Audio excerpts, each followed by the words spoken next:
It is showtime and go time. Episode number 623. We are live with WWG Wrestle Wars Genesis. Today we've got a 9-match card. Of course, we're going to get to the action really soon. We got lots to cover today. There's lots going on in the dirt sheets. We got WrestleMania right around the corner. We have Joe Link's match recaps and highlights.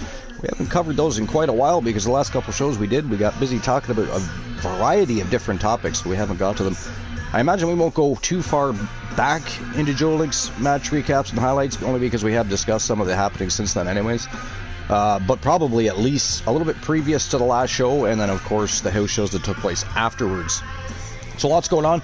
9 matches on the Wrestle Wars Genesis card. We've got 4 championship matches. We're kicking things off. Tone setter today is going to be for the Pride Championship. Adrian Adorable from Team Curliti going to be taking on the Great Poindexter.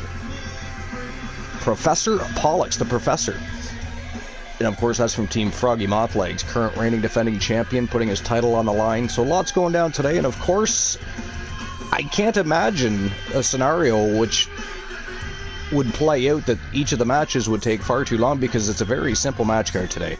Mostly 1v1s, 2-on-2s, with exception to the main event, which is a triple threat match in the women's division, and that's going to be for the TWA Women's Television Championship. But I also have, instead of having a go-home happy match, we're going to be having ourselves a back-to-back show. We're going to go with a TAW Gold Rush tournament for the Women's 1 Championship. Of course, Farmer Jackson from Team Boss Apollo, the reigning defending 1 Championship.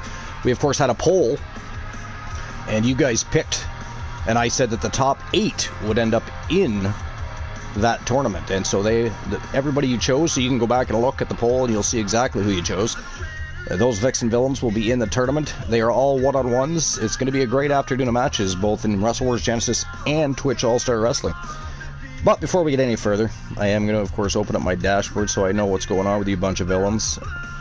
Glenola's working for now, so I'm safe from his villainy for now, but we still have other villains like Variants of Strife, people that cannot be trusted without having a good visual locked on them. Alright, there we go.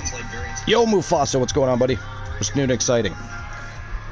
What is new and exciting? Anything going on? Did you win the lottery or anything? Buy a new house or a car? If you haven't bought a new car, you can always pick a vehicle right here in the chat room. TDL's, of course, in action today. Mufasa. They are in action today. Non-title, of course. No championships are on the line. But as they are chasing all 3 tag team championships, I figured they'd want to stay in action. They want to stay active, competitive, so that when those championship belts come along and the opportunity arises, they are ready. Of course, they're always ready, but they are always ready. Is the good thing about TDL. Very exciting team is the Dangerous Lions. I just got my state ID last night, so that is something. Okay, state ID, that's like an identification card you can utilize for like photo ID type of thing if you don't have a driver's license. Is that what that is? We have things like that here as well. I actually have one somewhere. I've misplaced it. I have no idea where it is. But yeah, is that what that state ID is? Is that like a photo ID card that you can utilize for various different things?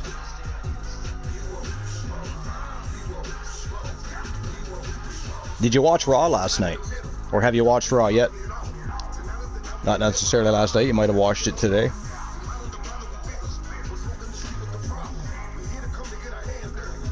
And if you did, what did you think? I mean, first of all, were you surprised at Jey Uso's choice for WrestleMania?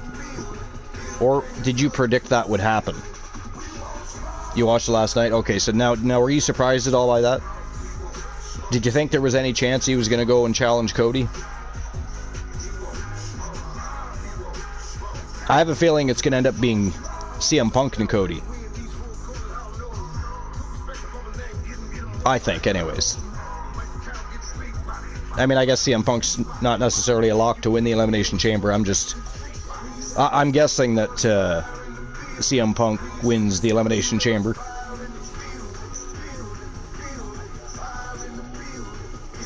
You knew it was gonna you knew that was gonna happen. He was gonna choose. Yeah, probably a lot of people did. Did anybody else predict that he would choose Gunther? I mean, I personally, I think that's the right choice. I honestly don't think Uso versus Rhodes would be very entertaining. You know, I don't know. Even if they put on a masterclass performance in the ring, the story, although they've got history, yes, but I don't think at this point anybody wants to see Jey Uso versus Cody Rhodes type of thing. You know what I mean? I mean, I could be wrong about that. Maybe people do. I don't know. I know I don't, personally. Yo, Joe Link, what's going on, buddy? Wow, are you home?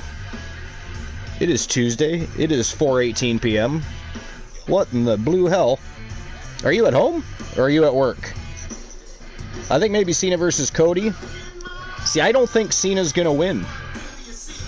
If he does, I don't think he's winning at WrestleMania, but I don't think he's going to win it. I don't think Cena gets his 17th championship. Nor do I think it's necessary.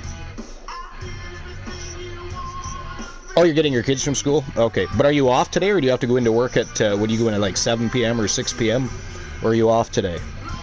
And if you are off, are you streaming later? Are you going to run a show? Because we could very well end up there.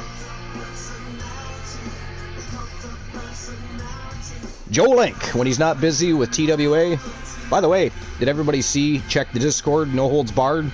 Our next SPV, TWA Mayhem. Of course, that logo was created by Joe Link. Thank you very much, Joe Link. Your creativity is always amazing. Usually I gotta come up with a few ideas and present them to him, and he just runs with it and comes up with some stuff to show me. And he'll send me various things. Say, which one do you like? You know, this time I didn't say anything. Just out of the blue, I woke up. Was it this morning or was it yesterday? I think it was yesterday.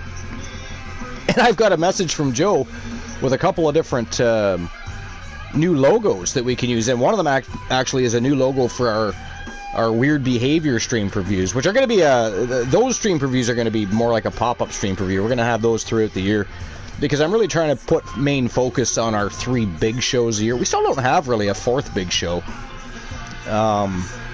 There is a couple that we have that have had, you know, their 2nd annual show, but, you know, for the most part, our big shows are now going into the 5th annual shows, right? You know, come this summer, it'll be the 5th annual TWA Bash at the Beach. There'll be the 5th annual TWA Halloween Havoc, and then of course at the end of the year it'll be a 5th annual TWA Slammiversary. So I think we've kind of made Weird Behavior our 4th big stream preview without even really meaning to do so, kind of. You know what I mean?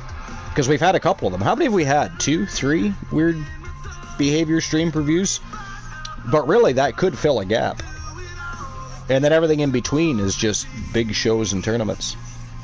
Because I've never been fond necessarily of having a stream preview, or even in IRL, I've never been a big fan of PLEs and pay-per-views every single month.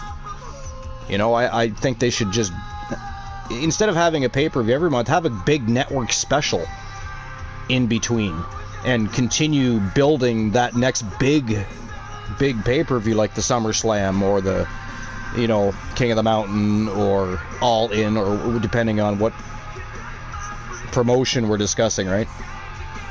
But because that's what I kind of, well, we've been kind of doing that, really. I don't think we really meant to do it. It just kind of happened. We still only have 3, all these years later, we only have 3 big shows every single year. So, and again, that's the Bash at the Beach, Halloween Havoc, and of course Slammiversary. So you do have to go to work, okay. So anyways, lots going on today. Again, we are going to get to some Joe Link's match recaps and highlights at some points. We'll probably have a look at the dirt sheets. I'm sure we'll get into some conversations. At some point, Luke the Gooner will figure out we're live and join us, and we'll ask him how the Shrine's doing. And of course, he's watching soccer right now, so he may show up very heated depending on who wins the game. We all know how Luke is with football, right? So, European football, not American football. By the way, did everybody enjoy the Super Bowl? Did you watch the Super Bowl? Did you like it? Did you like the halftime performance? What were your thoughts? That's a question you guys can all answer. In addition to that, a question of the show will pop up. I actually forget what the question of the show is for today. We do have a new redeem before we get into the show. We're going to get into the show right here in just a few minutes with our tone setter of the day. Again, we're going to start things off in the Pride division. We're going to see Team Curlidi's Adrian Adorable taking on Professor Pollux. The Professor Poindexter from Team Froggy Mothlegs. Pride division's been very exciting. It's just getting underway. We're just scratching the surface of its potential. And at some point, we're probably going to introduce the Women's Pride division as well. We haven't done that yet. I think it's probably... Honestly, I think the Women's Pride division will end up being a little bit larger than the men's. But we're off to a pretty good start. I think, what do we have? 6 or 7 people in the Pride division? But either way, it's been exciting. There's been some great matches. Adrian Adorable's been fantastic in that division and outside. He's been participating in and out. Obviously, he's not just going to stick to any one division. But Team Curlidi never did. They like to chase all the gold. Redeemed Inca contract.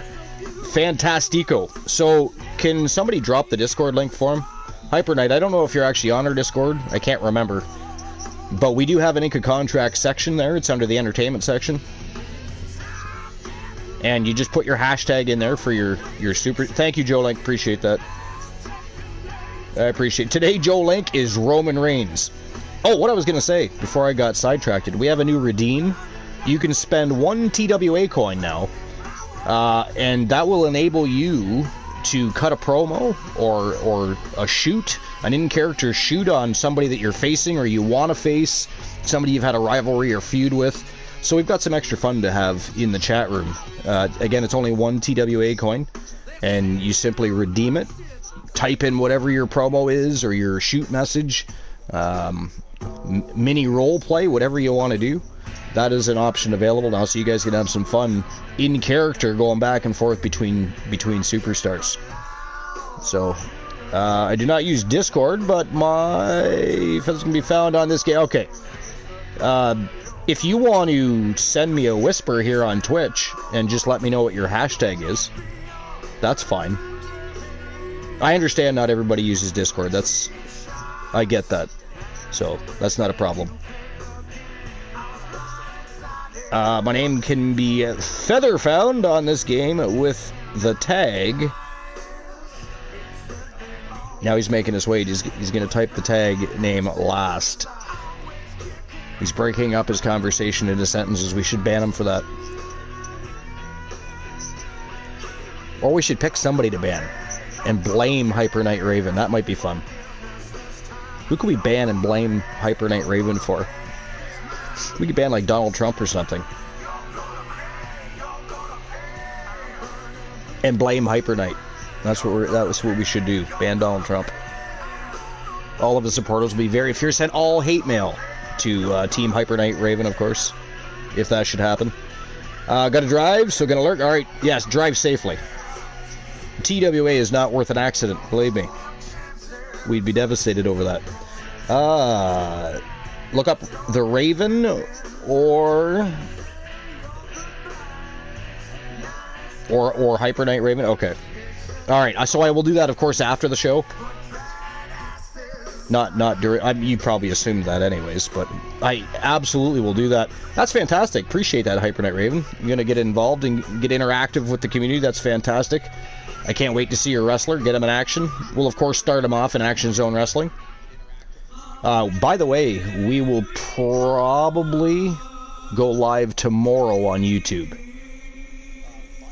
I think we will go live on YouTube tomorrow. We need to have another Action Zone Wrestling, and we haven't done that for a bit. We've had our house show matches, and we've pre-recorded and uploaded, but we haven't had.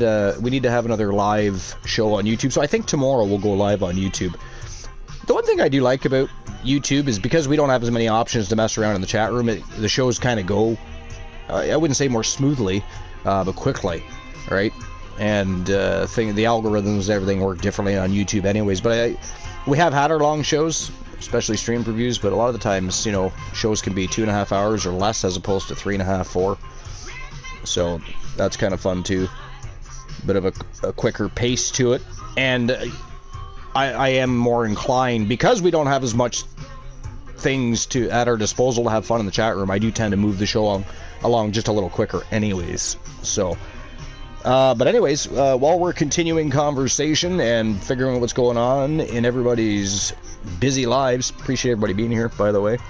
But let's get the first match of the day underway. Get the tone setter on the go. Show started.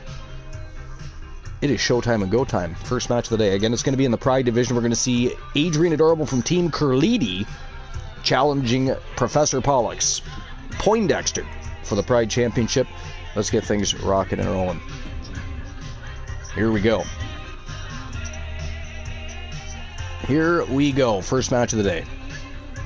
TWA Pride Championship on the line. All right, so since today is a bigger show, because it's been a couple of weeks, I've been so busy. Been so freaking busy. And then, we had the PlayStation outage interrupted I was originally going to go live on Saturday, right? That did not happen. I was annoyed about that too.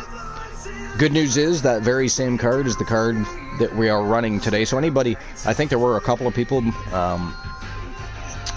I know Kraken Skulls and Sir Jack the Great, I believe, they knew the card, so they were excited for it too. They thought it was a great card, and that's the exact same card we're running today. And then again, tomorrow on YouTube, we will be going live with Action Zone Wrestling. So we kind of got 3 back-to-back shows when you think about it, because we're going to run Wrestle Wars Genesis, 9 matches, and then we have a tournament for the Women's One Championship.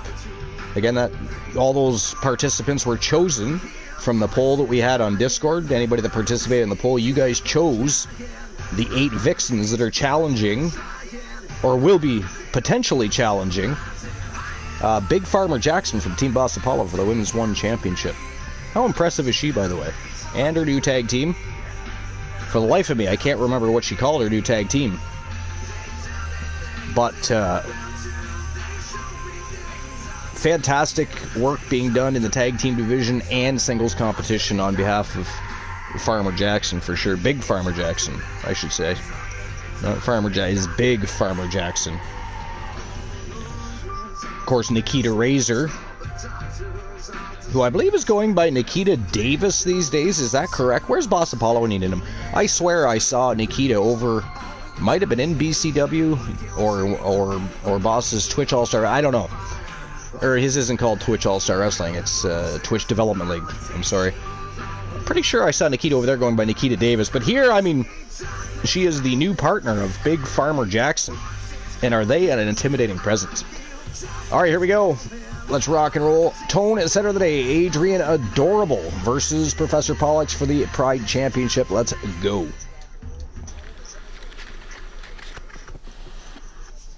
Showtime and go time. The following contest is scheduled for one fall and is for the Wrestling Alliance Prestigious Championship. And if anybody wants to open the betting lines, feel free. Again, this is a bigger show. It's kind of 2 shows in one, so we'll kind of treat it as a special edition show. So if anybody wants to bet on any of the matches throughout, just redeem it, except for, of course, the last 3 matches of the show, which are automatically open for you.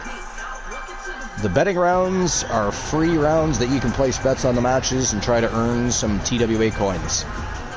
And again, if you've got something to say to one of your rivals, somebody you're feuding with, talk to your tag team partner, whatever you want to do, 1 TWA coin, and you can redeem promo or shoot. You can write a mini role play. It's all in character discussion. Remember, guys, the title's on the line here in this one. And I believe the redeem itself actually says in character too as well, so there won't be any confusion. He is physically prepared. He is mentally prepared. I don't believe there's any room for anybody to become offended. Plus, everybody knows we're a bunch of villains to begin with, right? So, there should be no surprise. There's a little villainy from time to time. Even more so when Glenol's around. Have you ever noticed when Glenol is here? I know it's the Glenalians affecting his mind, but he passes that off to others. Like, Variants of Strife will come in. Sir Jack the Great will come in. All these great people. And they'll be perfectly normally well-behaved, on their best behavior, talking with the community, talking up with... As soon as Glenol is around, it's like they all have to get villainous in unison. And they start doing crazy shit. I, for one, get offended. 82% tag team championship worthy. No cigar, but that's a pretty high first attempt. You know what I want to know? What vehicle am I driving today? And here he comes from Team Froggy Mothlegs. He is the reigning defending Pride champion, Professor Pollux. Let's see here. Better not be a moped. I'm driving a Cobra. I'll take a Cobra. Shelby Cobra over a moped any day. Any day. I'll be honest, I forget what the poker hand is for today, and I also forget what the dice are to beat, so you're either going to have to just start playing and hope for the best, or wait till it pops up and tells us. I forgot to look, because again, this show was supposed to be Saturday. It was all set and ready to go, but I did forget to look, so therefore I don't really know. Mufasa's driving a Camaro. Love Camaros. The car I'd like to own. Y'all watch Knight Rider ever? Ever heard of Knight Rider or watched it? I've always loved the 82 Firebird. 82 to 86, well, okay, 82 to 86 were good years. 87 was as long as it was the Firehawk. They didn't really make many of those, but it was basically the Firebird that could have easily competed with the Camaro and the Mustang and everything at the time. But they didn't make a lot of them. I think they were expensive for the time too, so they weren't overly popular, but it was like a Firebird on steroids. Great car. Yo, Strife, I was just talking about your ass. I mean, you know, not specifically your ass. What's going on, buds? What's happening? I was just saying that, you know, you're mischievous when Glenola's around. Yo, Luke, how the hell is it that you're in the chat room and not on the broadcast booth? Somebody ban Luke, please. Let's just flat out ban Luke. He's being rude. He's going to sit and type to you guys when he could be on the chat. Could be on the broadcast booth addressing all of the fans, the community. Whatever, Luke. Rude. But anyway, Strife, what's new to say, buddy? What are you guys up to today? By the way, have you heard from Froggy? I seen him, at least it appeared he was active on Discord, but he most certainly didn't respond. I don't know what he's been up to. Is he doing okay? Is he just busy? Has he got things going on in life, or what's happening with that? Let's just ban everyone. I'll be joining soon. Okay. I'm guessing the game is still on. Who's winning, Luke? Actually, don't tell me. You can tell me when you come on. We'll discuss it when you get here. We won't waste our discussions when, I mean, specifically because you're going to be on the broadcast booth anyway, so why type it out?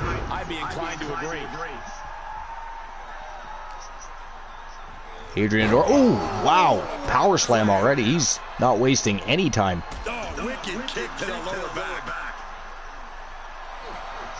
Professor Pollux in trouble early here. Holy hell. Oh, out the back door he goes. Out the back door he goes. Some days I agree with you though, Luke. We should just ban everybody. That seems like an easier thing to do, doesn't it? We just ban everyone. There was a time during a show where everybody ended up being sent to another channel. We were still live. Everybody had to come back. There was a lot of crazy antics going on that day. That was from Team KJ2294, the Wizard of Twitch. Stole our audience, and it was like 2 minutes. At least 2 minutes before we got our audience back. All because he wanted to participate in TWA. I mean, I don't ask or ink a contract or talk to somebody within and say, hey, how do I get to be a part of TWA? No, let's mess with video production of a promotion and steal their audience. I'll never forget that. Catching up on lesser show. Raw at the moment. Definitely a lesser show. But at least it was interesting this week. Froggers is good. At least we heard from them. Just busy. Okay. Yeah, I kind of figured. But I just thought I'd ask. You know, I would ask the same about anybody in our community. You know, especially people that are around all the time, if they suddenly go missing for a week or two and aren't being necessarily responsive. Because Froggy always responds, usually when I send him a message, but lately he hasn't. So I either assume that he's just busy, you know, work life, family life, or perhaps maybe he was going through something. Either way, I wanted to reach out, see what was happening. Now I know. Via Variance of Strife. He's like the National Enquirer for me. Alright. Solid matches last night. Yeah, it was. It was entertaining last night. I won't be surprised if ratings are a little bit better this week. But to be fair, you know, everybody's making a big deal of, oh, they lost this many viewership from the opening show to the... I mean, that was to be expected. And then each of the weeks follow. But let's be honest and real. Anybody that's been watching wrestling a long time, and if you're a fan, you know this time of year is big for sports, whether it be football or hockey. Like, they're all getting ready for... Well, Super Bowl just happened. Hockey is about to go into playoffs. Like, people are watching sports, right? Not just that, it is WrestleMania season. It's the road to WrestleMania. So viewership often dips a little bit for the regular shows because, you know, people by the time February hits, they're done watching Raw and SmackDown. They just want to get to WrestleMania. They want to get to Elimination Chamber. They want those events happening, you know. And then, of course, ratings will slowly pick up again going into the summer. But it's normal. And they're still doing far better than any other wrestling show. And let's not forget, Netflix hasn't fully opened up yet. There's certain markets that they have Netflix, but they don't have access to the WWE content yet, or any of that. And some of those markets we're talking about are actually big WWE markets. Like, they are fans. They are waiting to be able to... Once that happens, you know, viewership's going to climb tenfold. So, over time, and especially when people see the... You know, they do have to fix some things. Like, there's been a lot of issues with video, you know, buffering, and for some people, I guess the show just stopped entirely or froze. They've got some stuff to fix. Yo, Moon Raider, thanks for the lurk, buddy. Are you still live, Moon? Are you still live? I know you were live earlier because I popped in and I was watching you.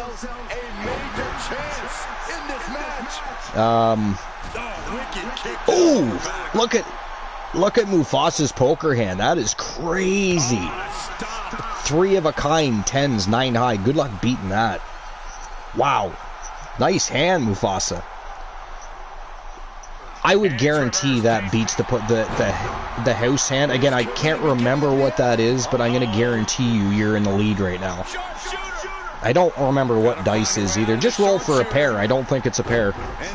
That's the best advice I can give you with the dice game until it pops up. Has it popped up? I don't think so. No, it hasn't. So, but it probably will here shortly. Actually, I don't think the House of the Gods has popped up yet either, has it? Neither one of those has popped up. Netflix is cheap anyways. That is why we pirate Raw. Fuck Netflix. Well, actually, if you watch it after the show's already been on, there's no streaming issues and you don't have to worry about ads. But I mean, if everybody does that, there'll be no live views. But I get that. Oh my God, look at that. Ladies and gentlemen, that is it. That is all. The Tone Center of the day is over. Winner of the match, and once again, and your new TWA Pride Champion from Team Curlidi. It is Wild Thing Adrian Adorable, and again, he's been very active. He's been absolutely magnificent in the ring, and fought his way back to that championship, and now he's reclaimed the Pride Gold from one hell of a, Poindexter. So a lot of people, when they first come into the promotion, they look at Poindexter and they go, man, that dude is small. Till they get in that ring with him and realize he's a little dude with the strength of Hercules. He moves like a snake. He disappears. He's got all kinds of crazy shit he can do to you. He is dangerous. He has had one hell of a career. Look at the Wolfpack. He's part of the Wolfpack, one of the most formidable factions in TWA history. So, Adrian Adorable just picked up a huge win. Congratulations to Team Curlidi. Can we get a shout-out for Curlidi, please? I did tell Curlidi that Adrian Adorable was in action today, but I'm not sure what they're up to today. They could be busy working. Who knows? Could be live, too. I don't know. I haven't checked the live list. I don't know who's live right now and who's not. But they keep kicking each other's... I'm sorry, who does? UK... Get Raw and Netflix next, and Smack...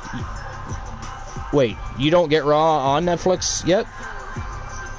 Oh, that's supposed to be... Okay, never mind, I reread that. You guys get Raw NXT, that's supposed to say, right? And SmackDown, yeah, so do we. Some people don't get it, though. Like I said, at some point, it's going to be normal to see 3 to 4 million viewers a week. Once the other markets open up. I don't know what's going on with it and why they're not already open. But we've all, I mean, anybody that's paid attention to the Raw deal and everything, I mean, the Raw deal with Netflix. I mean, we already knew about that. So, but yeah. Raider says, yeah, I'm still live. Just switched game. What are you playing now? Again, congratulations to Team Curlidi. I guess I'm going to shout out Curlidi myself here. My mods are busy, apparently.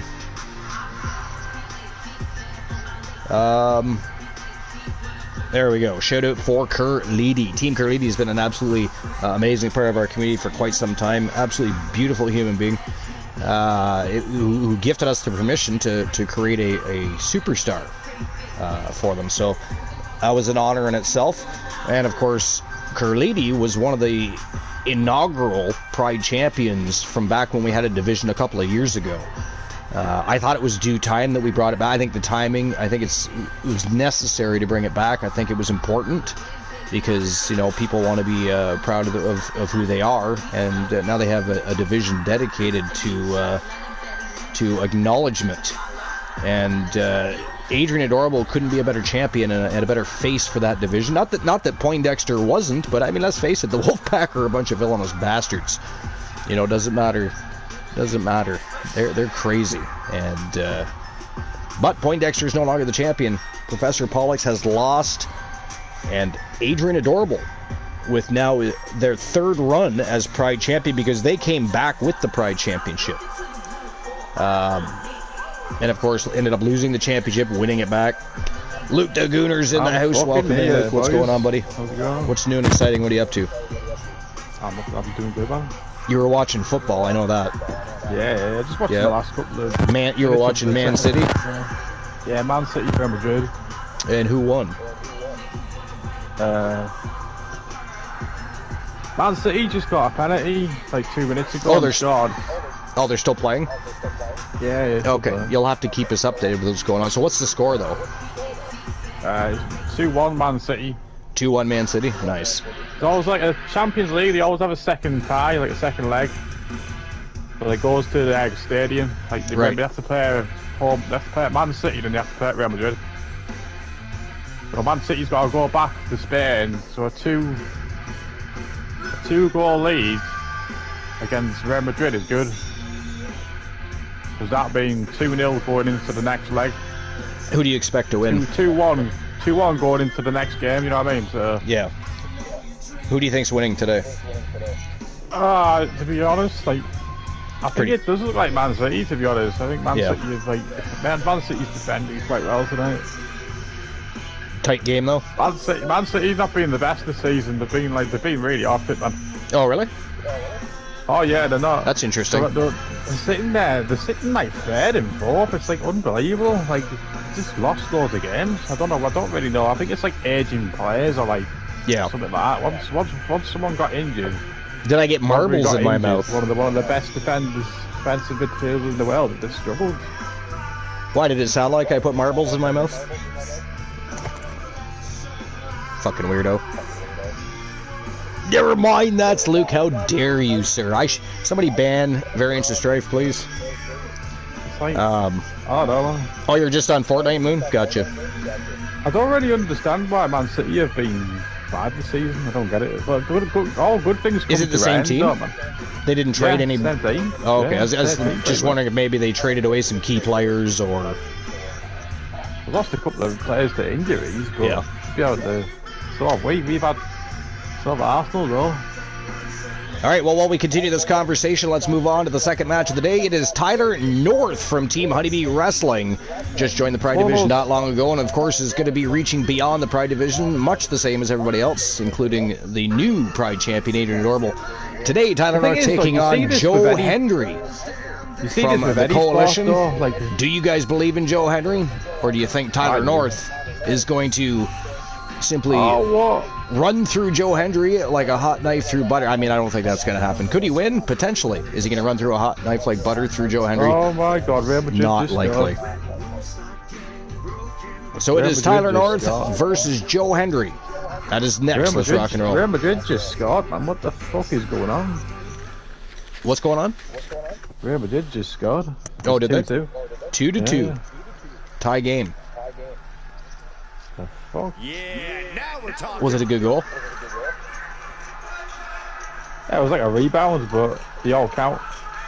If you're there to tap it in, keeper saved it, but he got the rebound. A goal is a goal is a goal. If you're in the right place, that's all you need. Especially in the Champions League night. It's like rebounds in basketball. Someone's there to get it on the rim. Yo, the demon. Bounce off the rim. CJTWA, how's it going? I will call you CJ. That is a long name. But what's doing exciting? Welcome in. I think we see this in all sports though, where dynasty comes to the end. I think Man City's Hey, dynasty somebody actually timed out Strife. They're looking for brownie points. Who did that? I appreciate that. So is this car meant to be like he fucking like Tyler Breeze then? Sorry, Like, say that again. Oh, Is this Tyler car North. meant to be like? Is this car meant to be like Tyler Breeze? I mean, I believe that Tyler North has been inspired by Tyler Breeze, but that's a question for Team Honeybee Wrestling. I don't know too much about Tyler North at this point. I know that he's from the independent circuit. You know, he's been interested in wrestling for TWA a long time. He saw the Pride division open up, and of course Honeybee immediately started discussions between TWA and HCW. We ended up with Tyler North, and very, very intriguing superstar to say the least. I thought this was Johnny Rainbow. I mean, No, this is not Johnny Rainbow. This is Tyler North. Here we go, guys. that's something. Why did 2K never update the fucking commentary team? Why do we have Brian Sackett on commentary? He hasn't done it in years. This is why we don't rely on the B team. What is Brian Saxton doing in the building still? We did not hire him. He's like, he's an imposter. But why did they It's never? not really update? Brian Saxton. Why did they never update the commentary? It's still Yeah, on I don't there. know. It is a very good question. I know They'll it's- update the I know it's roster, a but small leave the. thing. I know it's a small thing to complain about, but why Well, do we not? if you're already changing the roster, though, why not, adjust the commentary too? Well, you look But at whatever. look at what we got now. Everyone's signed to contracts. Why can't we get your test going or get like fucking like Wade Barrett in, do some lines or something? Joe Henry, of course, a It former world needs champion, fresh- it member of the needs fucking coalition, fresh also a blood. former world tag Blood, team doesn't it? champion. A competitor with his share of detractors, but he wants Elijah Archer's What, is partner B- in crime. Is B still using her like cars then, like the other one? And she still Is B still doing what? is she still using like B Jackson? Oh yeah, B Wow. Jackson and Julia Jackson and Sarah Suzuki are the League of Nations. They, at this point, what- I think they she's hold decided to- two she's tag decided team to get championships She decided to bring this other top, this mentor. for the Pride division. Yeah. Oh, you get separate ones do you, for the Pride division. Well, no, they can wrestle in whatever division they want to, but they happen to be a part of the Pride division. What was Yo, the Ace idea Hunter, I behind see the you. Pride? What was the idea behind the Pride division? I get caught up on my shoutouts, but see now we have a newcomer in the What Demon, was the idea behind the Pride CJTWA. division anyway? What made you want to come up with it? Sorry, say that again? What made you want to come up with the Pride division? I mean, we've had a Pride division before. We just reinstated it. Oh, okay. He saw it coming, taking advantage. Yeah, it's not a new concept. It's just reviving an old one. I might not have been here. I might not have been here when we had the Pride division. It was a couple of seasons ago. It was, yeah, at least a couple of seasons ago. I want to say maybe our third season. So I didn't know what it was. I was like, I didn't know what it was at first. Well, I mean, if you're not, I I thought, you know, the division title would speak for itself, but yeah, I guess not. I wasn't thinking at the time. That's why. Clearly, it's because you're fucking British. That's what it is. Fuck off, you fucking Eddie. I'll tell you, 4 to 6. I forget what the dice the funny are. part about that insult is you're not even there. Variance of Strife with 3 6s. That does not beat 3 10s, though. It does not. Definitely Tyler Breeze inspired. Mufasa rolled 3 of a kind 10s, 9 high. Oh, fucking hell. Oh, no! Richard have scored to the 90th minute. I don't believe it. Nice inverted DDT by Tyler North. Oh my god. Oh, you gotta love comebacks sometimes, man. You gotta love comebacks. What the fuck is going on? I don't like Man City, so I mean, I don't really care. But if it was Team Arsenal, though, that would be, you know, exciting. Ah, yeah. That's a bit. Real Madrid, I took it to 3-2. Scored in the 90th minute. 3 minutes added on. A lot of pictures recently popping up of Mickey James and Fallon Henley together. Yeah, that's cool. You think there's anything behind that, or do you think they're just teasing us? Because I think it would be cool to see those two as a tag team. I think so as well. I think they've been watching my LCW thing. Well, and Fallon Henley's a big fan of Mickey James. Mickey James likes Fallon Henley. Don't tell me Mickey doesn't have... I think Mickey James is Fallon Henley's favourite wrestler, probably. You know. Like, don't tell me that Mickey doesn't still have something to offer that locker room. I say utilize her, and utilize her, you know, well. I'd even like to see... You know what I like? She's getting called the WWE Legend, but she's on that LFG now as well. I haven't watched that yet. That's not aired yet, that's why. Oh, okay. Yeah. I was going to say, I didn't think it did. Good, though. No, it does. Yeah. It does look good. It does look very good. With Mickey James. I mean, at the end of the day, it's just another way of presenting Tough Enough. In a way, yeah. But it's got Mickey James on my television, and I'm going to watch it. Ooh, big elbow right between. Oh, he's busted open Henry. Henry is busted open in the forehead there. That is nuts. That Real Madrid just won. You want a TV shot? I missed that. Crazy. Absolutely crazy. Look at that.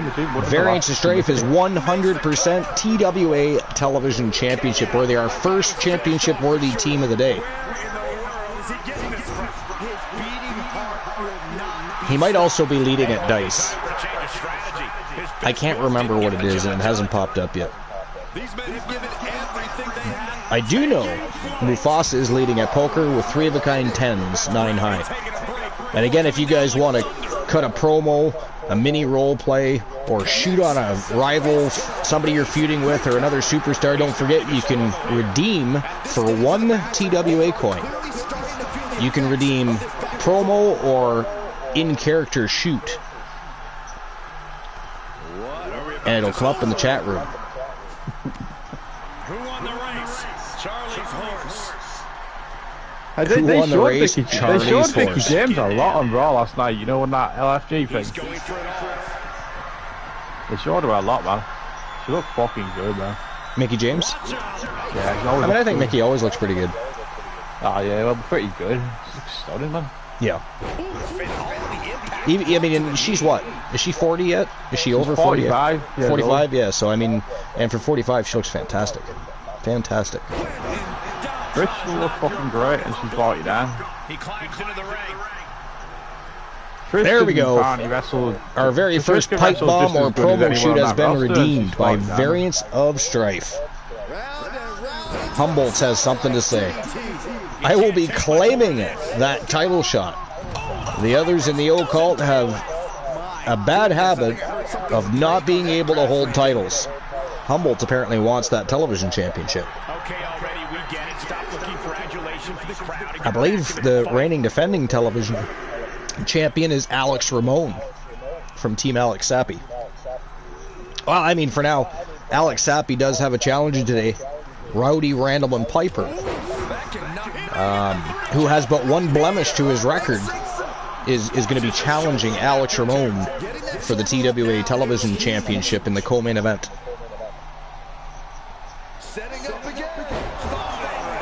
Team Arsenal is also in action today, by the way. Oh yeah, cool. Who'll be first? Mick, I mean, I can't reveal all the marbles in one roll. How dare you? The place is rocking. This is a great match. Like, I'm seriously surprised. Like, that sounds bad, kind of, but I'm seriously surprised how well Tyler North is doing here against Joe Hendry. Not only has it been a fairly even matchup, but he's got Hendry busted open. Although Tyler North looks to be fatiguing here fairly quickly. But here's where veteran experience can help you out. You learn to pace yourself a little bit. Tyler North looks winded. He's just not faring as well as he could be here for sure. Nice reversal there though. Joe Hendry taking advantage of North though as he climbs through the ropes. And now just rapid fire punches. Joe Hendry's been an absolute fantastic addition to the coalition. Him and the one Elijah Archer, of course, been tag team champions together. They've both won singles championships. Again, Joe Hendry's a former world champion. So far, his tenure is looking like a Hall of Legends future inductee. And now thrown back into the ring. Look at that blood coming out of his forehead. I missed that too. I don't even know what Tyler North did to have that happen, but damn. Wow, springboard DDT.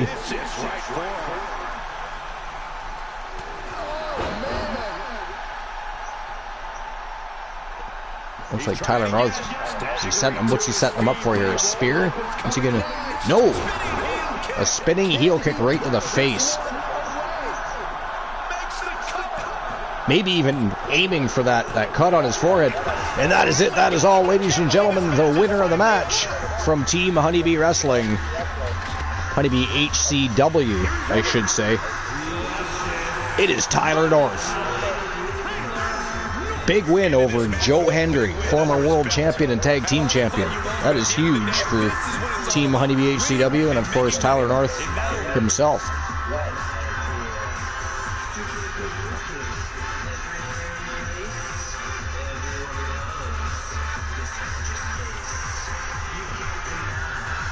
We'll get a shout out here for Team Honeybee Wrestling.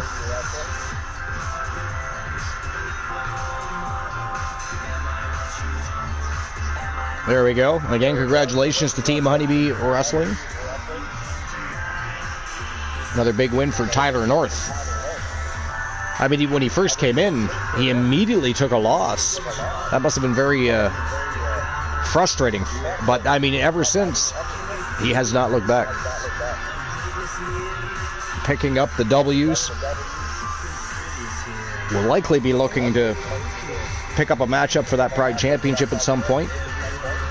He's going to have to put in some more work, though. There's people already in line for that championship. Both in the rankings. Actually, I don't think we even have a redeem for the Pride Championship. So it would be mostly for the rankings. And the power rankings. There's division rankings, and then there's power rankings, right? So, alright, let's move on to the next match. Shall we? Here we go. The Ego Club. Dirty Dominic Mysterio and Zach Payne taking on Chris Sabin and Alex Shelley. They are the Motor City Machine Gun. Motor City Machine Gun coming off a big win, as is the Ego Club. So both of these teams riding a high and looking to further their status in the tag team division as they look for championship gold. That's our next match of the day. It is Team Ace Hunter taking on Motor City Machine Guns. Well, Team Ace Hunter and the Ego Club, should I say. I don't think Ace Hunter's getting in the ring. Although that might be entertaining. That might be entertaining. You never know. Oh, nobody caught Rhyhorn. How dare you all allow that feral Pokemon to continue running around? There's the question of the show. How did you feel about main event Jey Uso winning the Royal Rumble and punching his ticket to WrestleMania? What are your thoughts on that? Do you think that was the right call? Or do you think somebody else should have won it? Luke, what about you? Could be a while before anybody else. What did you think about Jey Uso winning the Royal Rumble? Oh, it was good. It was something different. Everyone thought it was going to be CM Punk or John Cena. That is true. I think most people... I thought they were going to have John Cena with it, to be honest. Initially, I did, yeah. I got to be honest, I actually thought Cena was winning the Royal Rumble. John Cena, or it was going to be CM Punk, and I said someone else, but I can't remember the third choice. Now, what do you think about Charlotte Flair winning the Rumble? And I'll give you I will give you my opinion of that. I think you and I might have already talked about this, but yeah, we have. I'm a huge Charlotte Flair. Good Lord, I can't talk. I'm a big Charlotte Flair fan, but I do have an opinion on that matter. But yeah, what did you think? Who do you think should have won it? There's two people I could have had win that Rumble. Just Charlotte Flair shouldn't have won it. Yeah. It's just like, why? She didn't deserve to win it. She hasn't done anything. Well, here's the thing too, right? Like, it's Charlotte Flair. Does she need a Royal Rumble win? Not really, no. What? Just so we can say now that she's the only woman to ever win two?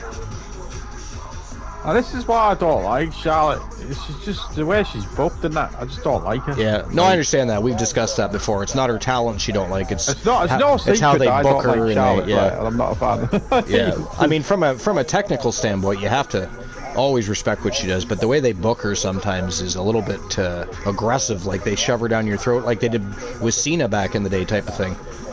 But so here's I'm not saying that she's a bad wrestler. She's a good wrestler. Oh yeah, like I don't think anybody would deny that, but it's the way they book her though. It just you get tired of her kind of. You sort of get tired of seeing her. I think maybe Io Sky would have been a good choice. Io Sky would have been a good choice. Io versus Rhea Ripley at Mania. Yeah, my picks were either Charlotte in the chamber match. Then I guess after that. Yeah.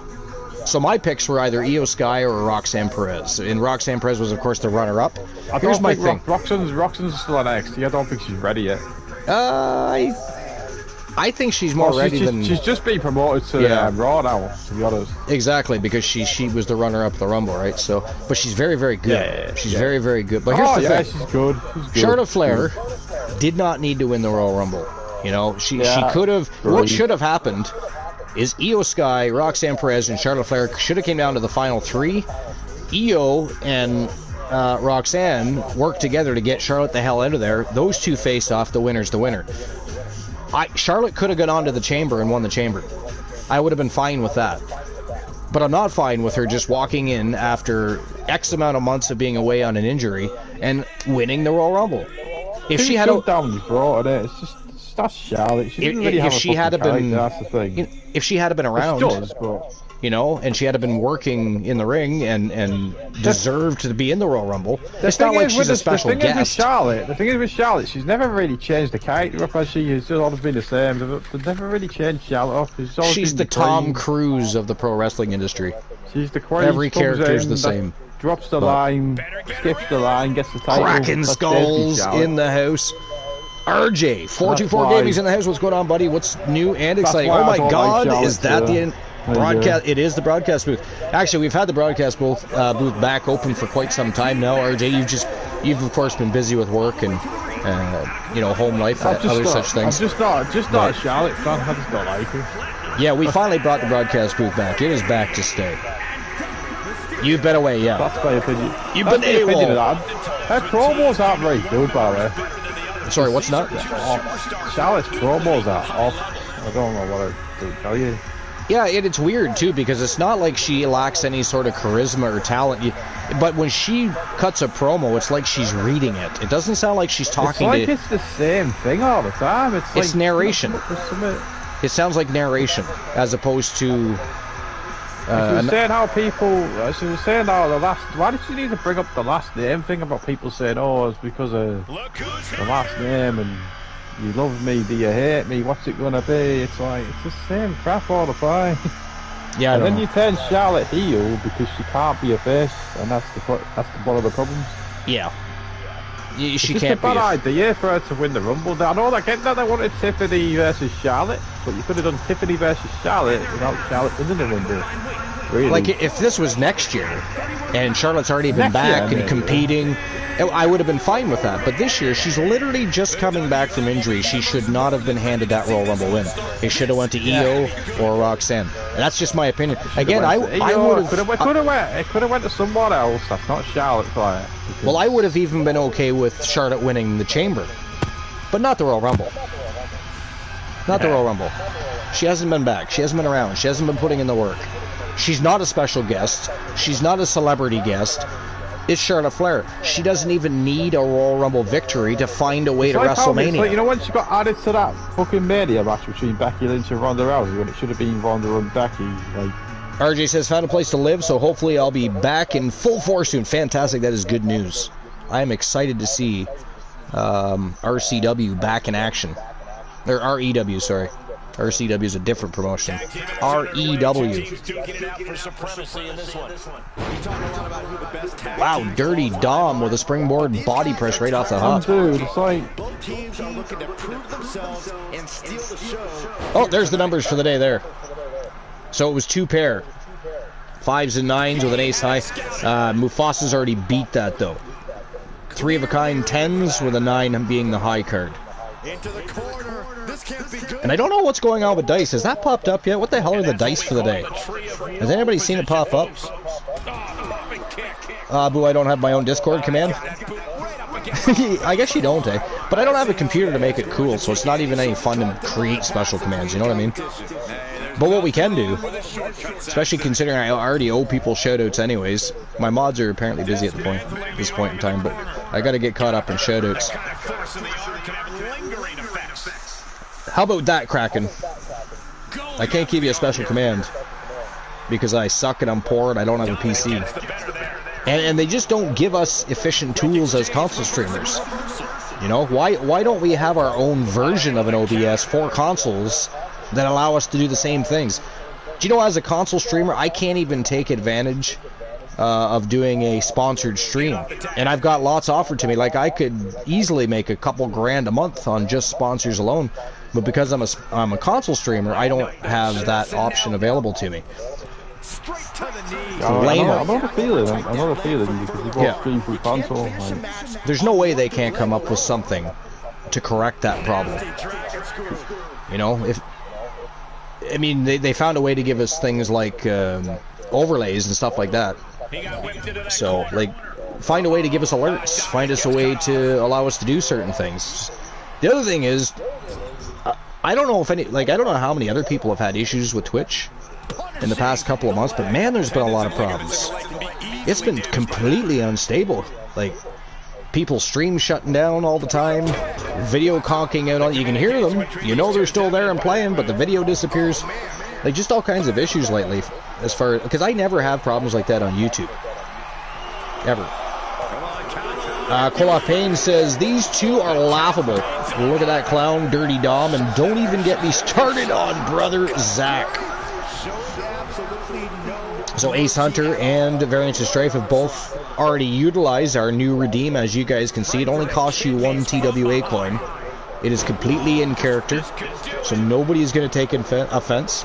It literally says Pipe Bomb Promo Shoot. And for any new people that come in and don't really understand what that is, we'll just simply explain it. You know, one thing we've always been had a good track record of is people come here, they have a good time, because we have such a fantastic community. We've said that time and time again. So many brilliant people, talented people. We have musicians, we have authors, we have doctors, we have security guards. You know what I mean? We just have so many great people in our community. We've never had a problem with bullying or anything like that. No problem. We got hate raided a couple seasons ago, back when the hate raids were happening, because of who we are connected to and our extended community members are and are part of our community. So we got involved in that hate raid, which I was proud of. You know? Because usually that was only towards people of color, right? And although I, for some reason, seem to maintain some of my tan throughout the year, I'm technically speaking not supposed to be colored. I just happen to look that. I mean, I get a lot of vitamin E and stuff too, so I guess I just hold my pigment a little bit. And then in the summer I get darker. You've got the same Motor City cars that I've got. Yeah. So I just kind of stay sort of tanned all year round. Not as dark as I am in the summer, though, obviously. But again, I got hate rated with everybody else, and I had a pretty good time with that because I do like to play with trolls. Trolls are fun for me.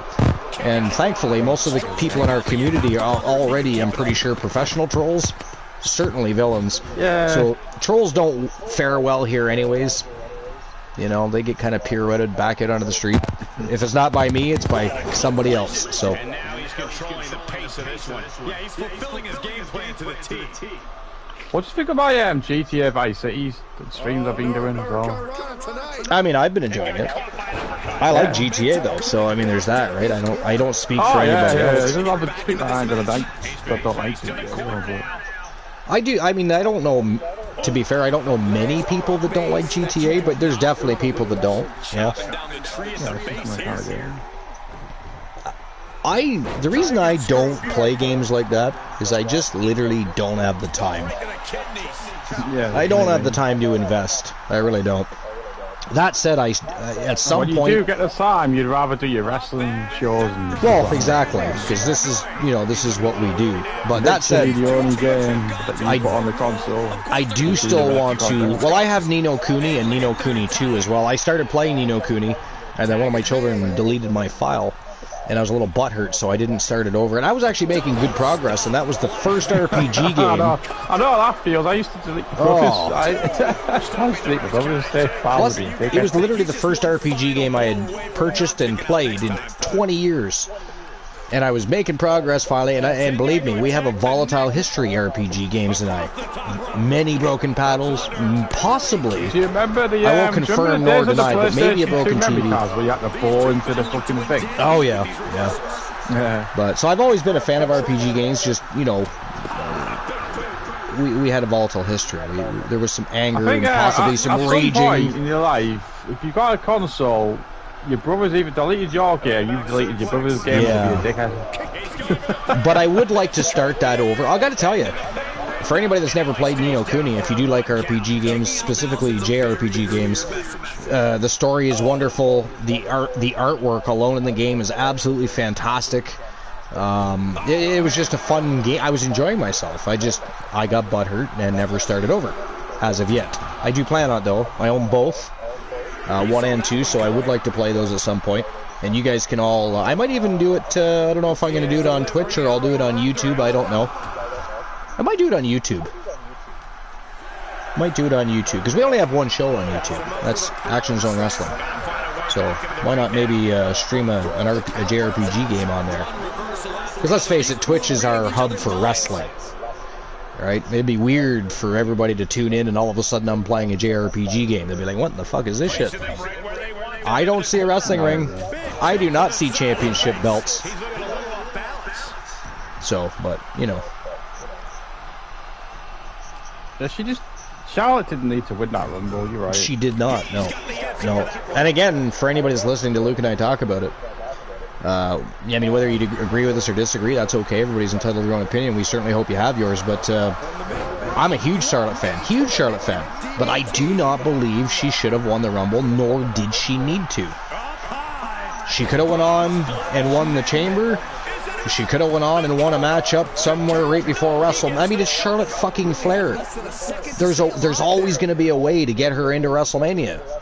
How could you not if she's on your roster? It just makes sense. You don't need to give her an opportunity. What, so she can have a second Rumble? Again, like Luke and I just said maybe 5 minutes ago, she could have won the damn Rumble next year and won that, second Royal Rumble. Not that I don't think she would deserve something like that. I mean, it's Charlotte Flair. To become the first of the divas to win, should not be shoved down my No, and that's one of the reasons people have their reservations about her, because for a lot of her career, they did the exact same thing that they did back when we all used to call John Cena Super Cena.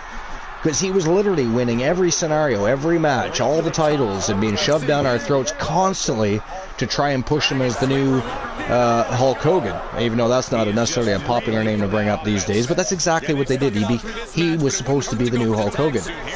And for some people he was. For me, he never was. You know, I just don't, as much as he made money on merchandising and shirts, you know, I just don't feel he had the same impact that a Macho Man Randy Savage did, or a Hulk Hogan did, or an Undertaker had. I don't personally, not from a love of wrestling standpoint. From entertainment-wise, sure.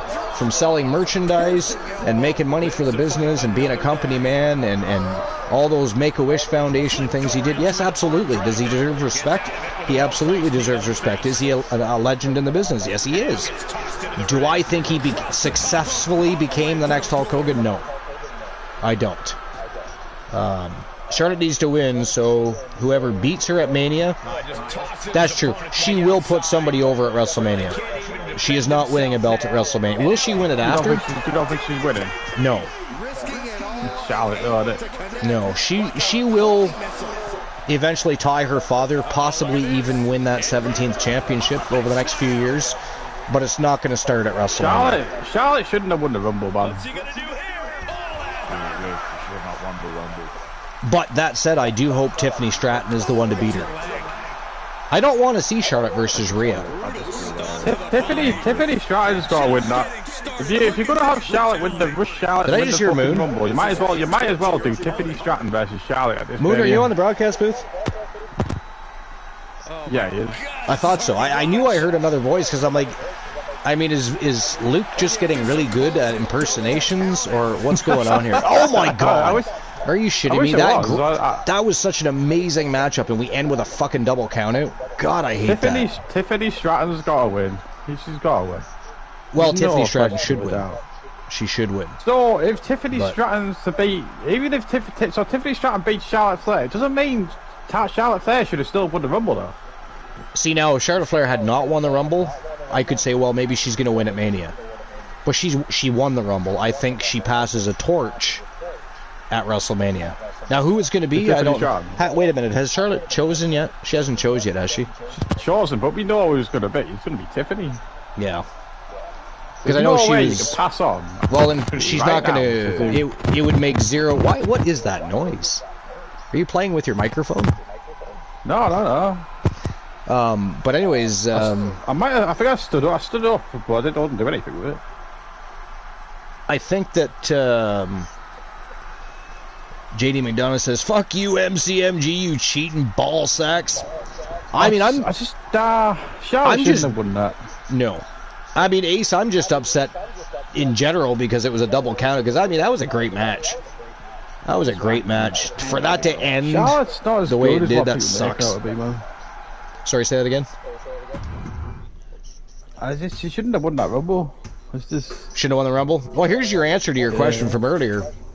Luke, I'm answering it very affirmatively here. Next match of the day, ladies and gentlemen, it is Retro Beat looking to get their beat back together. Man, they've had, I mean, they come in and won as many championships as possible very early on in their career. They've been world champions, tag team champions, television champions, and lately they have certainly met their match with the League of Nations, Sarah Suzuki and B. Jackson from Team Honeybee HCW. They have been on a roll. They are double tag team champions. They want to be the second team to become Triple Crown champions, holding just the tag team titles. I mean, B. Jackson's been a Triple Crown champion. Sarah Suzuki, however, has not been a Triple Crown champion. And Retro Beat, to this day, the only women's tag team to become Triple Crown champions. First of all, very early on in their careers, so that's very impressive. Second of all, they held all of the tag team championships to accomplish that. Nobody's ever done that before, not even in the men's division. It's very impressive. They're looking to get their stride back, looking to get their beat back, if you will, no pun intended. It is Retro Beat versus the League of Nations. It is non-title because Retro Beat has dropped to, I think, 7th or 8th in the standings for those titles. League of Nations does have a championship matchup coming up on the next episode of Wrestle Wars. Yes, it will not be today, though. It will not be today. But that's our next match of the day. It is Retro Beat, Penny Lane, and Shay Starling versus Sarah Suzuki and B. Jackson. Retro Beat versus the League of Nations. Let's rock and roll. Raider says Zack Sabre Jr. lost the IWGP World Heavyweight. Did he really? When did that happen? They are ready for battle. Yo, somebody banged in a bot. Who did that? That is fantastic. Ace Hunter did it. Thank you, Ace. Appreciate that. We need to get, by the way, Ace, seeing how you're here, Can you help catch me up in some shoutouts? There's some people, I don't know how far you're going to have to scroll back. Like, RJ is here. So, RJ424 Gaming. Kraken Skull's already had one. I think maybe Variance of Strife might have. Or maybe it was Moon Raider. But if we could get some shoutouts for some people that are here, that would be fantastic. It was today that happened? I'm going to have to watch that later. I didn't even know they had an event today. When did that happen? Obviously, it was nighttime over there, but because it's 5:22 p.m. here. I forget what time it would be over there, but I mean, UK time, it's about 10:22 right now, so where Luke is for sure. No, it's / shoutout. Well, I mean, there is an exclamation point shoutout, but there's also, you can use the special shoutout, and then if you don't want to wait to give other people shoutouts, you can use the exclamation point as well. And here they come. Either or, doesn't matter. I just like the / shoutout because it gives people the opportunity to just click the heart and follow, as opposed to having to click a link, go to their channel, click follow, etc., etc. Unfortunately, for whatever reason, they limit how often we can do that, so yeah. It usually starts in the morning your time. Okay. What other matches were on that card?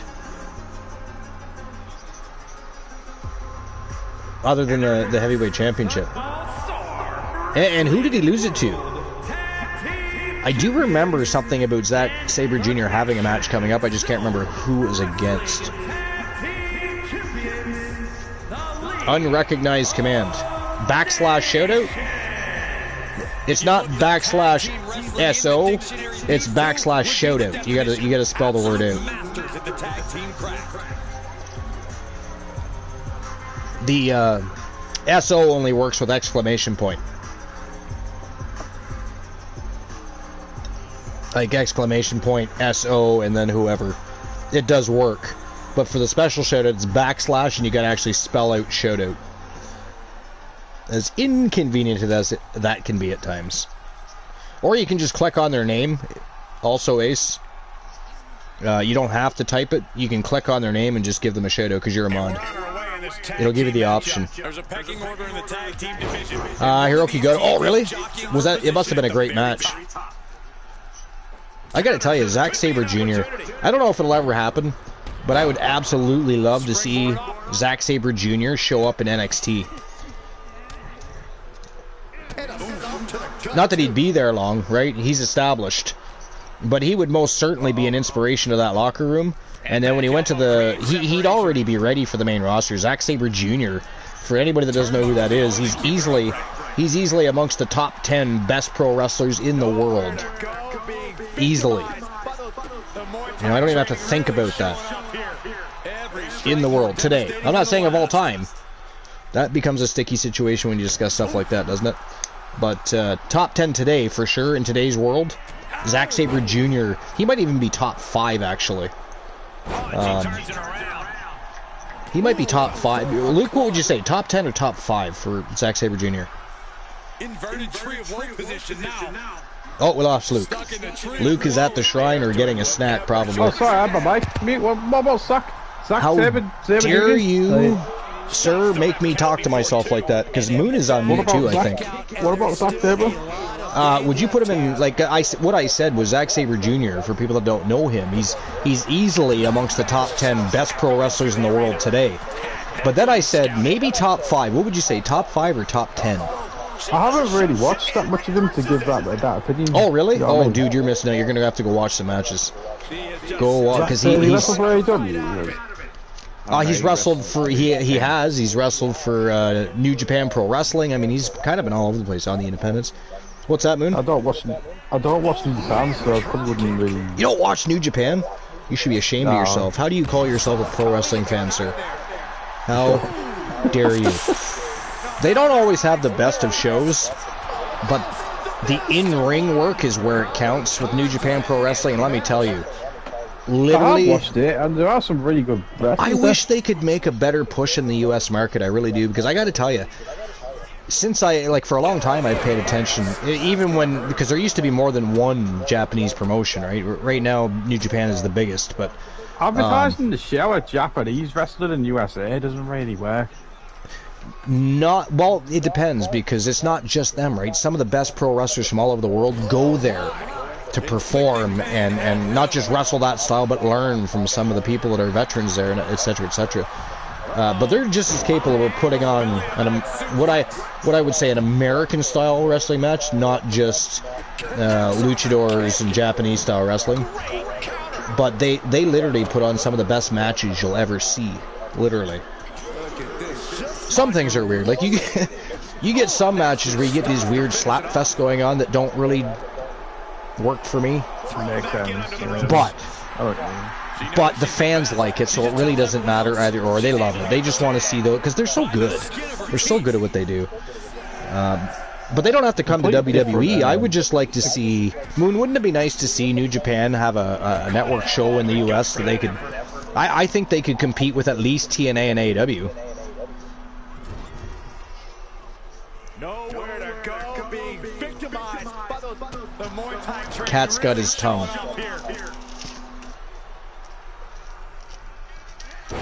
Or maybe we lost Moon momentarily. He could be busy. He's also streaming. Oh, you're still there? What do you think? Wouldn't it be cool to see New Japan be able to secure a TV deal in the U.S. and like they're not competing with WWE? Let's face it, right? We can pretend there's wrestling promotions that might be able to do that, but WWE is a machine. They are a global freaking machine and have proven themselves to be unstoppable no matter how bad their product is. You know, because let's face it, there was a long time where WWE was not even worth watching, but they were still making money hand over fist just from kids alone due to merchandising and shit, right? That's where the PG thing really benefited them. But I think New Japan could easily compete with AEW and TNA. Now, maybe it'd be harder with TNA now because of their partnership with WWE. And by the way, all the people that have been released lately, don't be surprised if most of them show up in TNA. Help build up TNA's roster. Help it become a stronger promotion. Because one of the things that's going to make even farther long term than they're already planning on working together is how good they can build that roster. How good of matches can they produce having cross-brand promote? You know what I mean? So don't be surprised if Dolph Ziggler or Nick Nemeth, depending on how you know him, doesn't end up being the only one. I think there's several wrestlers that have been released lately, like the Gallows, for instance, Luke Gallows, the OC, they could end up back in TNA. I think Sonya Deville would work well in TNA. She could be women's champion over there. I feel like now when people disappear from WWE, see, they still do their own separate hiring, right? So if you have a contract with TNA, you're contracted to TNA. If you're contracted to WWE, you're contracted to TKO. So I expect people that they need, when they need to trim the budget, they now have a place they can almost automatically go unless they don't have a cap to hire anybody else. You know what I mean? So I do expect a lot of these guys to show up in TNA. Adam Monroe, what's going on, my friend? Welcome in. Appreciate you being here. How are you doing? Welcome to episode number 620. Adam is my friend in real life. Well, any friend of Luke the Gooner 94 is a friend of ours. Welcome in. Appreciate you being here. Thanks for stopping by. You've seen him in my stream. This is our 623rd episode today, Adam, and it's actually a double show. We're running one of our main shows called Wrestle Wars Genesis. We have 9 matches on the card today, I believe. Are we in our 4th match right now? I think we're in our 4th match. Yeah, we're in our 4th match. And then right after the show, usually we have what's called the Go Home Happy match. But I have some extra time to play with today. So what we're going to do today is we're going to run a TAW. I'm on the broadcast booth of Archie. Pay me, buddy. I pay him money. And plus it makes me look good because I sound better, you see. It's because he's fucking British. I'm fucking Canadian. It's just the way it works. No, I'm just kidding. Canadian, you fucking Canadian bastard. So I know I already told you this, but I'm going to talk about it again anyway, just because it's hilarious. So now when people shout me out on their channels, and it's a video shout out, that's the video that pops up, is the very first time you said that. Well, it's because you're fucking Canadian. Man, I laughed. Fuck, it was funny. But yeah, Adam, welcome in. Appreciate you being here. I don't know how we've been friends. We've been friends since like school, man. Since school? Nice. So you're a fan of wrestling then? Yeah. Perhaps they would like to join the masses and have their own wrestler. You never know. I think we should get Senegal Rickman in the TWA for the Gooner. Oh, she has a wrestler? He has a wrestler? He has Senegal Rickman. Well, we need to direct Adam to the Discord so that they can be able to find a contract. Of course, there's a redeem for it too, but since he's one of your good friends from school, I am willing to bypass the contract redeem. I mean, you got to do that every once in a while. It's different if we don't know the people, right? But it's somebody that you've known a long time. Therefore, they are your very good friend in life, and therefore they are our very good friend now. But either way, Adam, if you'd like to join us and ink a contract and have either a superstar created for you, if you have your own, you can give us your hashtag. We can make sure that your superstar gets in the mix, gets things rocking. Matter of fact, my plan is to go live on YouTube tomorrow with Action Zone Wrestling. We have one show on YouTube. We have 2 shows on Twitch. Today we're having 2 shows in a row. The one that you're watching right now, Wrestle Wars Genesis, and then we're having a Twitch All-Star Wrestling One Championship Gold Rush tournament. It's the women's division. So it's going to be absolutely fire because, man, we have a great women's division. We really do. It is deep. It is strong. But yeah, feel free to join us and get a wrestler circulating and get their career underway. I don't know what's going on. Do you want me to? I can send it. I can send it. Discord link if he wants to join. Yeah, or just send it to him anyways. That way they have the option to do so. That's fine.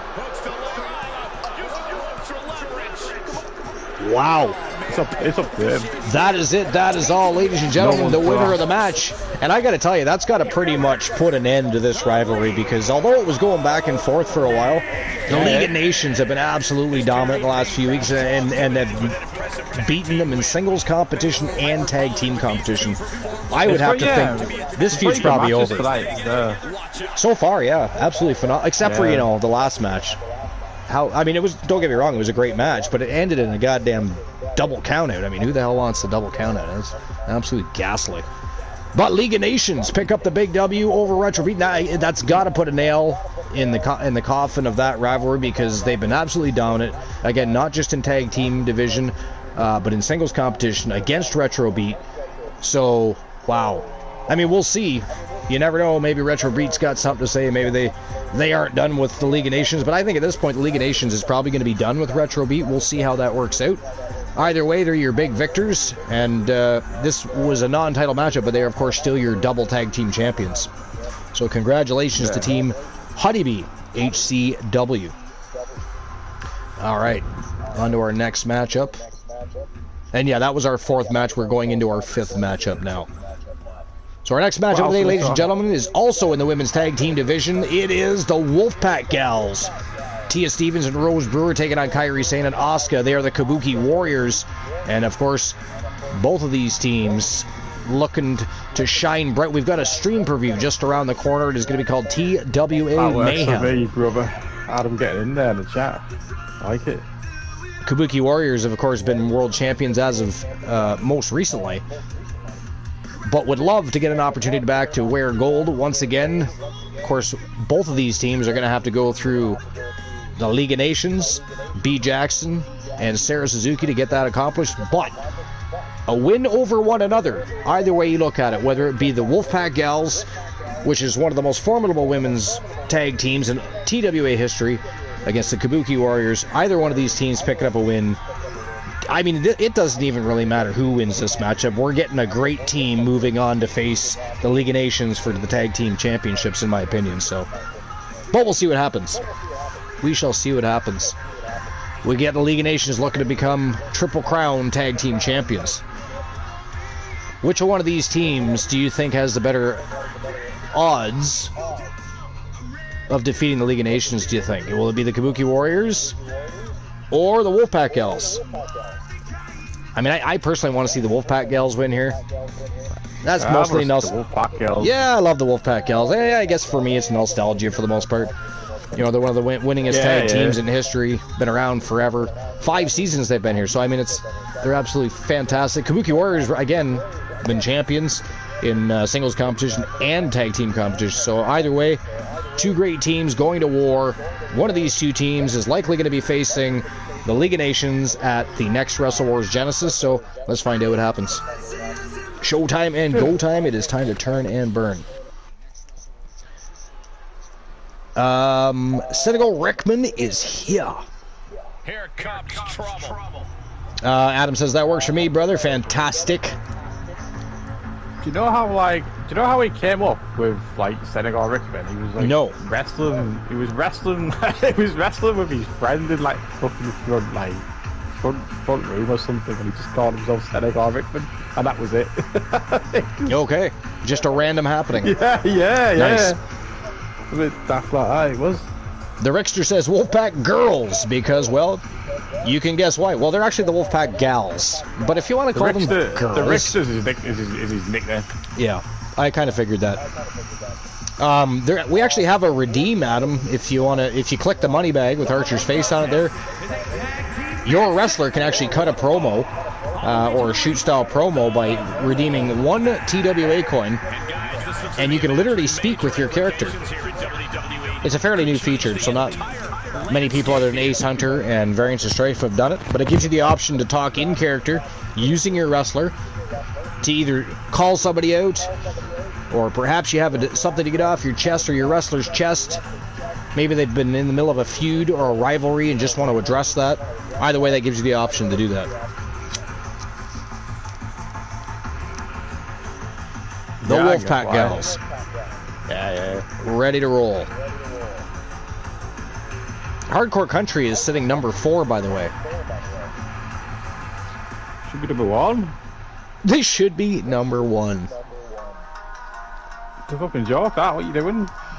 Here comes the Kabuki Warriors. Kairi Sane and Asuka. Yeah, me too. They're an absolutely phenomenal team. I mean, just a short spell ago, before the League of Nations ended their reign, they were the TWA World Champions. Oh, wait a minute. That was the Outlaws, I think, that beat them, wasn't it? I think the League of Nations... Yeah, they're the Twitch All-Star Wrestling Tag Team Champions and the Action Zone Wrestling Tag Team Champions. It is the Outlaws from Team Joe Link that have the TWA World titles. But Asuka and Kairi Sane, the Kabuki Warriors, were TWA World Champions just a short spell ago before losing to the Outlaws. And although the League of Nations do have one of these 2 teams to face next week, they're also going to be chasing the Outlaws because they want they want to become Triple Crown. They want to become the 2nd team in history to win all 3 at the same time. What was it like to be at WrestleMania 17? Like, with the Rock, WrestleMania 18, the Rock and Hogan. Like, that was 18, and it was electrifying to say the very least. Like, you felt the electricity in the room. Like, it was crazy. So was Hogan Warrior. It was loud. The atmosphere was great. You just had goosebumps, especially when Rock Hogan came out or Hogan Warrior came out. And, man, do you remember where you sat? Well, for 6, I believe it was closer to the nosebleed section, and then for WrestleMania 18, it was more like mid-tier. It was at in Toronto. Both of those shows were there in Toronto. One was at what's now called the Rogers Centre. So expensive. Used to be called the Team Canada Centre. That must have been so expensive. And then the first one was at the Sky Dome, which is now called the Rogers Centre as well. Or wait, what the hell do they even call the Air Canada Centre now? Is it the Scotiabank place? They keep changing names like some people change their fucking underwear. I always hate that. They just keep the damn name.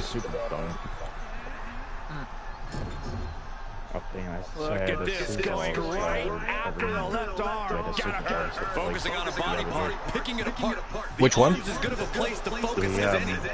Where WrestleMania took place. Oh, right, yeah. WrestleMania 34. Yeah. Well, I wonder when they're going to pull the trigger and have WrestleMania overseas somewhere. Like, imagine WrestleMania at Wembley Stadium. That'd be insane. Insane. Fuck, I guess so. I guarantee they would probably come close to 100,000 people. Why don't they just have WrestleMania at the Tokyo Dome? Oh, yeah, 250,000 strong. Wouldn't that be something? Or actually, they downsized that a bit, didn't they? Didn't they renovate that and downsize it just a bit for... I forget why. I feel like that happened, though. AEW has all in at Wembley, though, doesn't it? Yeah. And they did absolutely horribly the next time they went, right? You know, there was a lot of hype behind the first one. But... Well, I wouldn't say they did absolutely horribly. In comparison to their first trip there, though, is more what I mean by that.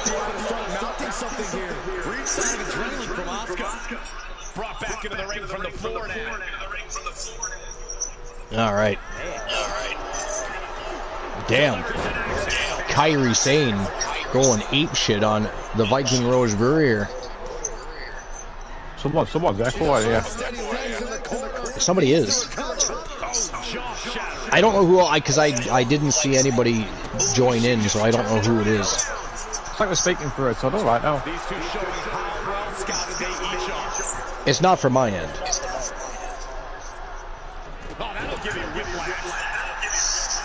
Whoever it is, we can definitely hear the stream in the background.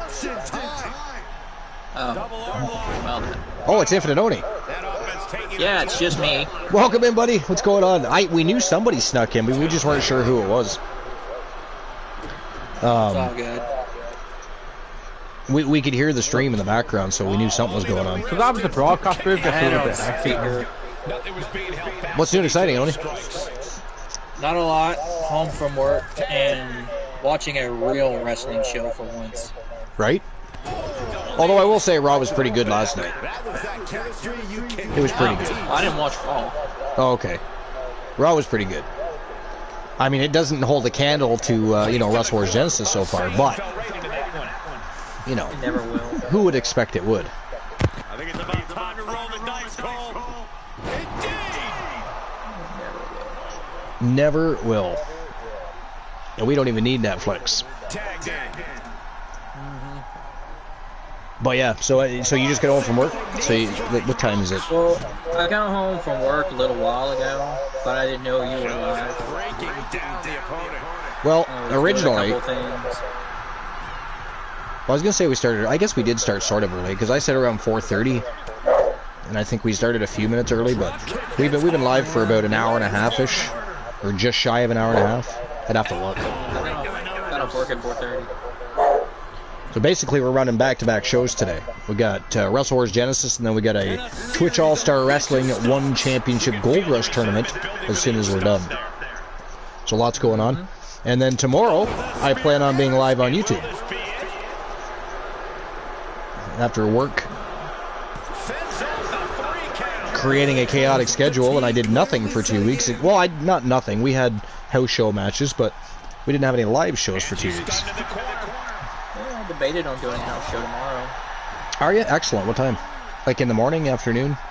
Well, it definitely have to be like after work. I go into work tomorrow at 8, so I get off about 4:30ish. So okay, might be about 5 or 6. I don't know. 5 or 6, what yeah. you're doing now, so I'm not sure. Depending on, the wife is working, but she's also continuing a course for a new job.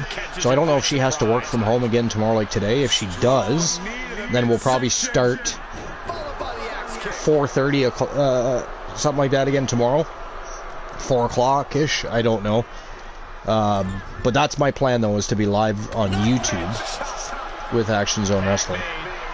Well, I don't want to do it in the middle of Action Zone Wrestling here, so I mean... Way up high! Does Zayn seal the deal? Well, I mean, you be on Twitch, I'd be on YouTube. That's gotta be it. Fair. So we could still, hell, we could even be on each other's broadcasts for that matter. We use one broadcast booth for both shows. We can hear what's going on in EVW, and then we'll know what's going on Well, it'll be Wrestle Wars, or sorry, not Wrestle Wars, Genesis Action Zone Wrestling. I'm not sure how that's going to work, honestly. We'll figure it out. Because, I mean, for them to hear you, you would have to be in my Discord. Gets out of there in a hurry. I don't have a PlayStation. Oh, that's right. That's right. Do you have the PlayStation app? Oh yeah, I got the PlayStation app, but not on the PC. Oh, okay. Gotcha. Well, that's fine. If you could always open up a Discord channel. I mean, we'll see. I mean, it's not that it matters because my house shows are technically not televised. So I mean, oh, you're recording. Oh, okay, gotcha. Not even recording per se. It's just a bullshit session, basically. So I mean, they're streamed on Twitch, but they're technically not televised. As in, the television title does not get defended. So, it's treated like, you know, an actual house show. But oh, okay. Gotcha. We show it on Twitch, but it's not on TV. Gotcha. It is a closed-circuit TV dark match type of house show. I mean, yeah, basically it's like you went to the event and you're watching it or you're competing or whatever. So. But you're not on the USA Network, fuckers. Basically. Gotcha. And to be fair, I don't anticipate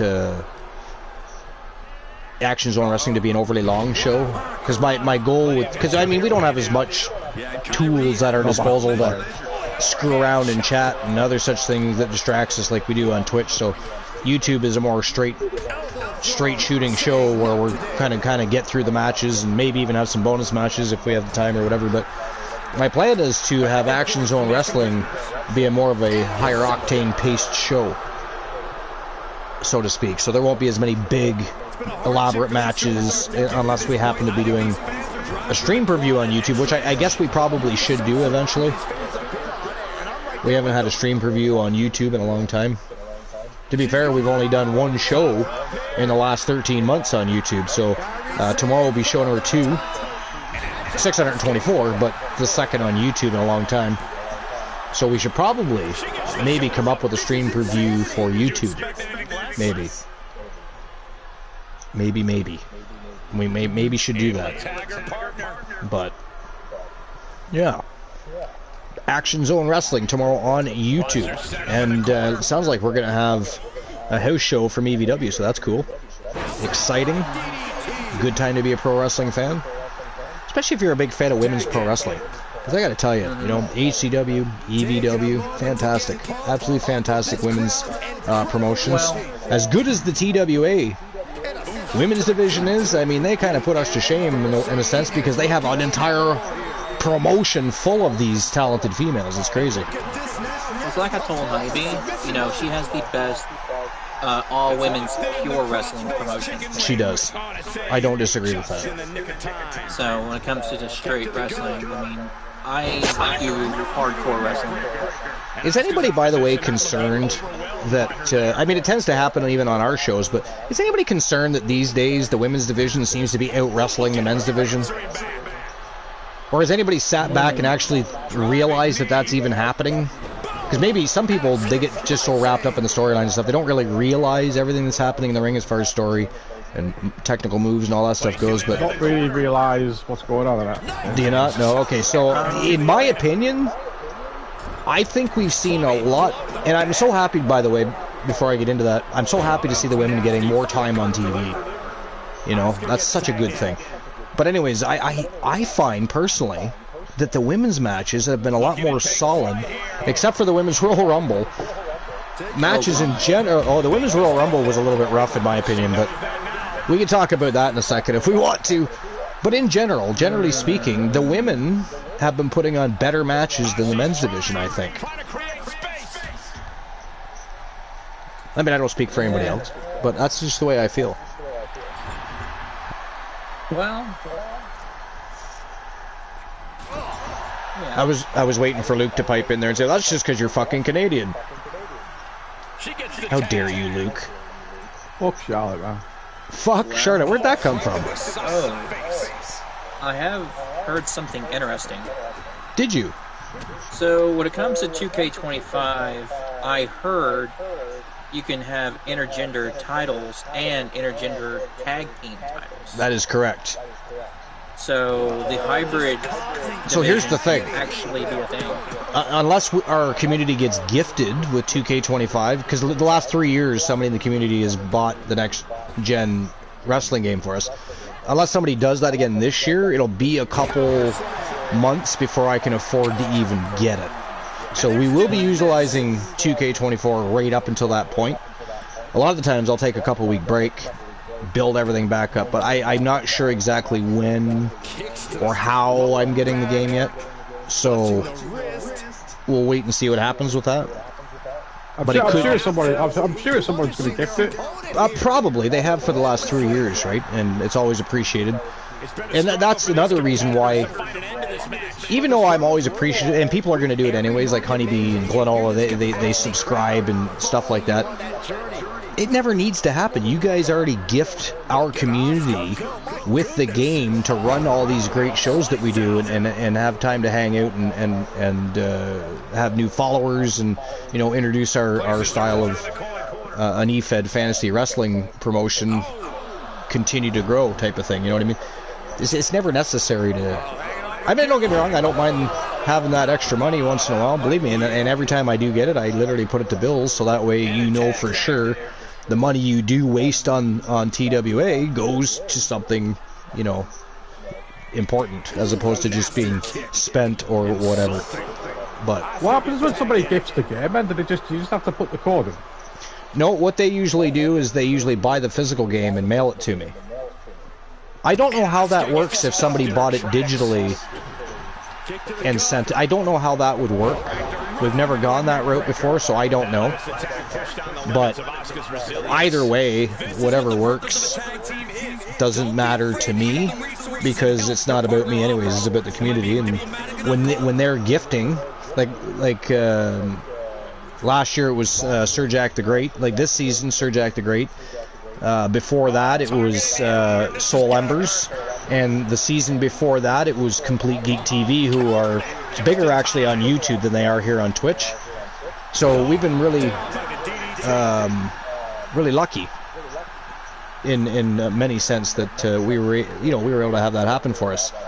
So, but if it doesn't, that's fine too. I'll eventually get the game. It just could take me a couple months, maybe 2-3 months. To be able to afford the game, but we'll see what happens. That's not something I'm not gonna message everybody in our community and say, hey, do you want to buy it this year? I appreciate. Honestly, Archer, it might be a bit anyway, because if it's anything like last year or like this game, oh my gosh. No, I know it's gonna be about 3 months before it's completely properly playable, anyways, because they've added too much shit to the game. They did. They added too much shit. But anyways, and it's like, here's the thing. When they're testing these games, the very best thing they could do would be to have people that stream the game test, because the streamers of the game, they push the game to its limits with creation, with images, with championship with all this stuff that gets thrown into the already busy you know what I mean? So it causes glitches, it causes all these problems. These are the people that should be testing this game, not just the average game player, because they might not sit and play through a universe mode, or stream a universe mode, or stream anything in general. To be honest, though, it's just every fucking way. But 24, it's a good game. 23 was more stable. I thought 23 was the better year so far out of 22, 23, 24, because we're not going to talk about 20. It was absolutely horrific. Even though it had some good aspects to it, it was horrific. Terrible. 20 didn't exist. 20 didn't exist. No, it did. It was 21 that didn't exist. They never made 21. They took their time and made 22, which is a good thing, because 22 was pretty good. I know 20 existed. I like when the times that it didn't. Oh, I see what you're saying. Well, ladies and gentlemen, that is it. That is all. The winners of the match. It is Rose Brewer, the Viking, and Tia Stevens, the Anomaly, going on to face the League of Nations next week for the TWA World Tag Team. Or sorry, not League of Nations. I keep saying League of Nations because they're on my mind because of the Retro Beat feud. The Outlaws from Team Joe Link. Joe Link's probably thinking, how the hell can you not remember the Outlaws? Multiple-time champions, multiple-time tag team champions. How dare you, sir? Joe, fuck you. How dare you speak to me that way?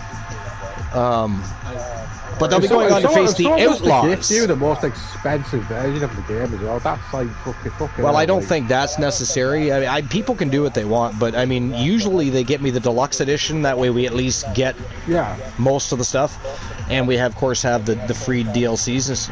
But I mean, I would, like for instance, last year I wouldn't have even wanted, you know, or the NWO pack, like none of that stuff. Like standard, or not standard edition, but the deluxe edition is absolutely fine. That's the best value for the money, unless like for even the WrestleMania this year, like I didn't care to have all that extra stuff. I always go for the deluxe edition, mate. The only good thing is, I guess it gives you all the wrestlers and everything right off the hop if you buy the most expensive version of it, but I was tempted to get you the WrestleMania pack. But, just so I could have Ronda. So you could have Ronda. I didn't see a very good one in the Community Creations this year, to be honest. Community Creations this year was kind of stink. Not even gonna lie about it. I've already got a prediction for next year. Alright, here we go, ladies and gentlemen. We are just about to the betting rounds. Up next, it is Penta, who's been on absolute fire, by the way. He's had a couple blemishes, but he's looked absolutely fantastic at the ring. People have been on their feet in full support of Penta since he arrived. Tonight, he's facing the one Elijah Archer.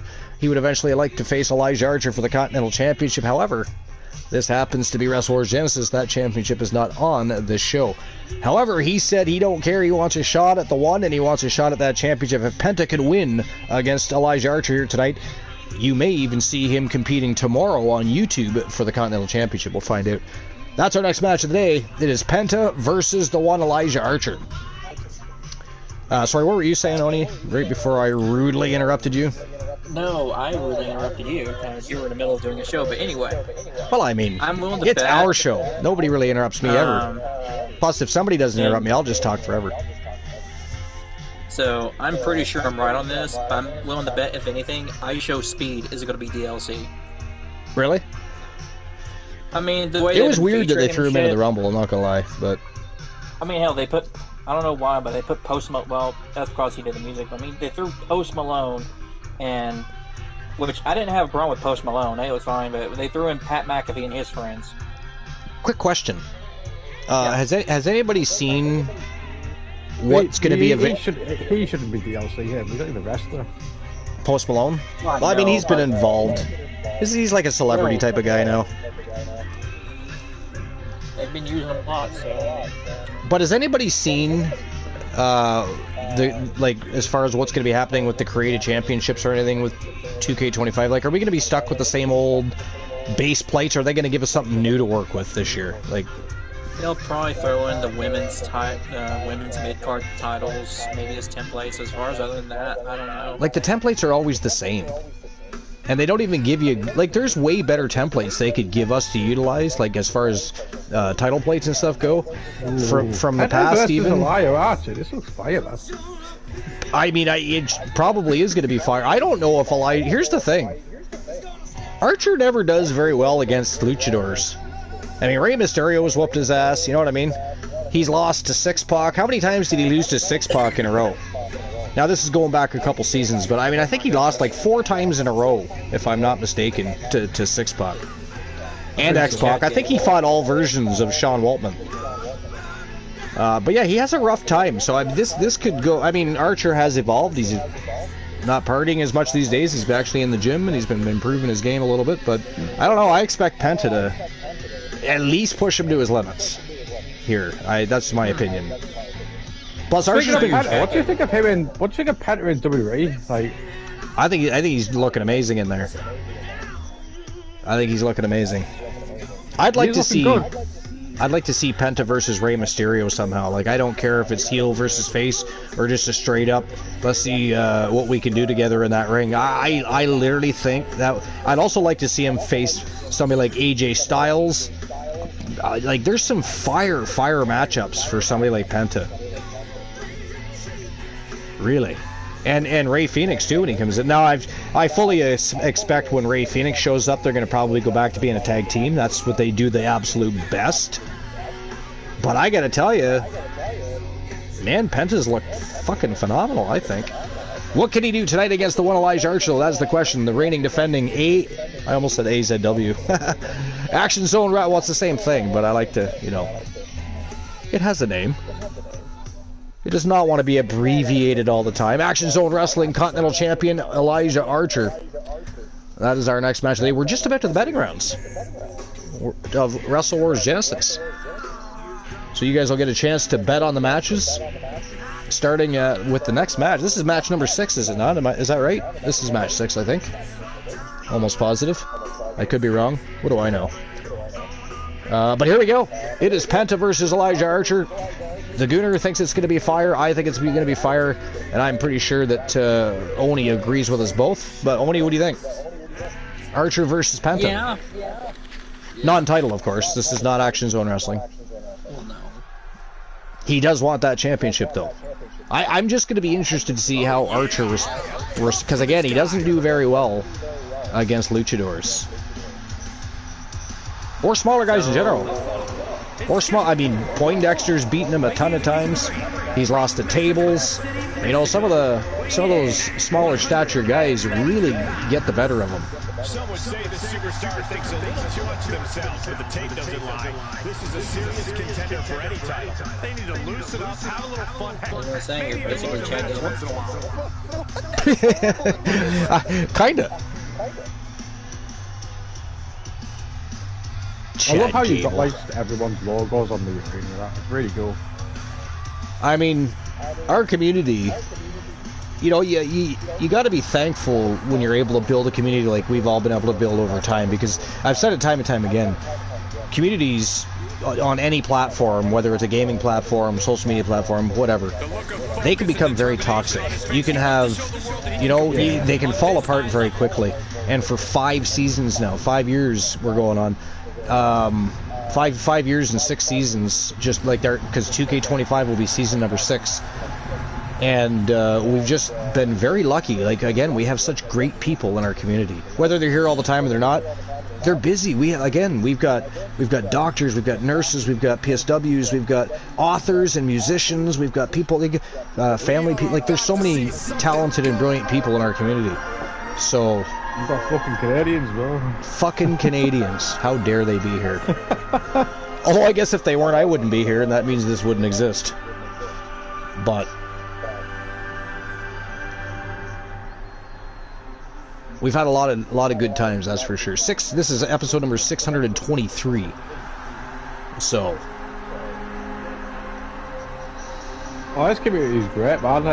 Ever since I first started streaming, man, this community's always been supportive. Well, that's the thing. Everybody's supportive. We've had no problems. Like, people goof around and have fun, but nobody comes in and bashes anybody. Nobody, you know, insults somebody. Nothing like that. It's just been so good. You couldn't have planned a better community. Because again, a lot of communities turn out toxic in one way or another. But anybody that comes in and tries to cause a problem, whether it's Oni, whether it's you, or Glanola, or Joe, or somebody, if I don't catch it, they do, and they handle the problem. And as I've said before, my mods that are chosen need zero permission from me to handle business, to keep our community safe, to keep it welcoming, and to keep it inviting. I will never question, although they always tell me they don't have to, and I will never question if they ban somebody, that person's banned. Do not message me and tell me or request that I reverse that, because if they've done it for a reason, and I refuse. What to do? You're banned. Well, that's the thing. And you know how hard it is to get banned in this community? We're a bunch of villains, right? It's hard. So if you get banned, I don't know what to tell you. Well, it's like, you know, I'm not going to mention names, but remember that person who decided he wanted to go talk behind your back about how you rig matches and stuff like that, and then he got obviously banned, and it's like... That was kind of funny, though, when you think about it. Yeah. You know, because the funniest thing was, he was more concerned about the potential rigging of a live show as opposed to, apparently, my recorded matches that we upload to YouTube as house shows. Those couldn't possibly be rigged, and the logic made no sense to me. But where he went wrong is he pissed off Oni, he pissed off Life, pissed off Strife. There was a few people he pissed off. I didn't have to be pissed off because that was enough. And they're like, and Queen Bee got upset. So, and they're like, you know what, this guy's got to go. So I was like, you know what, he does then. Goodbye. See you later. Thanks for coming out. Lovely party gifts next time. Don't let the door hit your ass on the way out and pirouette it onto the street. He was in here for a while though as well, wasn't he? Was, I know. Like, he was actually at one point fair. Now, to be fair, somebody warned me about them, but they had behaved for so long that I didn't really necessarily have a justification for doing anything. But then all of a sudden, just weird shit, like accusations on rigging matches because their wrestler lost. Like, my guy, Elijah Archer loses almost every match he's in.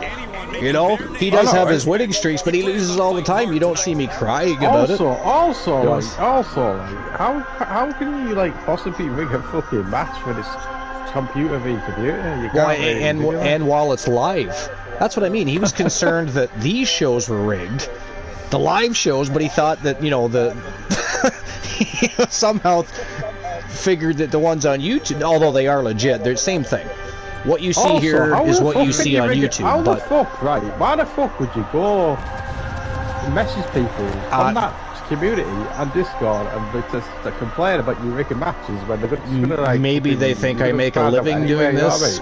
People pay me. I don't know where their thought patterns are either. I got a question. Who's leading in dice? I'm not sure. I got a 4 and 4. Ooh, that's probably the lead, because I don't know how many people have even played. Oh, there's the numbers right there. Oh no, that's Mufasa. I know today's numbers are 3 and 3. It is a pair of threes? Holy shit, why did I do that? The thing is, he was in my stream as well. So I got rid of him because of that, really. I didn't want him in my stream after that. I'd have to guess you're in the lead there, Oni, and I know Mufasa was leading in poker. He had 3 of a kind 10s, 9 high. I don't know if anybody's beat that or not. Even if you're not defending the title, the pressure is still constantly on you to deliver. We'll see how far that bravery takes. So basically, what you said is, if you get banned, you don't come back. Well, no. Well, because people do that, right? If somebody bans them, they'll message me and say, well, you know, that's not fair, or blah, blah, blah. It's like, I'm sorry. Like, my community has been here so long and are so trusted and are friends. Don't try to convince me that they all of a sudden, because they don't ban people. So if they, well, they do, but not, you know, it's not a thing they set out to do. They don't do it on a regular basis. It's just they have done it. So don't come to me and try to convince me that Oni or Glenola or anybody else that has the capability has banned you for no reason. You're trying to sell ice to an Inuit, and I'm not even an Inuit, and I don't want to buy the ice. So I have my own refrigerating. Do you believe in second chances? Like someone should get a second chance, or I do. But here's the thing: a second chance. Well, not just that. A second chance can only be made possible is if the people that initiated the banning are willing to see that through. Because it depends on the reason they were banned, right? Like, if Oni bans somebody, and later on, for some reason, I think, well, maybe they haven't had a problem in other channels for a while, blah, blah, blah. I would go to Oni and I'd say, well, what would you think about this person getting a second chance? Do you think that's a good idea? And, you know, if they said no, it's no. If they said, yeah, you know, second chances are deserving to those that are, you know, well, deserving, then we would allow that to play out. Other than that, I will never unban somebody. First of all, I think it's funny when people get banned. Especially when I don't have to do it myself. But, so I'm having a good time. I'm not going to unban you for fun. It ain't happening. And again, you're never going to convince me that Oni banned somebody for no reason. You're trying to sell merchandise to the wrong person. I was going to say, if I can make an example real quick. Sure. So, I remember one time, like, January lost the Legends title to Brie Bella. Brie Bella, of all people. Yeah, that was stink. No. bitch about it. I mean, is it I did. But He's telling the truth. He didn't say anything. I was the one that complained about that because I'm not a Bella fan. But for some reason, the Bella twins in that specific season, the Bella twins were very good, and it was annoying as hell. But my point is, was I disappointed? Yeah, but did I go around saying Archer's rigging matches? I lost to Brie Bella. That couldn't have fucking happened. Yeah, no. Lost to Brie Bella. And to be fair, if I'm rigging that match, not a chance I'm rigging it in fucking any of the Bella's favors. I fucking lost to Kiro Tazara, man. None of the Bellas. Yeah. No. I'm not a Bella fan. I was so annoyed that season because they won a lot. They were even champions. It's like, what the fuck? I'm gonna be honest though. If I would have seen January lose to like someone like Mae Young, I would have laughed my ass off. Yeah, I don't think that ever happened. I can't believe Gouda fucking lost to Kiro Tazara, man. That was totally Joe's fault too. Joe Link is always... That was Joe's idea. It was. He's always redeeming matches for the Gooner. He hasn't done it in a while, but he does it a lot. And it'll be like Akira Tozawa or Chad freaking Gable or something like that. It's funny. It's like that team rivalry between Team Luke the Gooner and Team Joe Link. It reminds me of the time... I should start booking him in handicap matches in my street when I've had to go. Book Joe Lincoln in handicap matches. I should start booking. You're lucky just matches. win. You probably would. Put him in there against somebody that most likely he's not going to win. Like, I don't know, the Brothers of Destruction. Fucking hell. Undertaker and Kane versus the Phenom Joe Lincoln. I would not like to go against Undertaker and Kane in a handicap match. Not in a handicap match. Fuck that. No, thank you. I'll take the 0. Ride the pine. Sit in the locker room. Name your cliche.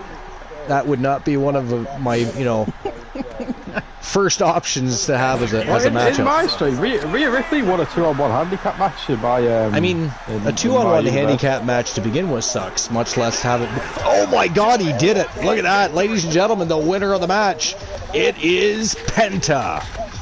Wow, Penta just knocked off Elias Archer. He did well, yeah, and that means that he's going to be going on to Action Zone Wrestling to face Archer again for the championship. I swear, this is like your bogey opponents these are, the luchadors. Archer is awful with them. Like I said, Rey Mysterio has beaten him several times. I might book him against Rey Mysterio. In tag team matches and in singles competition, not to mention.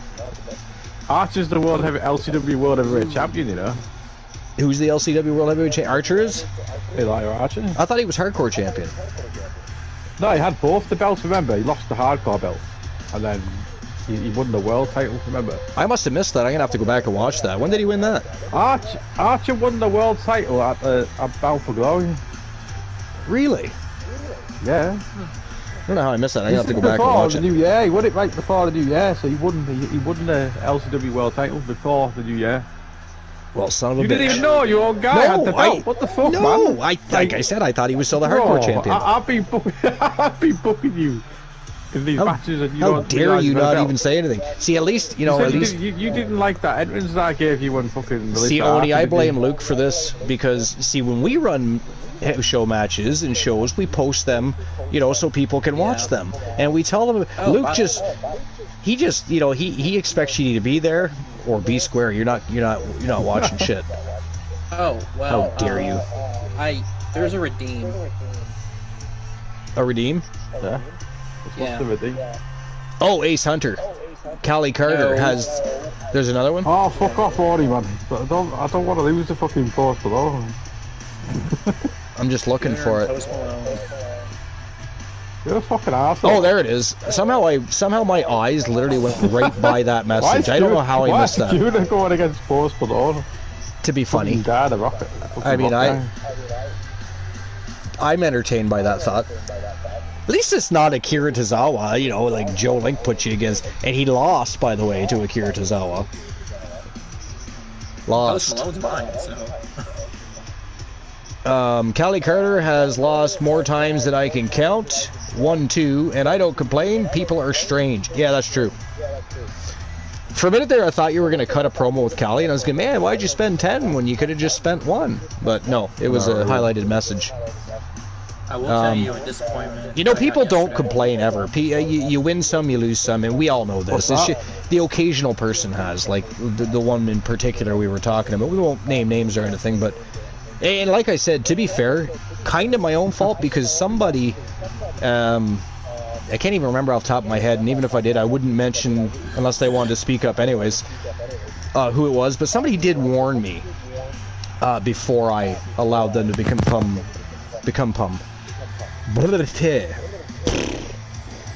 Let's try that again. Holy fuck. I was warned before I allowed them to become part of the community.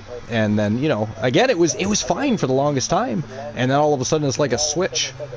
And poof. Shit happened. And then, well, they were pirouetted back out onto the street. So.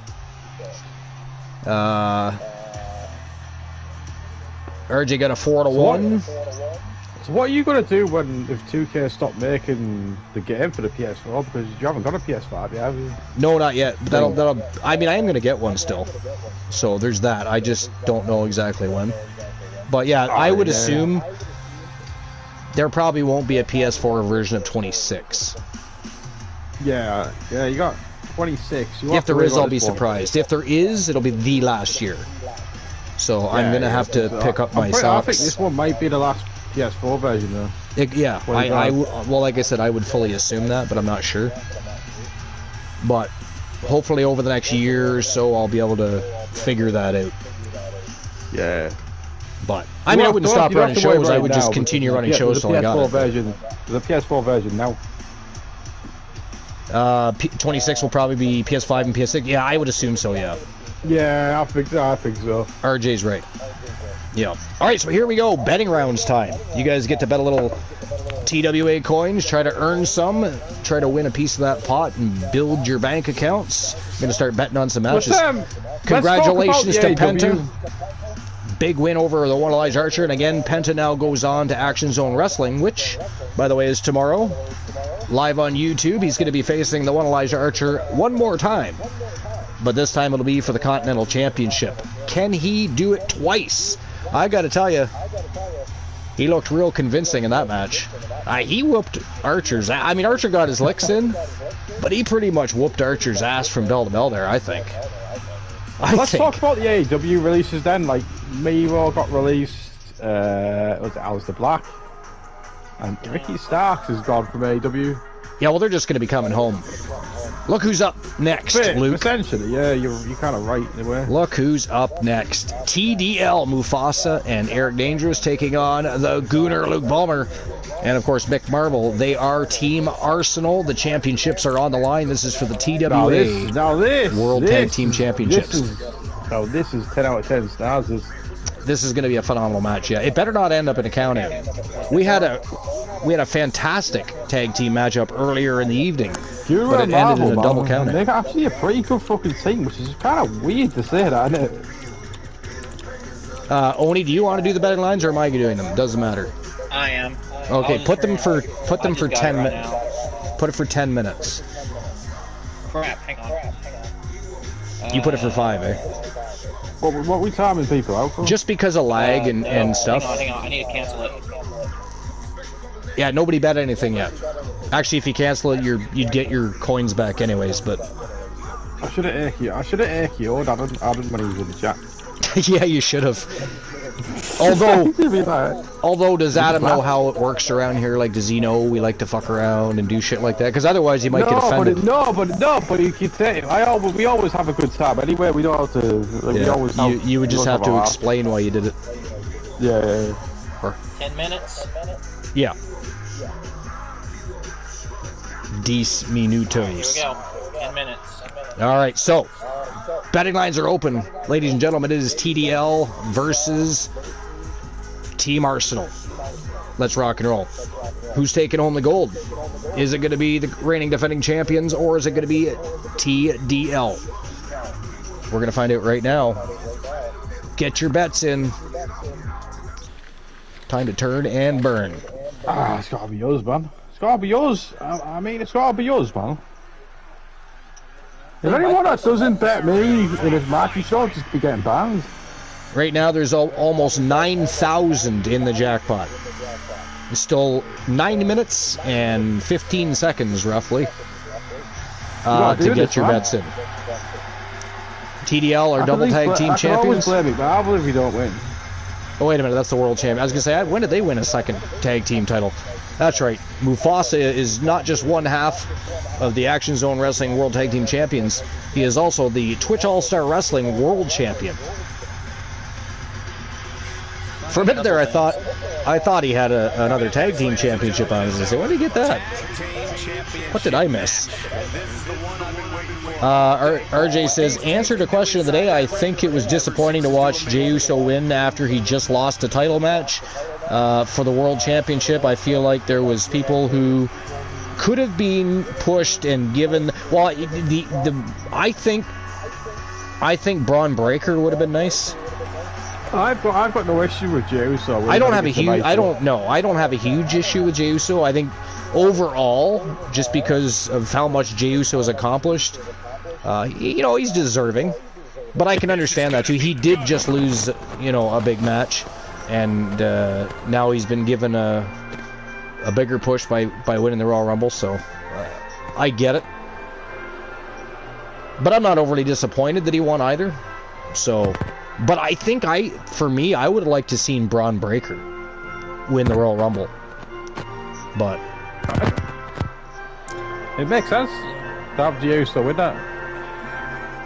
So he's over. You know what I mean? Like there is a lot of different Royal Rumbles. That's the beauty of this Royal Rumble. You could pick so many. And there's a lot of hype. Could have been the right choice. It could have been the right choice.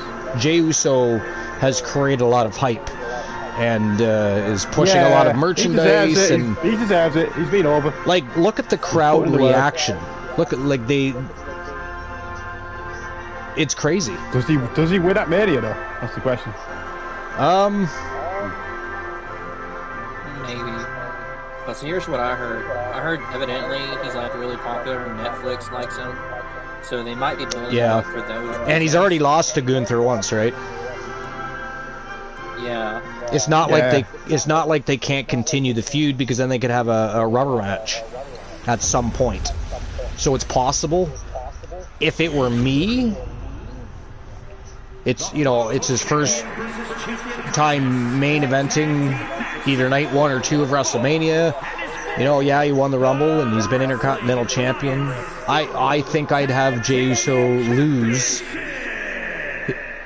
What is this if he didn't already have a match against Gunther? Yeah, well, I mean, I'm saying that I would have Gunther win at Mania. If he already didn't have a match against Gunther, if he already hasn't lost to Gunther, is that what you're saying? What do you mean?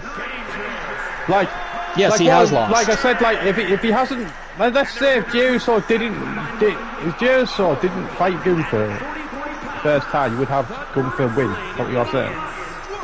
No, I'm saying that was their first match. No, either way, I'm having. You have him lose twice to Gunther. Yeah. But why twice? Because they need to further solidify Gunther's run as legitimate, and I think putting. What do you do with Jey? Do you have him win the Rumble again next year then? No, I would simply have him find another avenue back. It wouldn't take much. He's too popular. But the way it is, though. Would Jey win the belt in a SummerSlam match or something? Potentially. But if Jay's over though, I think he should get it at the same time. At the same time, I love Gunther, you know what I mean? It's one of those things where Gunther won it at SummerSlam, didn't he? Personally, I've had no issues with the Gunther title run. I think his Intercontinental title run has been better though. Yes, his Intercontinental title run was, but that's not his fault. I think it's going to be pretty hard to top that off though, kind of. Yeah. It's not really Gunther's fault, the way he's being booked or whatever, but yeah, his Intercontinental Championship run was better than. I don't think it's been bad though. That's at the same time. No, I think the title run has been a bit better than the world. That's not a bad thing though. That's the thing. I think I think Gunther's run as champion is better than Cody's.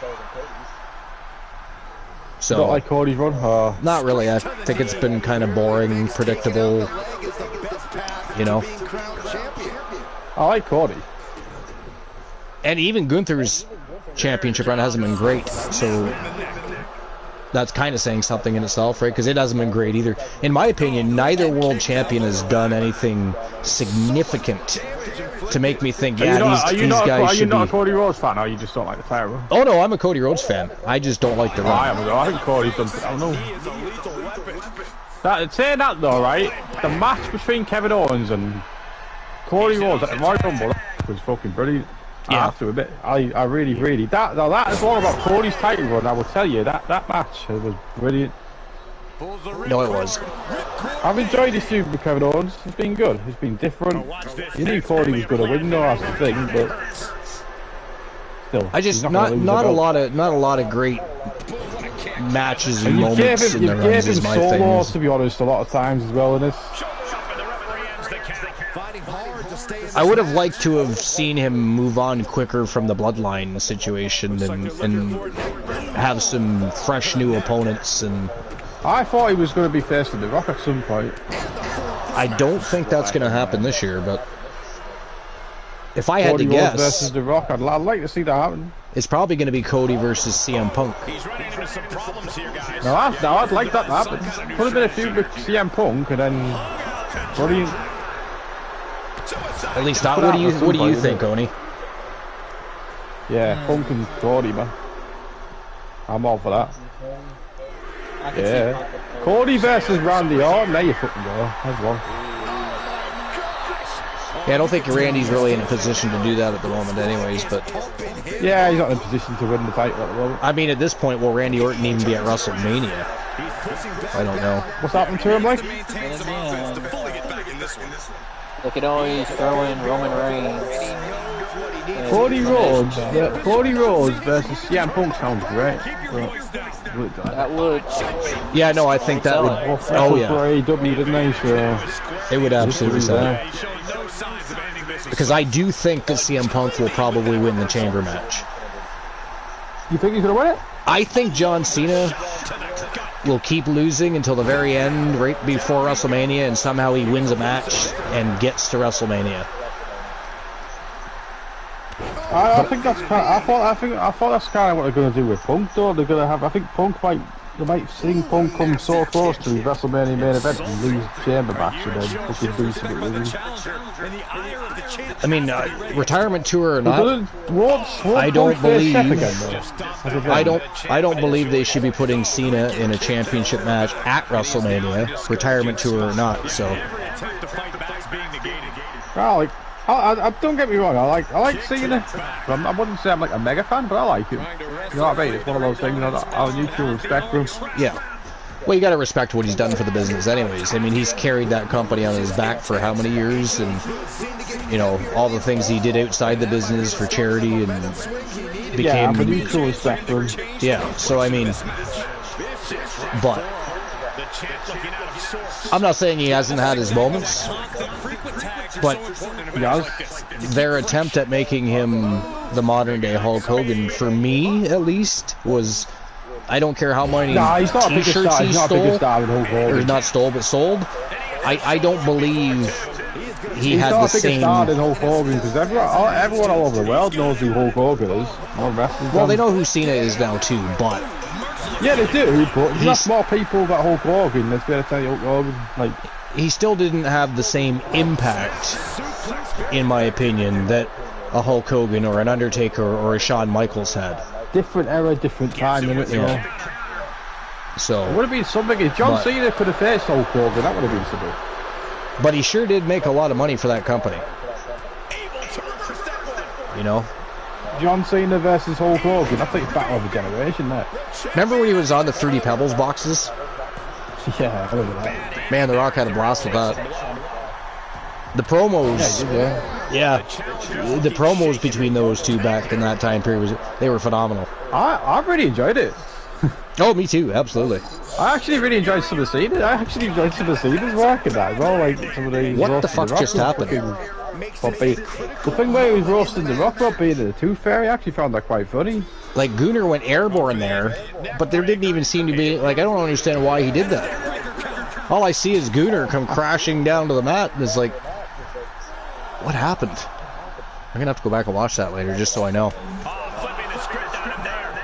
I was reading the chat, so CM Punk versus Cody Rhodes, I'm with you on that one. Sometimes I wish I just had the chat right on the screen. But when you do that, it takes away from the... Yeah, it takes away from the live broadcast. It does, it does, and that's why I stopped doing it a long time ago. I do it if my phone stops working. Oh, that was close. Man, Dangerous kicked out, I can't believe that. I thought Gunnar had him right there. I thought it was over.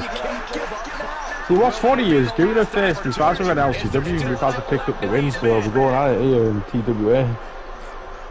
Tag team action. I'm just glad most of this matchup's been in the ring, because, you know... So yeah, do you know Moon Raiders 3? I've got a title match against Goliath Archer on there. You do? So, Gunnar versus Archer? When's that happening?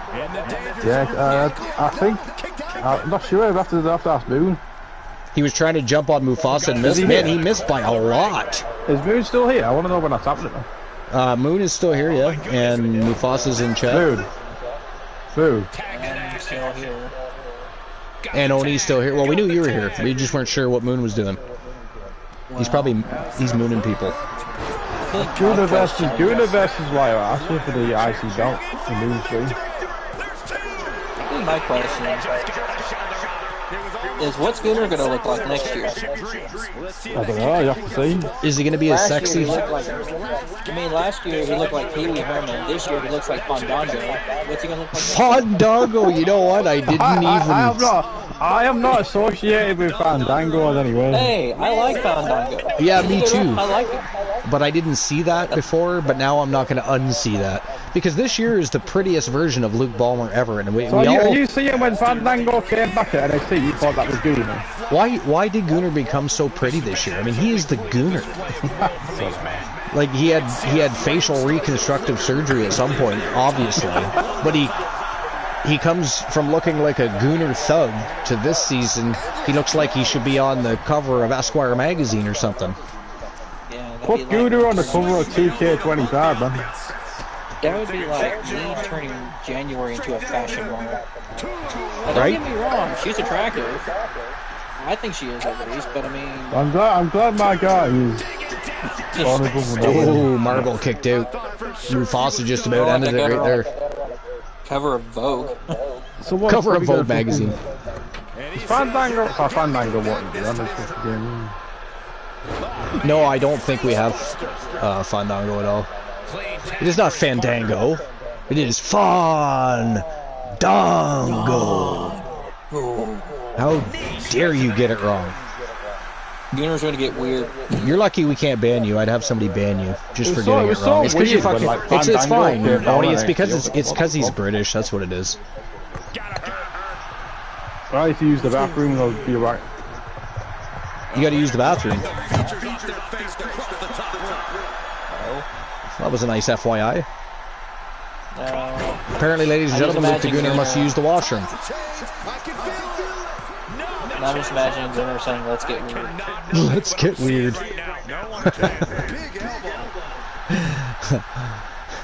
You want to get nuts? Let's get nuts.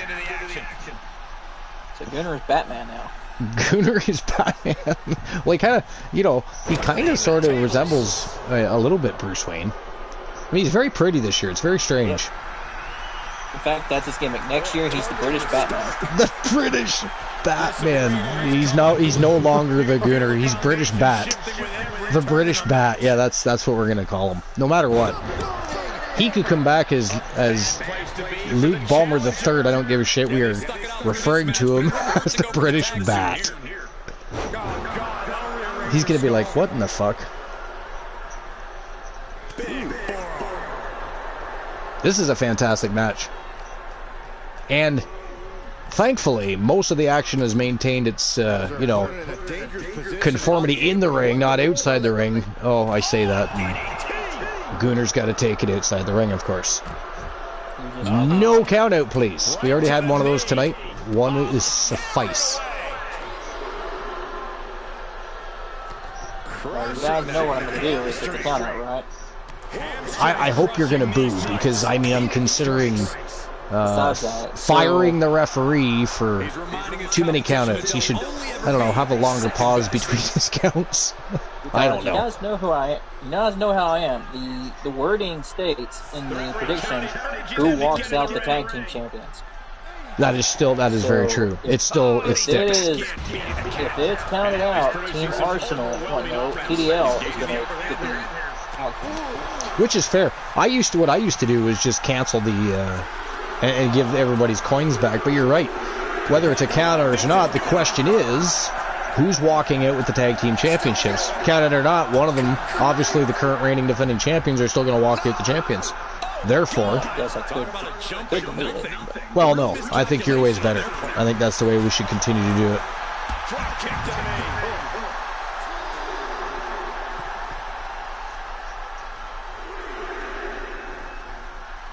Now, if it was like who's going to win, that's different. But yes. So yes, Champions Advantage plays a whole big thing. It does. And can still win you money, ladies and gentlemen. For that matter. What are you guys thinking? Obviously not about the ref's count. We haven't hit any dirt sheets or Joe Link's match recaps and highlights today. We've had so much to talk about it. You know, I like shows like that, though. I do have... I did hear something disappointing yesterday and saw something disappointing. Okay. So, January yesterday lost for AXW Women's World Title. Oh, no. Who'd you lose to? Iris Stone. Oh, my. Good match, at least? Oh, okay. Well, first of all, it was a cash-in. Oh. Second of all, it was 8 fucking days before her 1 year reign. Oh, man, she would have been champion for a full year. 8 more days. And she obviously was already competing in a matchup before the cash-in, I assume? She was in a War Games match. Okay. Damn. Was it at least a good match? Yeah. I didn't really see that. Oh, Buck. We were just talking about, Oni and I were just discussing how we think Charlotte is so much better than Mickie James. Oh, fuck off with that shit. Fuck Charlotte, man. We need a workhorse champion like Charlotte. Someone who busts their ass all year. Who's always right, at every show. Yeah. Not the position you want to be in right now.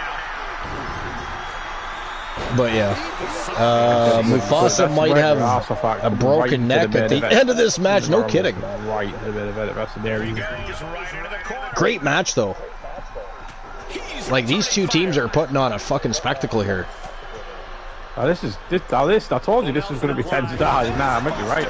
I mean, honestly, I don't think it even mattered who wins at this point. You're likely going to see a rematch between these two teams. I mean, wow. Well, it does matter who wins. Fuck Charlotte, you know, I'm sure if you ask Mufasa or Galaxy fan, I'm sure they're gonna want to win, because if they win, they go home with the gold.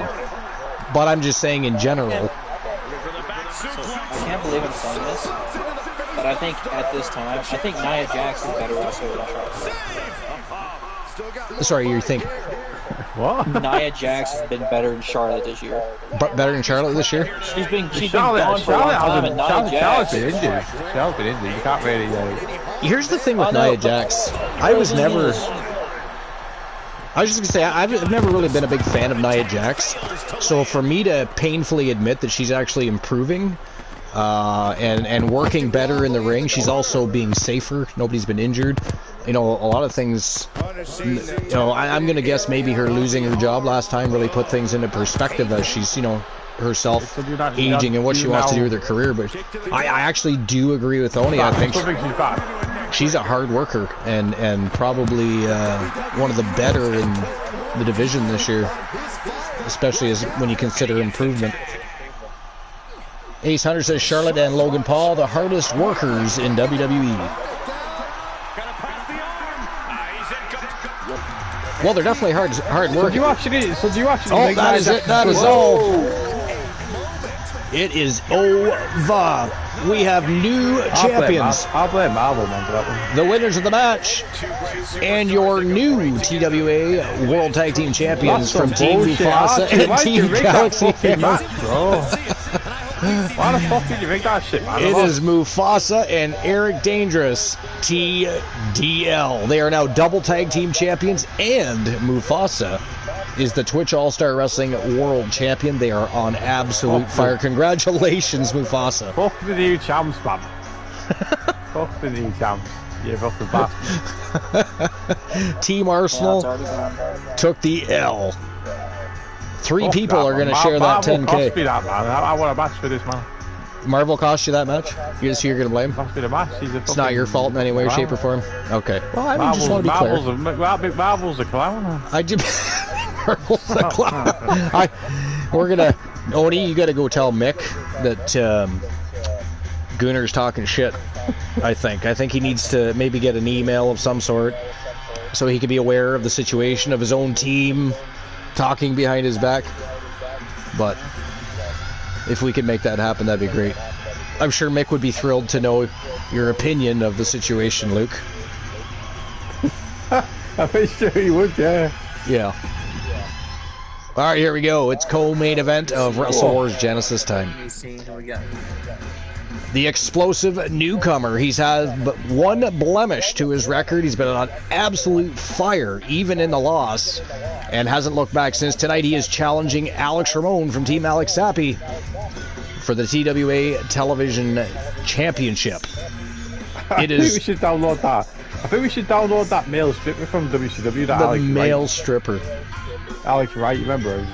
Y'all heard that, right, guys? Alex Wright, remember Alex Wright, the male stripper from WCW? Luke, Team Luke the Gunner 94 would like to have a male stripper on the roster. Yeah, I think everyone would like this. I demand we should have Alex Wright. I mean, I'm just trying to make it clear to everybody your wishes. You know, you would like to have a male stripper. I ain't gay, but I would like to have a male stripper. Yes, that's what I said. You want a male stripper. That's what you said. I didn't say that was words. I said Archer would like to have a male stripper. Don't try to turn around on me. We all know Archer does not want a male stripper. You literally said that we should have a male stripper added to the roster. Did he not say that, Oni? We should get our rematches for those titles. In a table. Don't be trying to pass the buck here. You know, you don't have to be ashamed. If you want a male stripper, you can have a male stripper. How do I get a rematch? There's nothing wrong with that. You enjoy what you enjoy. You want a male stripper, have a male stripper. Have him pop out of a cake. I don't care. Put a little bow tie on. You can have a male stripper. You're Canadian good. End of the story, right? All right, let's get this match underway. I gotta get the. Oni, did you already do the betting line? You're on that now. All right, cool. So a little over 10K went to Mufasa and two other people. Next betting line is opening here in just a few moments. Did you actually change that yourself so it says the thing where I said because you're fucking Canadian? Did you actually do that when somebody shows you your stream? Shout you out or something? I didn't do it. It's when other people, when they do a video shout out or a shout out and the video pops is that up. Actually the one that's the one that gets chosen, yeah. What, all the time? So far, yeah. Well, the people say anything. It didn't used to be, but it is now. But I mean, Twitch has deleted all kinds of odds. I don't even know how that one still exists. How long? But yeah, 10 minutes. I try to keep it at 10 minutes. Because by the time we're done talking, and then the entrances happen, the match is always, 6 Because I'm fucking Canadian. That's the answer. That is the definitive answer. Say anything like when he got shouted out? I mean, what do you mean? I don't know. Explain. You don't know what you mean. How am I supposed to understand what it is you're saying if you don't know what you're saying, sir? You're fucking Canadian. I see what this is. Are you talking to Glenola while he's at work? Like, are you, honestly, Luke, are you and him texting right now? Why is it you're trying to confuse me? Last time I heard about because it is closer to a time where Glenola could end up showing up. Glenola is got his CM Punk drama. He is a huge CM Punk fan. He loves him. Oni and I have seen lunchboxes and figurines and action figure, all kinds of stuff from CM Punk. T-shirts. He's got posters. I was going to give him my CM He's Punk not quite figure. as. It's not quite like your Mickey James shrine, right? He didn't spend $598.74 on a pair of CM Punk underwear like you did for Mickey James, but you know he's got quite the collection. He's got quite the collection. You just want to see. What happened? What? I got that prediction up. Oh, it's up already? But like, why are we not watching the match then? What is going on with that? Where's video production? What's even happening right now? All right, here we go. Rowdy, Randall, and Piper from Team Multi-Gunman taking on Alex Sappy's Alex Ramon. TWA Television Championship is on the line. Let's rock and roll.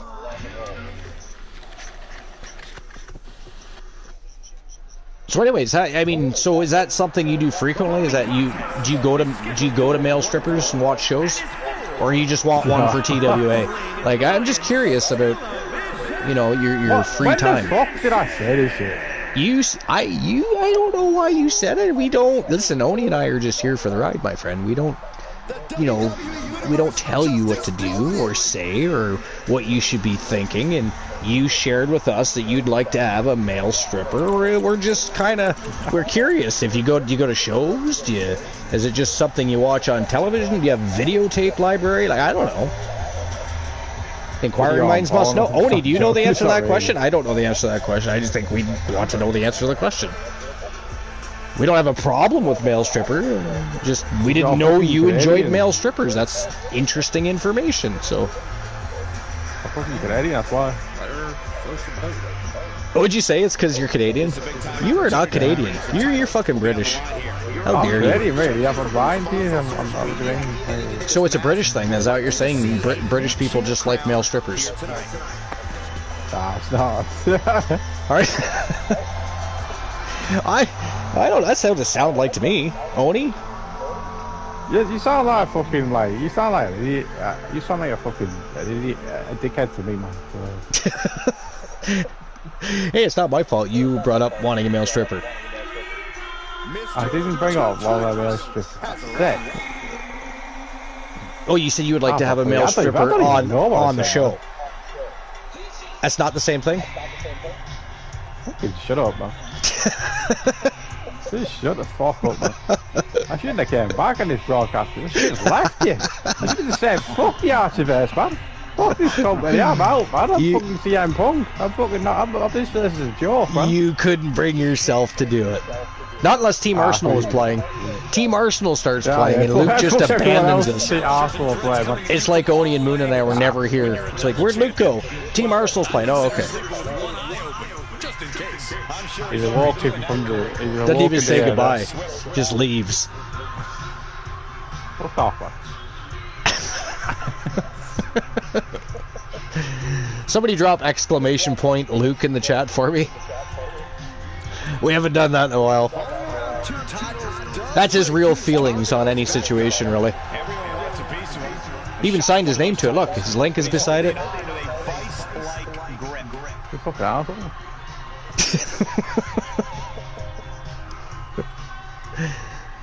Oh boy. Here we go. Television Championship is on the line. We still have a tournament. Twitch All-Star Wrestling is next, going live with a Gold Rush Championship tournament for the One Championship. Big Farmer Jackson from Team Boss Apollo is the reigning defending Women's One Champion. And of course, anybody that participated in the poll on Discord, you guys are the ones that chose the 8 contestants that are in the tournament today. And it is a great lineup. You guys did a really phenomenal job. It's going to be a fire tournament.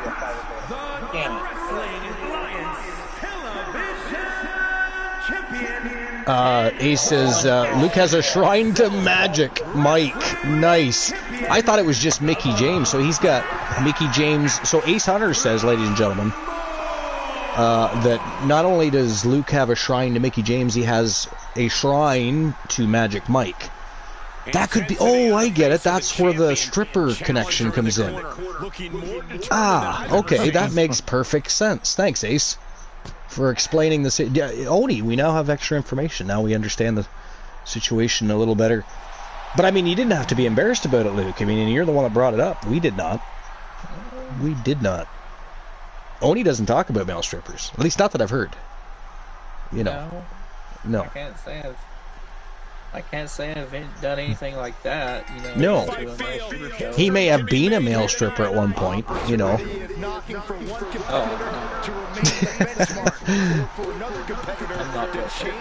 You're not built for that? No stripping for you? Not even for a... The Shrine of Mickey James was calling. The Shrine of Mickey. But no, Ace tells us that you also have a shrine to Magic Mike. Who the fuck is Magic Mike? Well, you'd have to Google that, but I mean, it makes perfect sense if that's the case, because, you know, the affinity for having a male stripper in TWA. Ah, shut the fuck up, man.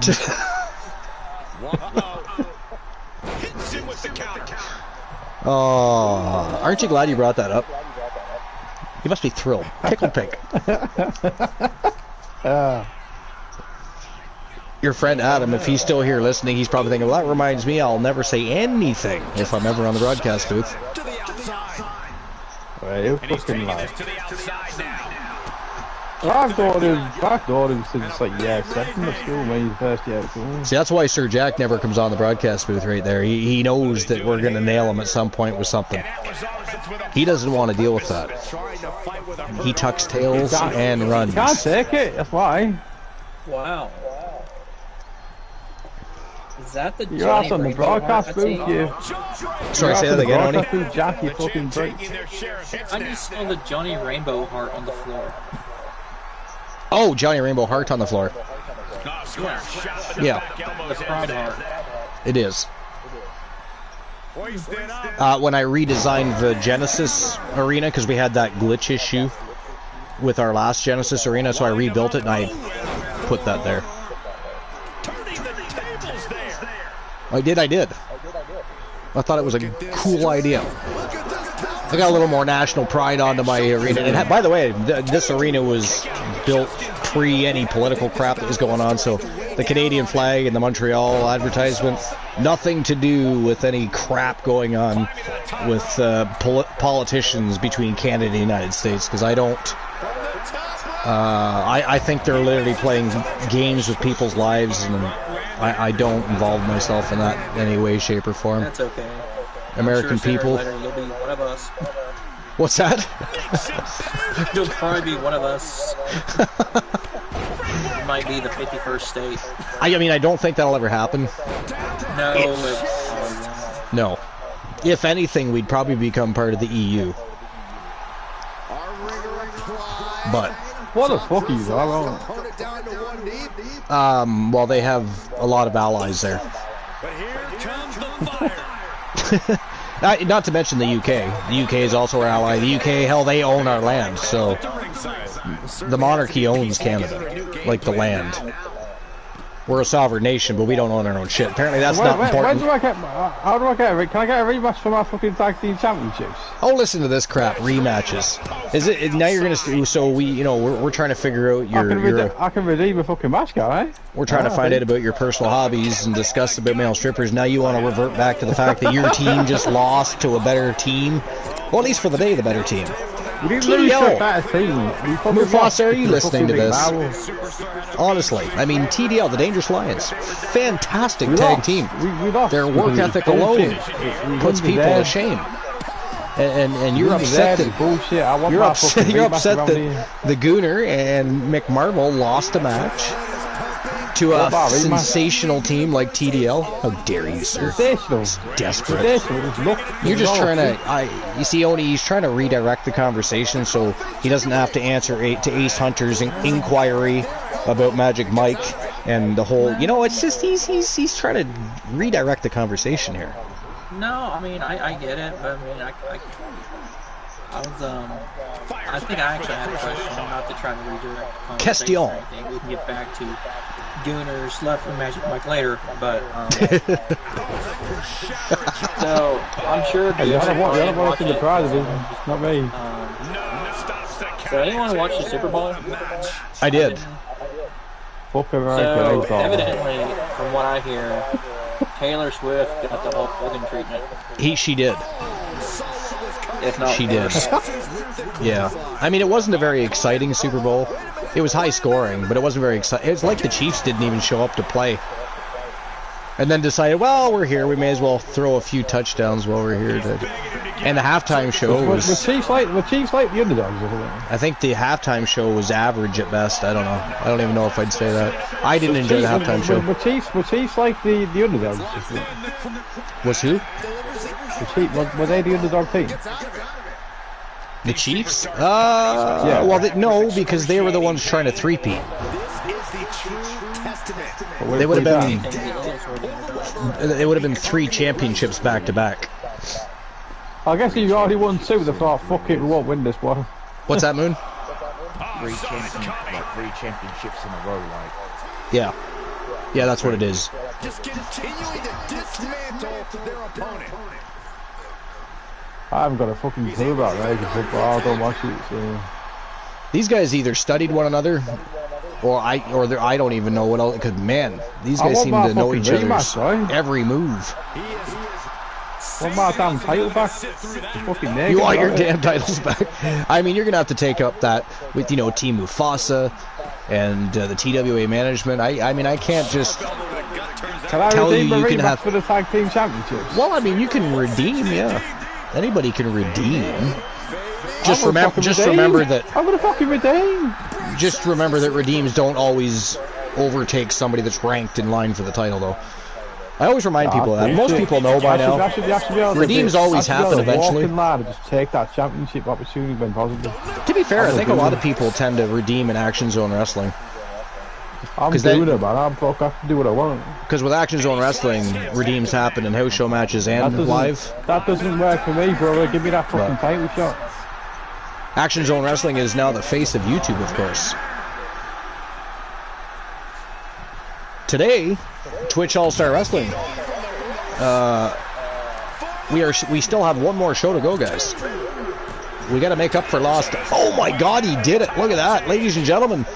The winner of the match and your new TWA television champion from Team Multi-Gunman, Rowdy Randleman Piper. Holy shit.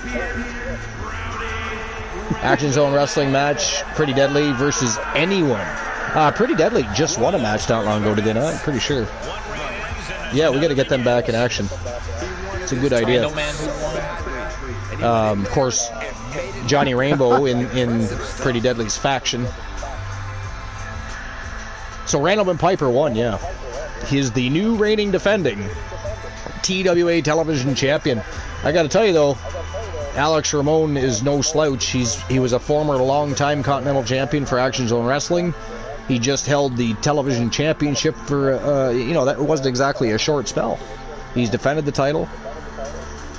He is a formidable superstar and opponent for sure. So Randleman Piper definitely earned his status. That was a big win over Alex Ramon. And that was a great back and forth match. Like I said, it was like they either studied one another, or I don't even know what else to say, because they seem to know each other's moves before they happen. It was interesting. But we have a new television champion. Give me my championship back. Now on to the main event of Wrestle Wars Genesis. Check it out. Triple Threat. I don't know why that says elimination. It's not supposed to be. That's weird. It's supposed to be just a straight up triple threat match. I don't know what that's about. Weird. But anyways, either way, it'll be I guess so. It's not supposed to be, but I guess so. I guess either way, it don't matter. It would have been a great match either way. We're just going to run with it either way. This happens sometimes. I don't know why that happens. Because you should have to select. You might have a mystery general manager like when you're changing the rules. For instance, when you're setting up matches, you got to go into custom matches to even select. Because there's no triple threat elimination available on the original menu, right? So, but whatever, triple threat elimination, triple threat, whatever. Main event, it's the women's division in action. It is Queen Dust from Team Moon Raider 25. We of course have. Sorry, say that again. I didn't hear what you said. Okay. Julia Jackson from Team Honeybee HCW, and of course representing the League of Nations. And the reigning defending television champion, it is Melissa Archer, putting her television championship on the line.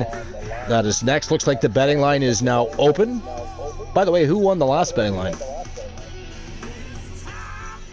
Hopefully it went to somebody deserving and didn't go to Strife or anybody. Did that nice. We're not here to be nice. How dare you all for thinking otherwise. Mufasa says, Luke, you can cry about losing the tag team titles, so if you want them back, then fight for a shot for the tag titles. So Mufasa's basically telling you to piss off, sir. You're going to have to earn your match. How dare you say that to me around here? Yeah. I'm the one in here that is I'm the greatest decorated champion around here in the RCB. The greatest decorated champion. I'm pretty sure that's January. I'm just going to throw that out there. They probably used to be there. Literally. When you win 6 titles in a row at the same, well, not if you win 6 titles at the same time. Yeah, it was the same time, yeah. Yeah, it was the exact same time. That's the only way to do it. It's not just holding 6 titles, you gotta hold them at the same time for sextuplet. What is this? You've not booked Nicky James. I'm gonna kill you. And then whatever titles that January didn't have, B. Jackson had, that was when they were Winter Swarm. They were so fucking dominant, it was retarded. Crazy cool though. It was a lot of fun. Come back and win. Alright, here we go. Betting lines are open. It is time to turn and burn for the main event of Wrestle Wars Genesis, and of course we're off to Twitch All-Star Wrestling for a 1 championship Gold Rush tournament. Women's division, Big Farmer Jackson going to be riding the pine and watching 8 Vixen villains slug it out to see who's going to earn the right to fight for the gold. But let's get through this main event matchup first. Betting line's already open. Let's go.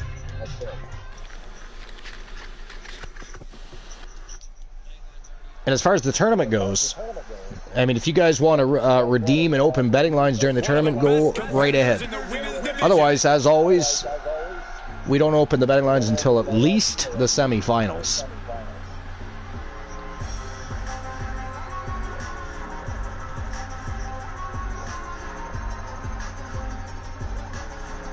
Here we go. Sky's a great competitor. Who is? Io Sky. Io Sky is, yeah. I'm a big fan of Io Sky. I like Kairi Sane too, I'm not gonna lie. I would like to see Io Sky be part of the Kabuki Warriors. Like, get away from Dakota Kai and because I think I'd like to see Dakota Kai go on her own and be successful. I like Dakota Kai. I'd like to see her have a singles run. Yeah, me too.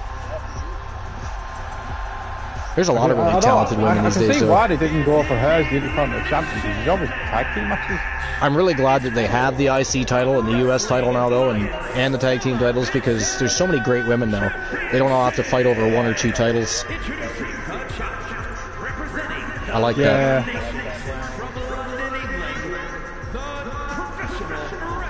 I'm seriously considering if I do continue with projects next year. Yep. Every title's to be intergender. Oh, you want a male stripper too? For God's sakes, what is it with male strippers these days? I did not say. Oh, I thought that's. I'm sorry, titles. Luke. I thought that's what he was talking about. I brought that shit back up again. My bad. Sorry, Ronnie. Go ahead. Literally, one world title, both men and women can fight for. Like every title though in the gender, like. Well, you're going to be able to have intergender championships too. Yeah, that's what Oni's talking about. Like, it's so we've created them and tried to find ways to make that work, which didn't work well, and that's why the division never really worked well, which is why we have the hybrid division now instead. But now we can actually make that happen. I'm bringing back Brock and Sable. Fuck yeah. How did you used to do that though without intergender matches? Like... Only one person would get a title, and let's say it was singles or it was tag team. If somebody challenged and beat the champion and was able to pin the champion, they won the title. But it's not the same as having an actual tag team division. It wasn't as fun. It does sound a bit shit, doesn't it, when you think about it? Oh, it was very shady. And I also like that women can bleed now too. Yeah, I like that. Why not? I think it was silly that they couldn't. You see Liv Morgan, we see women bleed as well. You just don't see it as much as the men. Liv just got busted open big time on Raw. It happens when they do bleed. It normally happens on accident with the women. Did you say you watched Raw, Luke? Yeah. Did you see the big cut over Liv Morgan's eye?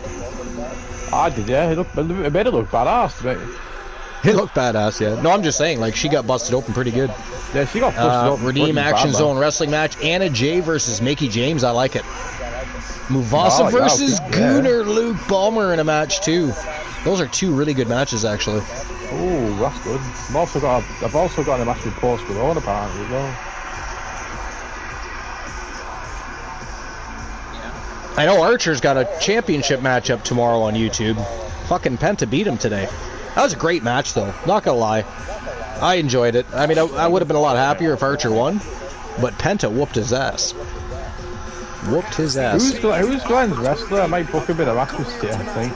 Wolfman Allen. How dare you not know? Did you hear that, Oni? Shit, yeah. Who is Glenola's wrestler? Wow. I know, right? I've been here. Where's for like Glenn? I gotta tell Glenn. I'm telling Glenn, or Oni's telling Glenn. One of us are telling Glenn, or Moon is telling Glenn. One of us, if not all of us, are telling Glenn. Fuck that. That's crazy. Man's been here for 5, going on 6 seasons, and you wonder who his wrestler is. That is ghastly. Look at my redeem. Anna Jay versus Mickie James. I like that. In advance for 2K25, Archer versus January. How dare you, sir? Archer's gonna get beat up by January. That's we actually going in a lockdown. Oh wait, no, hang on. No. That is rude.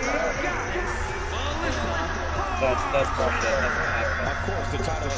That is just rude. Glenola's wrestler is obviously CM Punk. Now cue Glenn, because I'm pretty sure he's done work. I think Josh should give Glenn fucking CM I guarantee you Glenn will be here at some point, because he said he was done at 5, which I think is Central Time. Glenn seems to come in when CM Punk's having a match though on the fucking channel. That is weird. Like 5 Central Time, that'd be 7 o'clock Eastern Time, right? That's more like it.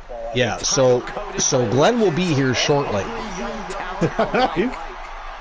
And one of us, if not all of us, including people in chat, are ratting you out, sir. You know what? While this matchup gets underway, though, I do have to take a quick trip to the facilities. Archer is not wearing Depends because I'm not a gambler, so I don't own any. Shut the fuck up and go to the toilet. Exactly, I'm going. I just letting you guys know. Oni? Why did you let us? I mean, Luke, I would trust you with the broadcast, but we know how well that's going to work out. You know, you'll probably start belching the alphabet. So Oni and Moon, Oni and Moon are in charge. Do behave yourself, Luke, or they will put you on a timeout, dunce cap. So, I don't know, they're villains. They'll do something weird. But I'll be right back. You know who we are. Yeah. I think honestly I wouldn't mind seeing Archer in January in an underground match. She's getting 5. That's one of my all-time favorites. Is Archer going to remember that? The DCXXIII? Probably not.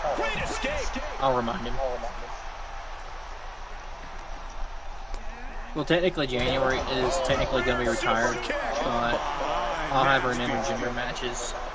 Corey, there are so many variables in a triple threat. Does that make it possible to execute any sort of Even CJ, how's it going? Everybody's got a plan until they get drilled in the face. Got to watch your back. Welcome on in. The shot that hurts the most is the one you don't see coming. Byron, how do you plan for a battle like this? Well, I try and fight out of a corner because then at least you see everything that's in front of you.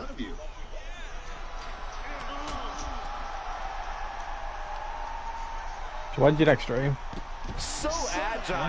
Might just have the quickness advantage over the champ. That could factor into this in a very big way when push comes to shove. Remember when I asked the stream wasn't working and we went, you stream TNA to this guard? The pay-per-view. That was actually pretty fun, that. Can she keep her down? She kicks out with authority after 2. If she keeps the pressure on, the next one might do it. How you doing, CJ? Yes, the trash can connects. Talk about taking out the trash. Looking for a pinning combination here. Into a driver. Off into the pin. She breaks the count quick. She still has enough energy for a simple It's a kick triangle out. match also, so... O'Connor roll. A Pele kick. shout out given to the Demon CJ TWA. He's looking highly motivated, getting hyped up.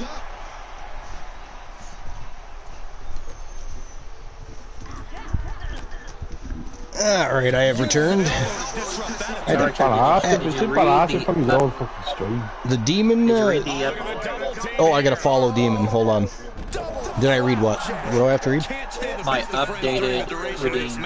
Updated redeem. In an underground match. How dare you, sir? Welcome back, Demon. I don't even know what... Demon was actually here earlier as well. I don't even know if I'm going to do underground matches, to be honest with you. Like, oh, I'm going to do a whole freaking season of them. A whole season of underground matches. Well, it's like MMA though, isn't it? Basically, it's full contact. That's what it is. There's no ropes. No, yeah. There's no wrestling even allowed, I think, in that. So I think it's just straight up full contact. It should be interesting. I've been busy planning on my show. Oh, yeah, what show are you running? You have your own wrestling show? Do tell. This is the right community to be a part of. If you're going to let us know. We even have places where you can advertise, Demon. I don't want to call you Demon. It sounds fucked up. We're going to call you CJ. Ooh. So CJ, Tennessee Wrestling Alliance. I like it. That's kind of funny because we are also TWA, the Archerverse Wrestling Alliance. We also have Twitch All-Star Wrestling and Action Zone Wrestling, but they're all under the same umbrella. I'm actually from Tennessee. You're from Tennessee? Nice. Yeah, I'm from Tennessee. Did y'all drink Tennessee whiskey? Tennessee has some pretty good wrestling. They have good whiskey, too. Yeah, they do. Of course, Jack Daniels. But I mean... Indeed. But, like, yeah, they've got a good local wrestling scene. I've worked in shows here, so... Remember I told you before, you might have told me before, but, I mean, so much goes on this show, CJ. You know, like Luke brought up requiring or would like to maybe see a male stripper on the show, stuff like that. So stuff comes up and you forget what you're talking about and what you've read in the chat. You just gotta remind us sometime. But yeah, we got places for you to advertise. But yeah, that's kind of funny. TWA, because we are TWA too. Like we have 3 shows, 1 on YouTube, 2 on Twitch, but they're all under the same umbrella. TWA simply stands for the Archerverse, which is the channel, Wrestling Alliance. We used to just go by TAV, but then it was weird having an actual branded show called TAV, so we changed it to... So what happened was Archer acquired something like 45.9% or 49.9% of a wrestling company, but he also bought out the old NWA promotion and changed over to the Archerverse Wrestling Alliance. If you go to About on the channel, it explains it all. Plus, there's a huge history. The Archerverse original name was GOW Gods of Wrestling, but that was way back on the old, like there was different sites we'd go to like GFed, Fed Wars, Pro Boards, different places where we had wrestling federations, and it was done differently, obviously, it wasn't visual, but so... Oh, damn. Elijah Archer, yeah, it goes way back. No, you mean in the ring? CJ's going copyright. Oh, nice. You never got copyright yet? No. I mean, I don't think mine's copyrighted just because... Well, I don't know. Is it copyrighted because we have a name on Twitch? I don't think so. I mean, mine's not copyrighted. I googled Extreme Dixon Wrestling before, and I didn't find anything. Same with Neon Pro. Certainly nothing wrong with Yo, Ace Hunter subscribing. This is the second month that Ace has subscribed. Thank you for the subscription. Appreciate you. There's an AKO. AKO. This has been a hell of a match. 0 eliminations so far. These guys are just going at it. This has been more of a brawl at times than it has been a wrestling match, as a matter of fact. Oh, that's what you mean, CJ. Okay. Yeah, I do custom music in my streams too. I think the paradigm has shifted. Yeah. A kick out. And look at I have a hard enough time with music I use in the game. They're always, like on YouTube, for instance, like WWE and all their subsidiaries are constantly monetizing my videos because of the music in them. I literally can't make money. I can't make money on YouTube streaming this because of that problem, but... Greetings, Elite One. But we're not here for money. We're here for good times. We're here for good people, great shows, awesome storylines and wrestlers. That's what we're here for. We don't give a damn about the money. Give me your fucking money, no. Okay, sorry, Luke is here for the money.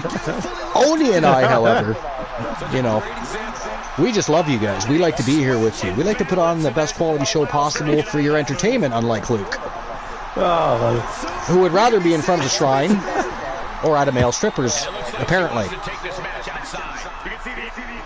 See me your fucking money, you fucking dickhead. Oh, Julia with the guitar. Ooh. Didn't see Melissa Archer coming across that ring. That was the problem there.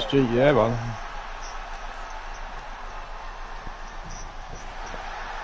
The Elite One. Your name rings a bell, Oni, apparently, to the Elite One. Welcome in, the Elite One. Can we get a shout out for the Elite One? Thanks for coming in. I'm going to answer his question. I'm in a couple.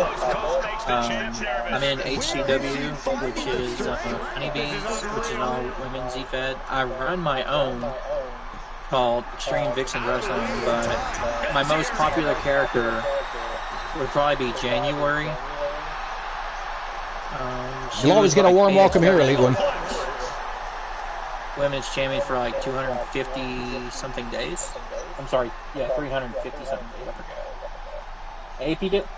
I was in AXW, Alpha Extreme Wrestling. I mean, I still am. Well, whether you're familiar with one another or not, welcome in, Elite One. We appreciate you being here. Welcome to episode number 623 here for TWA as a whole.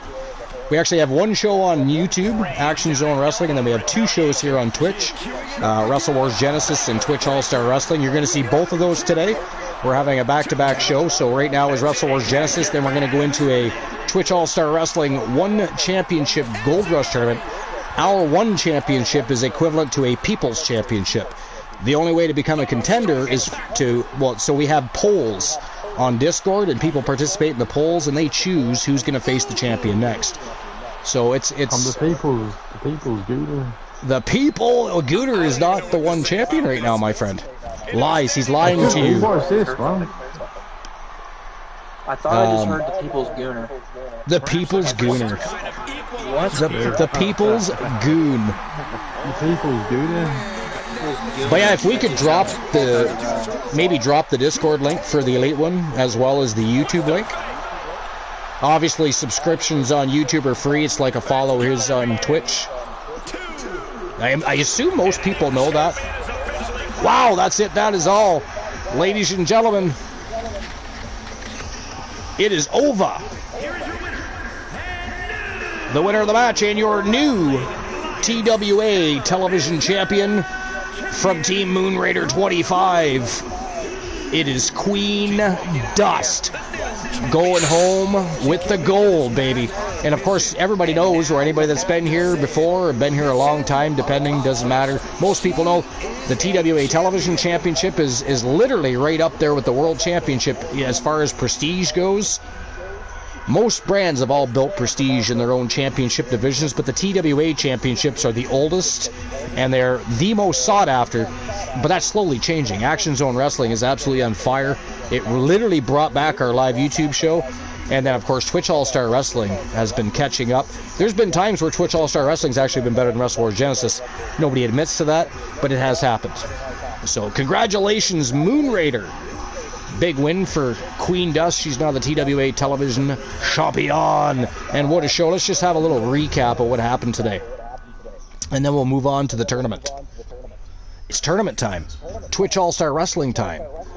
One Championship Gold Rush Tournament time. Alright, so let's have a look.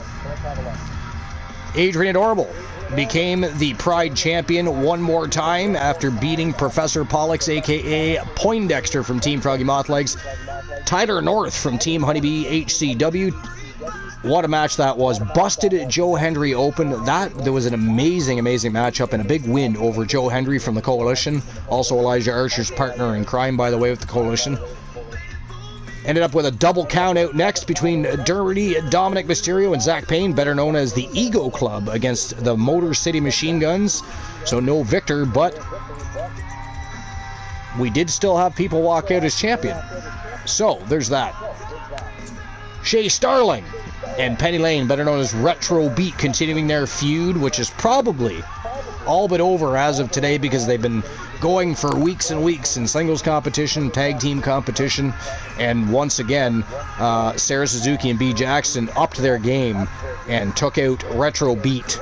That was a non-title matchup, but if Retro Beat were able to beat them today, they would have got another shot at the titles. That would have elongated that feud. I would think at this point, at least as far as Team Honeybee HCW is concerned and as far as League of Nations is concerned, I'm going to guess that's the final nail. They brutalized Retro Beat and went home with the W. Up next, it was the Wolfpack Gals, one of the most formidable and longtime factions in TWA history. Rose Brewer and Tia Stevens from Team Distinct Cone and Team Taliana Pierce. And actually, she has a new account now, but I can't remember what the hell she calls it. Taking on the Kabuki Warriors, former TWA World Champions, and whatever team won was going to go on next week to face the Outlaw. Hey, I said Outlaws. All night long, I've been wanting to say League of Nations. I have no idea why. They're stuck in my brain. I blame Honeybee. To be fair. I'm not blaming myself. That's just weird. But, yeah, I was all night. I couldn't seem to get the Outlaws out my mouth. But that's who they'll be facing next week on Wrestle Wars Genesis. It'll be the Wolfpack Gals versus the Outlaws for the TWA Women's World Tag Team Championships. Up next, Penta and the one Elijah Archer put on an absolute spectacle for everybody. Archer, the current Action Zone Wrestling Continental Champion, had stated if Penta could beat him here tonight on TWA Wrestle Wars Genesis, that Penta would go to Action Zone Wrestling tomorrow, live on YouTube. They'll face each other one more time. It'll be for the Continental Championship this time around. Penta with the big W. I'll catch you guys later. All right, Luke, have fun at the shrine. Enjoy your male stripper and whatever else that you have going on this afternoon. I'm going to that shrine, bro. You know the show's not done, right? We still have a tournament. You don't have a what? Huh? We're having a tournament here in just a few moments. Why do you think Oni hasn't gone anywhere yet? Usually he's off to. Somebody stick around there. He's off to run through his black book of female numbers and popping popcorn and getting the brewskis ready by now. But he's still here. You know why? Because we're not done. You don't listen to anything. Oni, he doesn't listen to us. You don't listen to fucking jack shit. We listened all night. We were talking. We heard you talk about wanting a male stripper. We heard you think that Charlotte Flair is better than Mickey James. We heard all of that. Fucking shut the fuck up. We heard all of that. Did we not, Oni? Did we not already discuss this? Like, this conversation... Yeah, see? Like, this conversation was over. And you're just... You're like an ex-girlfriend. You're just rehashing shit. What is this rehashing shit? If Mickey James isn't involved in this tournament, I'm going off. I can't remember. Because don't forget, this show is supposed to happen Saturday. I can't remember what the poll... Go check Discord. You guys are the ones that chose the 8 contestants in the poll. So anyways, up next, it was TDL, Eric Dangerous, and Mufasa challenging Team Arsenal for the TWA World Tag Team Championships. What a matchup. But we do have to, because, you know, people like CJ and people like the Elite One, they just got here. They might not have seen the match. They want to know what happened. They don't want to just read shit. If they want to read shit, they'll read a book. They're here to listen to us, tell them what's going on, watch some matches, listen to you talk about male strippers. They're here for all that, but they don't want to read. They do not want to read. This is not a fucking library, motherfucker. This is a show. What is wrong with you? Just because you're fucking British. That's what it is, isn't it? That's what it is. It's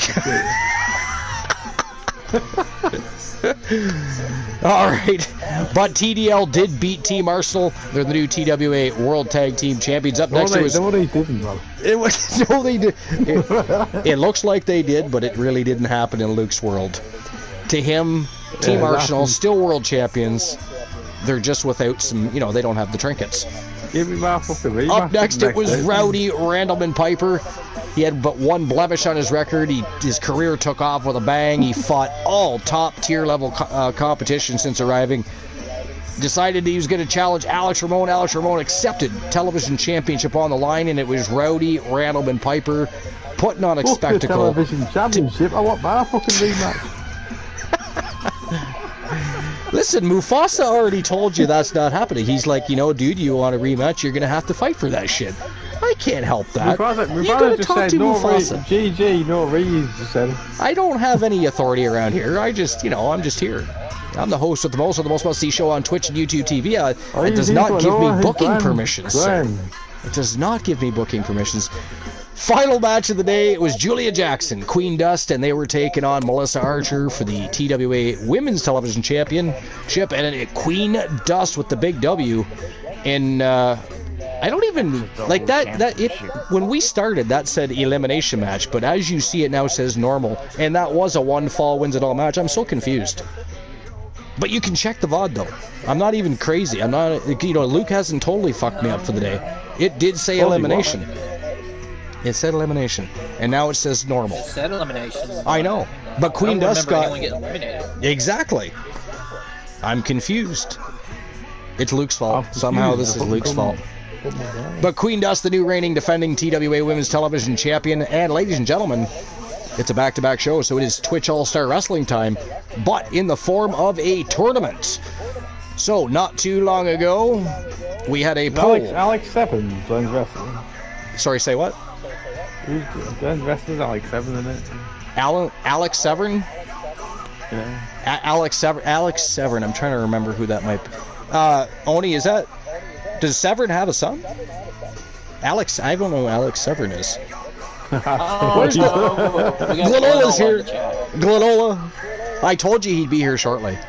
So, Glenn, Luke would like to know who your wrestler is, number one, and now he's trying to determine if Alex Severn is your wrestler. Like, does the Wolfman have a son? I don't know who Alex Severn is. Oh, maybe. Hey, is that what you're gonna call the male stripper? Alex Severn, was that your? No, Alan Severn. Alan Severn. So, Glenn, what's your thoughts on this, by the way? Because, you know, Odie and I are up in the air on about. Moon is up in the air on. We're all up in the air, but apparently Luke would think thinks that a male stripper would seem to fit into the TWA roster. I don't. What are your thoughts there? Do you think Luke should hire a male stripper? Let us know. But here we go. We're moving on to it. We're moving on to the Twitch All-Star Wrestling Tournament. Again, for anybody that's newer, the one championship is our... What the fuck are we talking about, man? Male strippers. Do you ever listen to us? Like, do we just speak and it goes in through one ear and out through the other, or what? Archie, shut the fuck up. It takes you 10 million years to set one fucking match. It doesn't take 10 years. 10 years is a long time. I would say, you know. Look at this shit. Okay. Mickey James is not involved. That means. Say that again? I've got to get the fuck out of here. So, I had a question. Okay.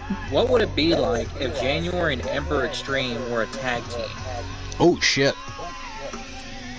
Could you imagine January being part of the Outlaws? Like, they already dominate enough. Like, January that'd be like Winter Swarm 2. I mean, just saying, like, Extreme Winter. How would they fare? Can we call them that? We gotta have a talk with Team Joe Lake and Team Infinitoni. Winter Extreme or Extreme Winter would be a great name. It would be a good thing. Yeah. That would be. But that is scary, though. Why are we even discussing this? Like, you know, we all have tag teams in the women's division. Do we really want them losing? I mean, I don't know. That just sounds scary to me. I just thought it was an idea. John Cena in a Mickey James wig. What? Where did that come from? I'm so confused right now. Ace Hunter says something about John Cena and a Mickey James wig. Is it? Wait, is that the male stripper that Luke's hiring? Is that what he? Is that? How I don't know. To say this about Mickey James, man? What happened to Mickey James? How dare people say this, you fucking assholes. All right. So, we are going to get the tournament underway. Again, for the newer people here, the one championship is basically our version or our iteration of a People's Championship. We have polls on Discord. People participate in the polls. They choose who is going to face who's going to become the next contender to face the one champion. It's the only way to get a shot at the title other than being in chat, typing !1 into the chat, and try to become one championship worthy. It is a very difficult title. You know what? There's been a lot of people that have retained this title. Like, there's been some long-time one champions. Because if you look at the history, it's not terribly long, and it's been around for quite a spell now. 96% one championship worthy. So you can earn a shot that way. But yes, it is our version of the People's Championship. It is for the people, by the people. And you're only getting a title shot if you earn worthiness in chat and or you are chosen on a poll. That's how it works. Oh, I just decided. Check out this. 93%. You got what? I got 93% on it. Ghastly. As long as... Hey, 69. I like that number. I always said there should be a special, like, a runners-up prize for people to get 69.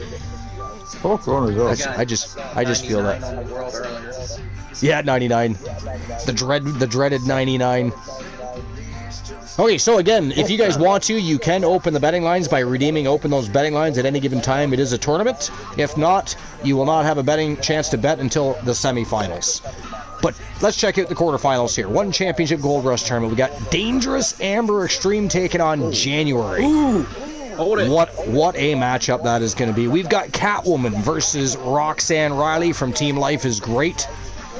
B. Jackson from the League of Nations and Team Honeybee Wrestling taking on Rose Brewer, who, by the way, just won a matchup. Anna Jay versus Akira Blade. It is literally the best of the best in the women's division, in the top 10 rankings, all in the same matchup. And the funny thing is, this was actually decided on a poll. But every one of these superstars in the quarterfinals are literally in the top 10, in addition to being voted on. Yeah. Very interesting, very cool. You got what? I got breaking news, Archer. Okay. Moon Raider got 100 on World Championship. Holy shit, that's only the second person to ever do that. Cool. Congratulations, Moon Raider. Does that mean I'm number one contender? If it stays like that? Sorry, if what? No, you got to get 100% to be championship worthy.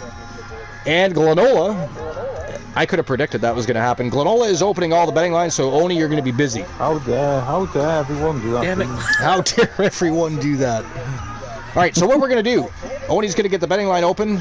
I'm going to get this first match, because this is a fantastic quarterfinals. Again, it's the very best of the best in the women's division. Top 10 in action here tonight. And, of course, Big Farmer Jackson's the reigning defending one champion from Team Boss Apollo, so she's riding the pine, waiting for a challenger. But what I'm going to do is I'm going to get the first matchup of the quarterfinals started, and then I'm going to run, take my puppy out for a little pee-pee. We don't want him having accidents in the arena. That's not nice. I don't want to clean that up. I also need a beverage, so I'm going to be a couple of minutes. But let's get things rocking and rolling as soon as Oni is good to go. And then I'll just be a few moments while I get a drink and allow my dog to go pee. Her name is Priscilla, and she does thank you in advance. She does enjoy to relieve her bladder from time to time.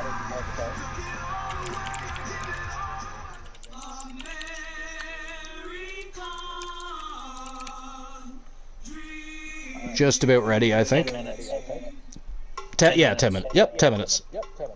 All right, there we go. Betting lines are open. So let's get our second show underway. Again, it is the One Championship Gold Rush Tournament. Twitch All-Star Wrestling is the destination. Let's turn and burn.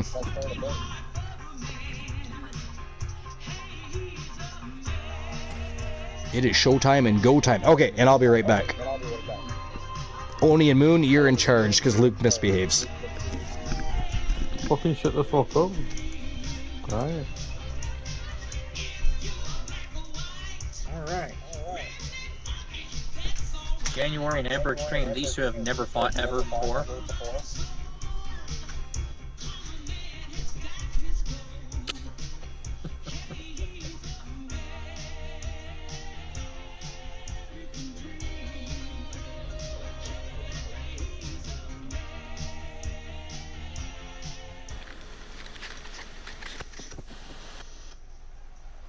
It's interesting seeing Amber Extreme with blonde hair, but I kind of like it. All that gold on display. She's got to be feeling mighty confident right about now. The following is a championship first round match. Making her way to the ring from Ann Arbor, Michigan, one half of the Wrestling Alliance World Tag Team Champions and the All-Star Wrestling World Champion, Dangerous Amber Extreme. She has to be riding high with those 2 titles in hand. All that work she put in has clearly paid off, and she's got both of those championships to prove it. Here she comes.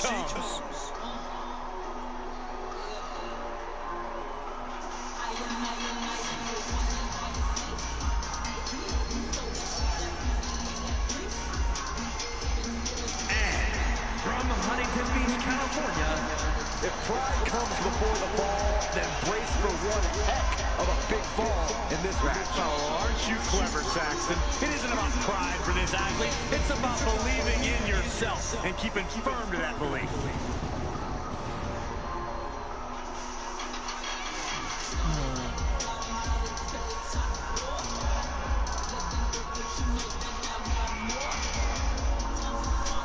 Now, normally would be biased, would say January likely win this match, but I can't say that for sure. The amount of history between January and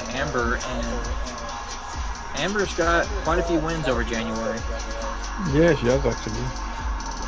I mean, they're about even. I mean, January, of course, is the most accomplished wrestler here in TWA, but Amber Extreme could have her number. She knows she deserves to be atop this division, and a win tonight will go a long way towards Amber's a good competitor. She's a great competitor.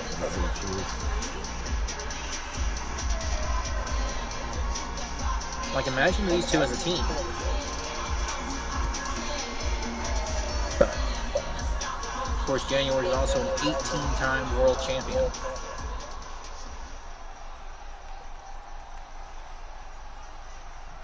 And here we go. We got Amber and January. Serious implications in this contest. Little Nate officiating. Ooh, big boot by, I was going to say Terry Wilson, but I think Rage took over in that moment. Nothing but Amber Extreme. Well, I mean, she's dressed like Amber Extreme looks totally different. What's going on here? She is cosplaying Major Guns. Both wrists captured and Nice knee strike by Amber.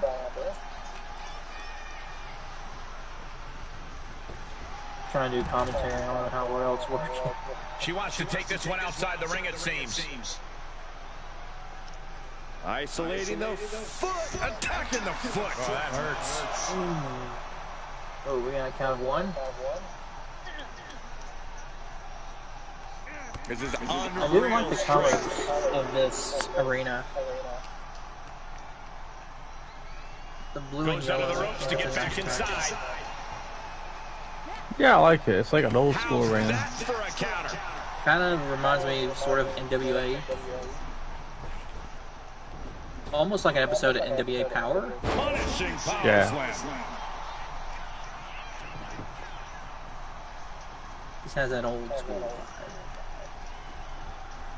Looking for a January, slingshot. Slingshot off that rope into a suplex. Very nice. Going for the cover here. Gets the shoulder up and one. She just shocks everyone in the One ring. count on. Uh-oh. Pop right in the stomach. Hey, I've returned. I see I didn't miss too much. The matchup's still going on. Excellent. How's the match been going? It's been going pretty well. Sort of a back and forth type of thing, or has anybody had upper control at all? Amber kind of started off strong. Well, those two have definitely had many battles. Coming at full That's what I was saying. You know, I would say, like I was saying earlier, I would normally say I would pick January to win this whole thing, but Amber has had January's number many times, and vice versa for that matter. But you know, I mean, despite the fact, like I said, you know, January is the most accomplished wrestler here in TAW, but oh yeah, absolutely. But Amber's had her number quite a few times. Beat her quite a few times. So Amber and what's the story with Amber Extreme going like blonde and stuff? Like, don't really know actually. Joe said that she's basically got the whole Major Guns thing. I was never really given much of an explanation as far as why she decided to change things up. Well, I had him create an attire for EVW, which now I kind of feel weird about it, because I ended up just remaking Amber Extreme. Oh, did you? Nice. Yeah. We like to do that from time to time. Amber Extreme, that's on EVW, I made that version. Nice. I mean, turned out very well. I revamped it. So. Not saying that Amber, you know, Joe likes it. He likes. No, he does. Yeah. People's takes. Yeah, he's literally told me that he likes it. Did we lose Luke already, or is he off to the male strippers? What's he doing now? Oh, you're still here. Okay. Still here. I wasn't sure if you'd vacated us for the evening. You know, we understand there's priorities. Magic Mike, yeah. Did you look up Magic Mike yet? Nope. Good luck. I mean, that's part of your priorities for the day, sir. You must know. You inquiring minds. You want me to look up Magic Mike? Yes. We would like that very much. Mostly because we're live and it's fun. One of my favorite comedians was actually in that movie. Which one? Gabriel Iglesias. Gotcha. Magic Mike. She throws her back in. Yeah, it's a Channing Tatum film. Am I going to 30-year-old striptease performer? It is a Channing Tatum. I don't think he's a bad actor, honestly. At one point, he kind of looked like a... He could be like John Cena's stunt double. He was like in one of the G.I. Joe movies or something, but like... Yeah, he was, yeah. I don't think he's a bad actor. No, I don't think he's a bad actor. I mean, I'm not going to tell you I have watched or want to watch or would like Magic Mike. But, you know... Since... I mean, if it's like on TV or something like that, yeah. It was fitting because I agree with that. Luke mentioned the possibility of wanting a male stripper, so... But I do agree with Ace Hunter. He was great in 21 Jump Street. Yeah, that was a good movie. There's two of them. I can't stand Johnny. Everyone's just a fucking prick. Everyone's just a fucking prick, is that what you said? Yeah, I'm just gonna shoot everyone in the chat room. Mass chat slaughter. It's called Luke Ferry's the world to the chat. For the artillery. Luke Ferry's the artillery. Incidentally, though, who was the male stripper for? Was it for, like, Luke Ballmer? Was it for Mick Marvel? Was it for Will Ospreay or AJ? Who else is on your team? Am I missing somebody? Kenny Omega? Or was that like something for yourself? You know, your team members are all out performing and pulling in the bread and earning the income, and you're back enjoying lap dances. Is that what it is? I got for you. I got. I think she's about to do it. Watch this display. It's just laziness, I think, really. You can at least wait till they're done wrestling and they can all have a lap dance. You know, male stripper, female stripper, whatever. You're the one paying. Doesn't matter to us, but you can at least share with your team members, I think. You know, I'm just saying. Tatum was great in Jump Street, yeah. Archverse, you have a joke time. Oh, do I? Alright, hold on. I'm gonna guess Oni redeemed that. Or was it Glenola? Actually, no, Glenola did. Was it? Okay. That was Alright. Let's see if I can find something decent. So hopefully this will be a short trip outside. And back into the ring she goes. Okay, let's see. This is my favorite. January's doing it. He's doing it. Butterfly suplex, the best kind. Butterfly suplex. I mean, that could be it right there. The royal butterfly. Wow, that's it. That's all. Ladies and gentlemen, the winner of the match and moving on to the semifinals of this tournament from Team Infinite Oni, it is the coldest bitch on the planet, January. Now, I'm going to go ahead and say this. I am predicting a January and B. Jackson final. Oh, that would be fucking fire. Don't even tease us. How dare you, sir? How dare you? You know what? Everybody that's watching the show right now, if you're upset by the comments of One Infinite Oni with the teasing of such a great matchup, all hate mail definitely goes to his channel. Let's all buy him for the broadcast. If you're interested in hiring a male stripper, just contact Luke the Gooner. He's got all the details. All the details.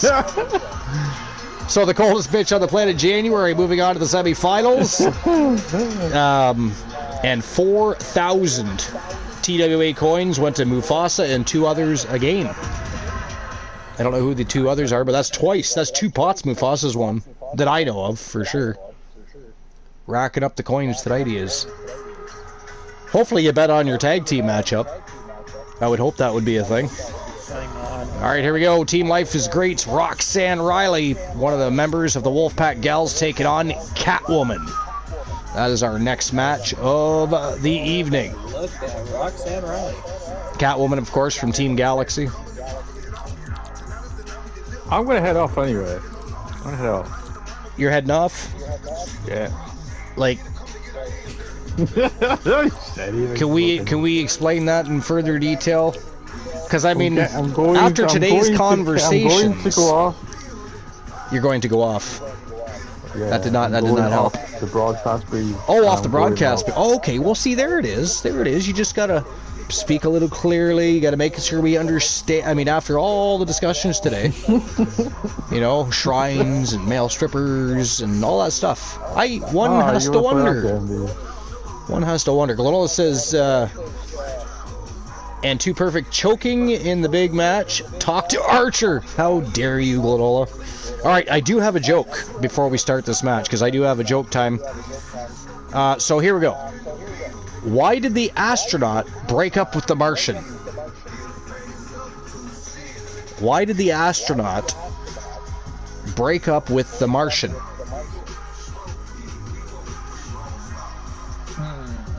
If anybody wants to take a guess.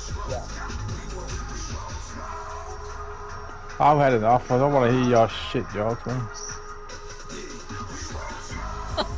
You don't want to take a shot at my shit joke? Come on, you gotta. What do you think the answer is? Why did the astronaut break up with the Martian? I know it's not a joke about male strippers, but I mean you can at least indulge us. Oh fuck, guys. You're not Canadian folklore. That's not the answer. Fuck you, all the Canadians. That is not the answer. All right, Oni, is the betting line ready? Yes. All right, betting line is ready to go. What's the joke? There's already over 3,000 Archerverse bucks in the jackpot already. So get your bets in.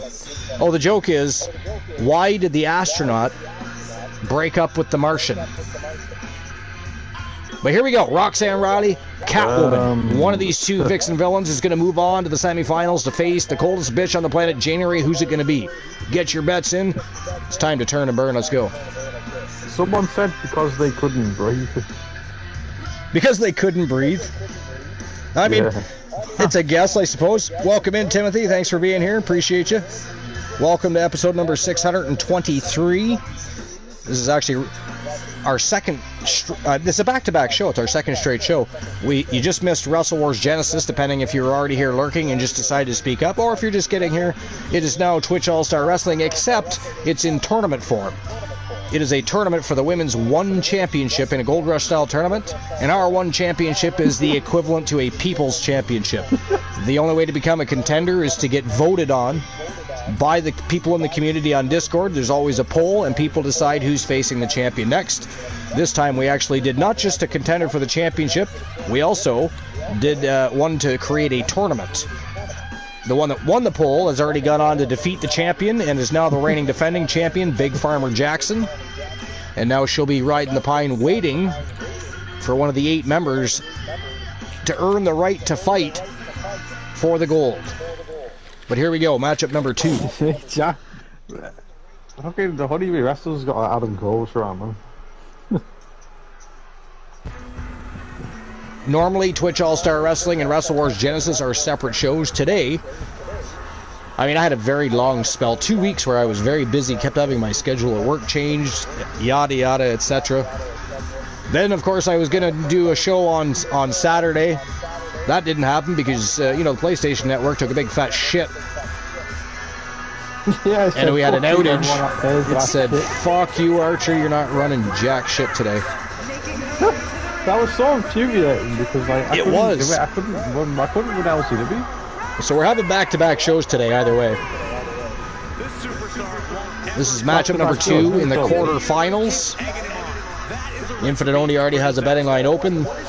There is 6 minutes to get your bets in. There's over 4,000 TWA coins in the jackpot currently.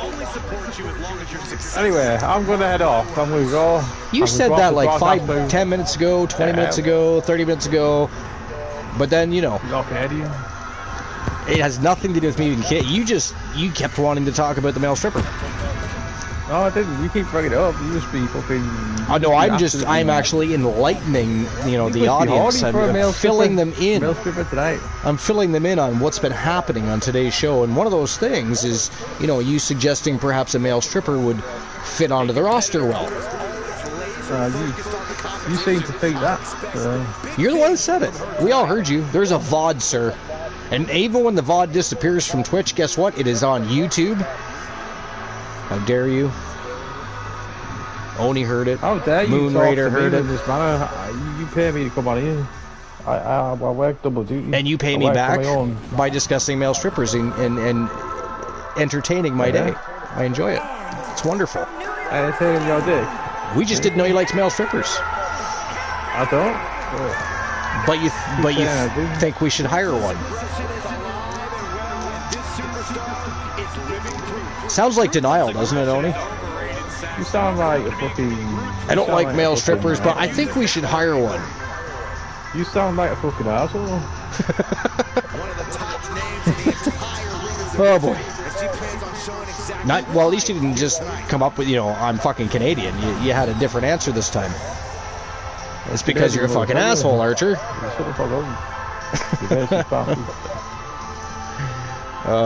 What are you going to do anyways? Are you going to visit the shrine? Is it supper time? Do you have to go visit a family member? Is it bedtime? What's happening? No. Because it's what time there now? It's just about 1 o'clock? It's almost 1 o'clock in the morning. Yeah. So you're getting tired. Your head's getting heavy. You can go and dream about strippers and Mickey James. That's an interesting combo. At least it's a good dream, I suppose. Depending on who's with the male stripper. You sound like a proper asshole. You love it, that's why you're still here.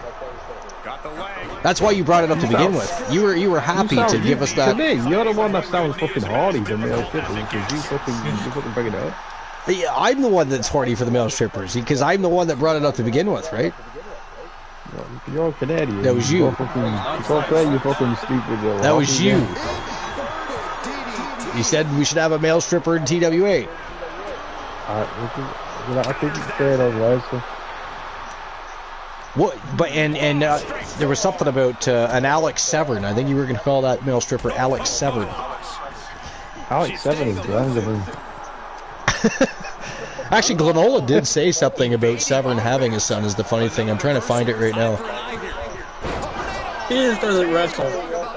He just doesn't wrestle? Is that what it is? Okay. Yeah.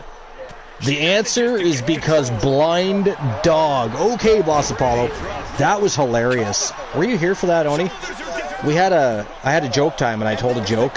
And like literally nothing to do with the joke had anything to do with somebody being blind or an animal. Nothing. But Boss Apollo's answer was blind dog. I was like, what? So what is the answer to the joke? So the answer and the question, in case anybody's just coming in and wondering what the fuck we're talking about, the joke was, why did the astronaut break up with the Martian? Well, the reason that the astronaut broke up with the Martian, there was far too much space between them. There was far too much space between them. Best joke ever. Space with the Martian. But joke time fulfilled. Glenola, just for you. Well, not just for you, because you're the one that redeemed it. Timothy says, apparently we have a male stripper now. Can we have a female stripper as well? That is definitely, I don't see why that should be a problem. I mean, we can't be biased or sexist or discriminatory. So if Luke can have a male stripper, then you should be able to perfectly well have a female stripper, Timothy. I think that's only fair. I think it's fair. I think you should be allowed. Was either of my answers correct? What was your other answer? Hey, I saw a blind dog. Archer. Yeah. Archer. That's on my show. That's on my show. What's on your? Oh, right. Yeah. We can't have. So you got to join EVW. We can have female strippers over there. Only it's not allowed. It's been barred here. Banned. Goodbye. No female strippers. Where does the street is that Archer's gone from LCW World Champion to claiming the fucking titles? Oh no, that's Mickey James. She's over at ACW working concession stands and selling hot dogs, giving out autographs. So I thought that was noble. I thought that was noble. You know, it's Mickey James' fault. We offer her matches, but she wants to stay loyal to, Honeybee Wrestling and HCW. So, but they aren't booking her. They have no room for Mickey James right now. There's so much talent over there. The roster is deep. I mean, it's an all-women's roster to compete with to begin with. So Mickey James, unfortunately, she's not within the ranks. But however, she does. It is great for meet and greets with the fans, and she can sign autographs. She's selling beer and corn nuts at the fucking concession stand. The LCW World Championship from you. You better watch your fucking mouth. Is that the only way that's just so you can have a tournament and put Luke the Gunner in it, isn't it? Gunner wins every tournament, I swear. Dude, he does. And sometimes gauntlets. Okay.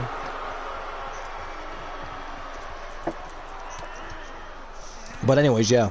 So, but what's your plan for when you leave us all by our lonesomes on the show? You never did answer that question. You're leaving right now? It doesn't look like you're leaving right now. You're still here talking about male strippers. What the fuck, what do you do? You know what I mean? It's like teasing. It's like Oni teasing us with January versus B. You're teasing us with leaving. How dare you? No, fucking. No, do you have plans, or you're just going to bed probably? No match for LCW. No match for LCW. We're not talking about AEW here. How dare you, sir? No, are you going to bed though? It's late, I know. AEW is like amateurs for. AEW can't compete with LCW, can they? Or can they?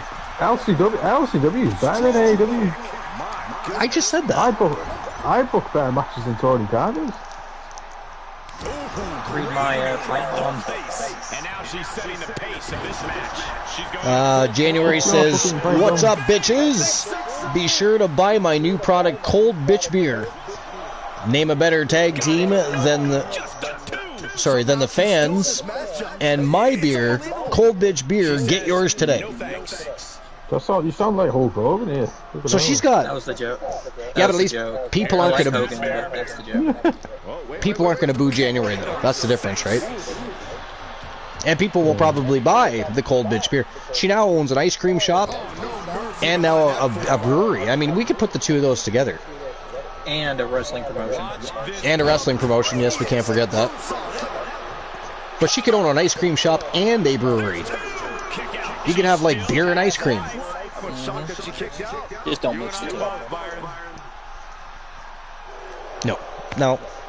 Mixing the two would be kind of weird. I'm still going to watch the rest of the tournament on the past broadcast. Alright, sounds good. Enjoy your evening. Sweet dreams. Be sure to make sure you're dreaming about Mickey James, not the male stripper. I'm thinking about Mickey James, man. I watched that LFG because Mickey James was on it. When is the first episode of LFG? Saturday, I think. Is it okay? That actually looks like a very interesting series. I mean, to me, it's just another version of Tough Enough or whatever, but it's still cool. I'm definitely watching. It's still cool, yeah. Yeah. All right. Enjoy the tournament. Enjoy your pillow, and enjoy the dreams of and thought process of Mickey James and a male stripper. Ladies and gentlemen, that is it. That is all. The winner of the match, and moving on to the semifinals of this tournament.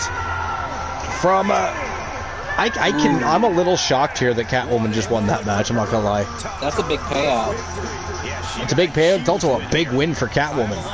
That is a big win for Catwoman. Wow. So Catwoman from Team Galaxy moving on to the second round of this tournament, to the semifinals she goes. Wow. And the payout, $5,000, goes to Ace Hunter and 2 others. Was one of them Mufasa, I wonder? He's been on a roll. But that's a big win over Roxanne Riley from Team Life is Great. Roxanne Riley, again, a longtime member of the Wolfpack Gals, multiple-time champion. Catwoman has been impressive since inking a contract, and of course tonight she proved why she was selected to be in this tournament. Huge win over Roxanne Riley. Her next opponent will be January, the coldest bitch on the planet, the only sextuplet champion in TWA history, and one of the most formidable specimens to ever step foot the ropes in TWA, period. But time to move on to the next leg of this tournament. Here we go. Our next match of the afternoon. We're just waiting for the betting lines to get underway here. It is B. Jackson from Team Honeybee Wrestling and the Viking Rose Brewer from Team Distinct Cone. Who's moving on to the semifinals? Is it going to be B. Jackson or is it going to be Rose Brewer? Is it Team Distinct Cone or Team Honeybee HCW? We're going to find out in just a moment. Looks like the betting line is open and ready to go. Let's turn them around and get this match underway.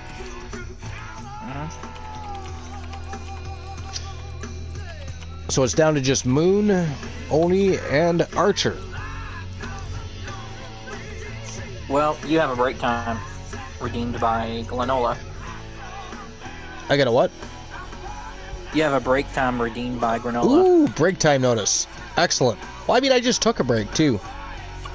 I feel like he's telling me I should get off the broadcast. You know, maybe you should be on the broadcast, Glenola. How about that?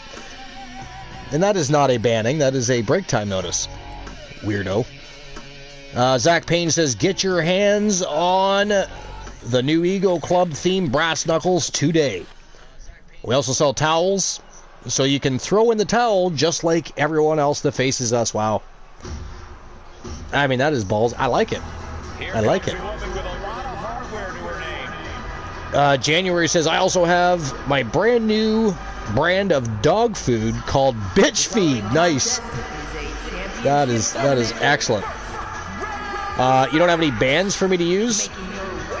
Do they not exist anymore? I thought they did.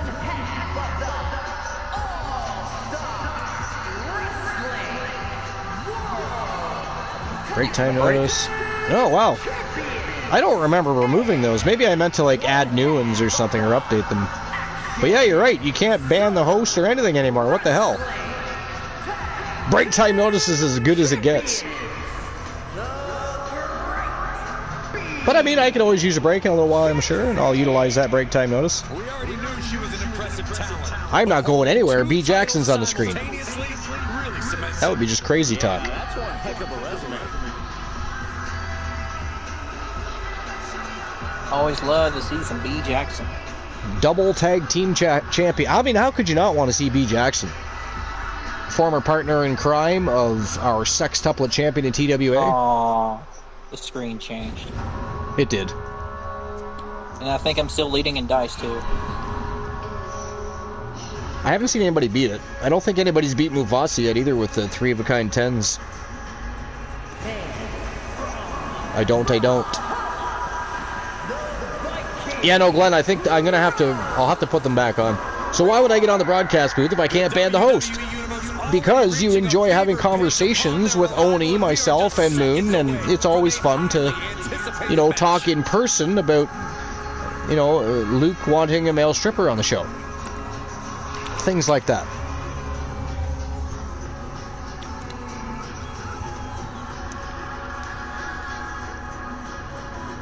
A 2 and a 4.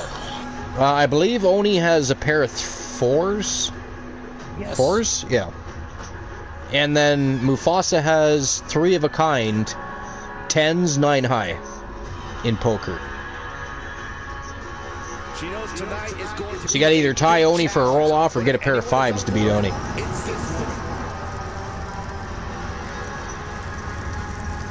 You do. The Viking Rose Brewer, multiple time champion.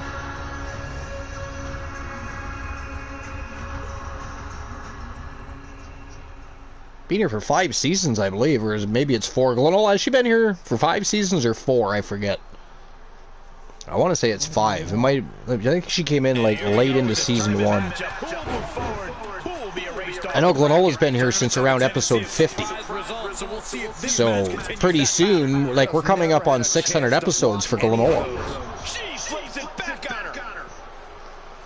Kick right to the midsection. Let's see, I joined, I think, 2 seasons ago. Yeah, something like that. 22, I believe. straight down on the arm. 2K22, I think that was my first season. Let's find out. 2 years, 25 days, and 4 hours. So yeah, a couple seasons ago. It was 2K22. 2K22. Yep. So that would have been season 3. Which makes sense, being 2 years ago. Yep, I remember it. I remember You can tell a fire's been lit inside. Matthew Ultraviolet fighting Rockin' Roberts. Yep. Rockin' Roberts, that's right. She overcomes the pinfall. I don't know what happened to Rock Roberts. He fizzled out kind of quickly, which is weird because his wrestler did amazing. It was weird. Not sure what happened there. He's actually on Twitch now, though. Under, I'm pretty sure it's under Rock Roberts. Oh, that backfired on her. She's able to take a stand there. I've actually known that guy for a long time. He and I also competed against one another back in our EFED days. So, now Elijah Archer's been around since about, I want to say, 2004 or 2005 as a character. He's got a long history. We're talking like message boards. Yes, exactly. Like pro boards and yeah. That's where he started, where he originated. And before coming here and being called the Archerverse, it was GOW Gods of Wrestling back in those days. Archer Industries was actually a company he owned, a weapons manufacturing company he owned during those former days. And then when he first came here, we were actually called Archer Industries for a little while, but then we had a storyline. Archer Industries got bought out. They wanted to keep the name. Archer rebranded to the Archerverse. And then he bought out NWA. And TWA was born. You owned a weapons company? Yeah, I don't know who was dumb enough to ever do that, but and there was a lot of chaos that happened while he still owned that company too, but especially in his partying days.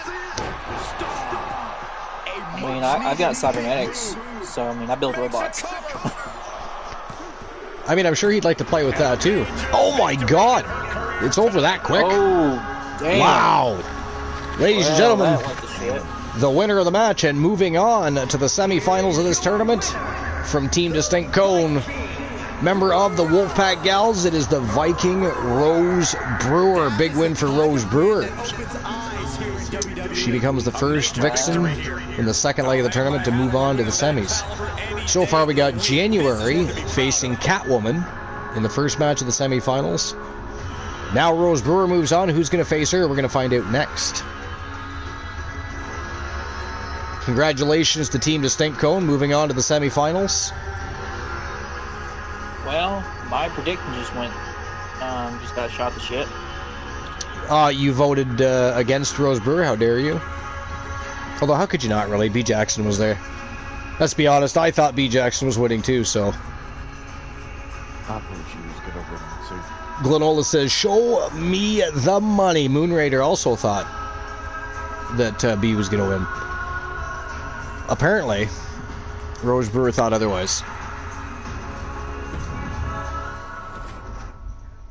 She made us lose the bet. Well, you guys primarily, I didn't get to bet. For some reason, as the host, for whatever reason, I'm not allowed to participate in the betting, which she should be able to. You should have the same option as the mods. You know, you just click the button that says, well, you're a mod of this channel, but do you still want to participate? Yes.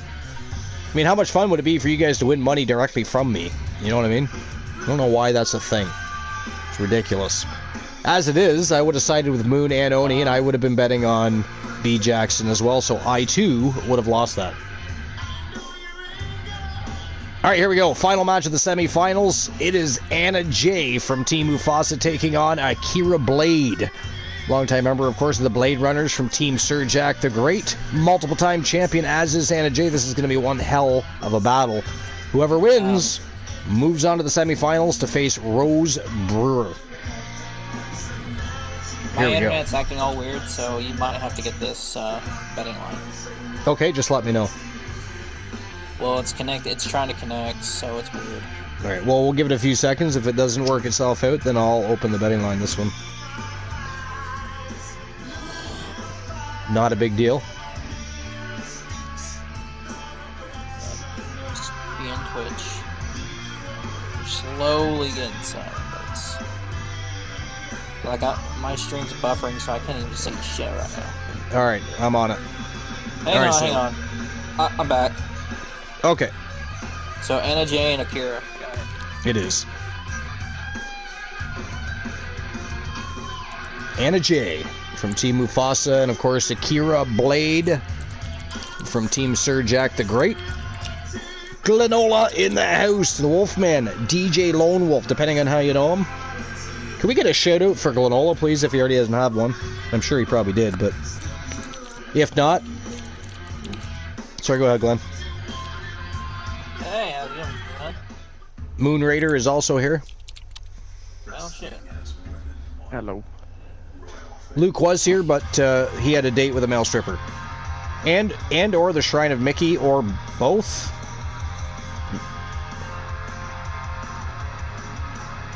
Indeed. Indeed. But anyways, how was your evening at work? Hopefully it went by quickly.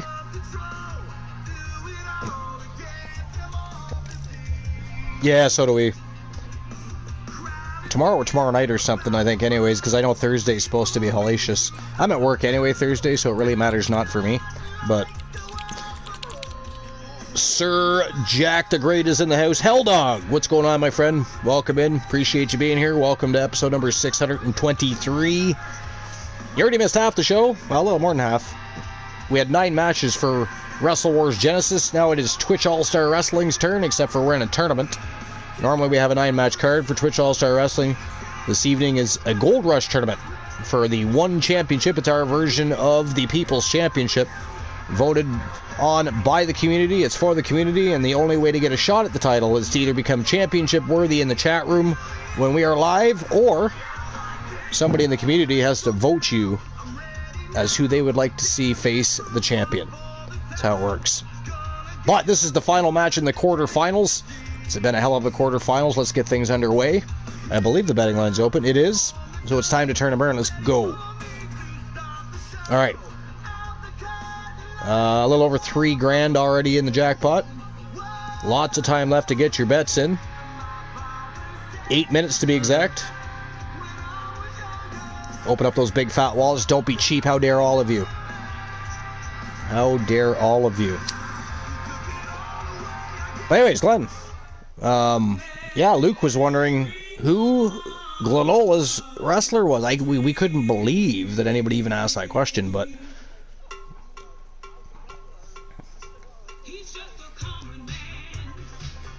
I mean, how dare he not know the Wolfman Alan Severn? One of the most decorated beings in TWA. leader of the Wolfpack, used to own WCW. Still technically, theoretically speaking, owns part of Action Zone Wrestling. Oh, he is the owner? We're going with that? Theory.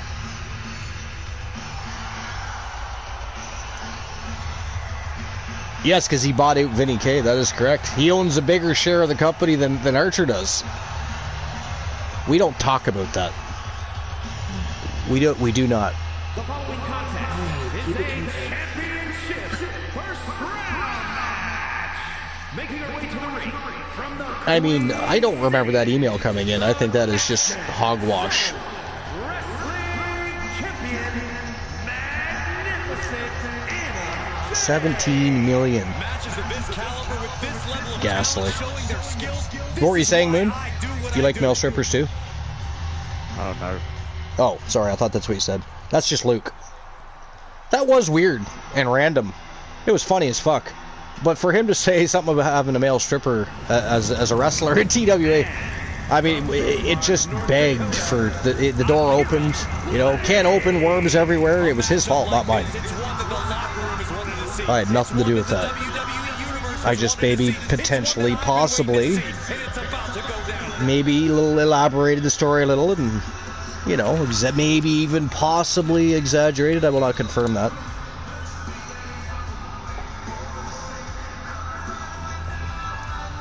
But at the end of the day, it's still Luke's fault. I'm not wrong about that.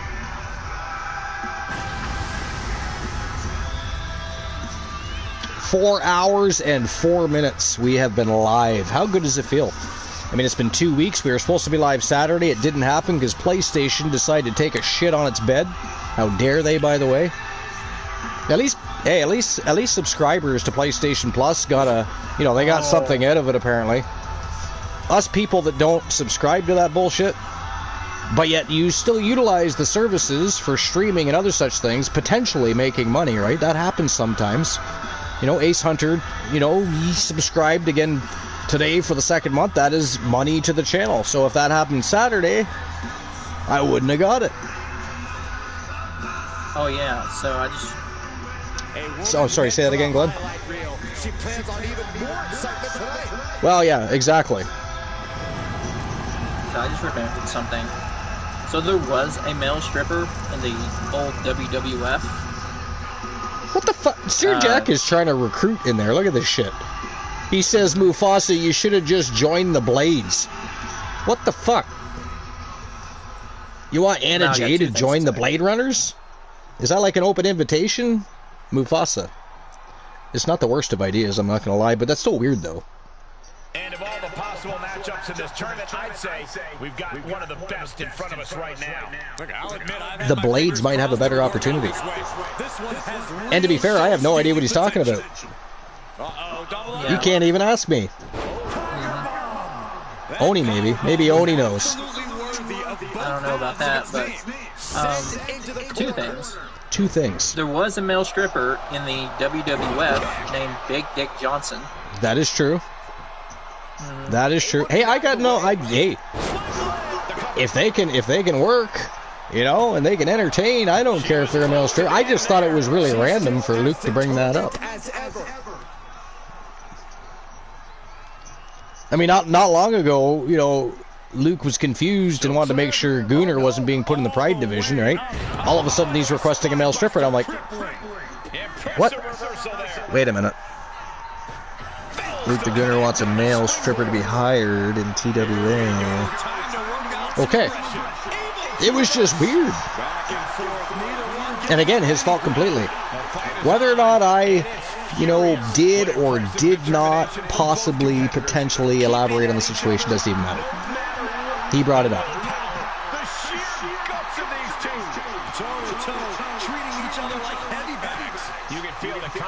Oh, by the way, Mufasa said Anna's part of TDL since her boyfriend Mufasa and Eric Dane. Wait a minute, is she dating both?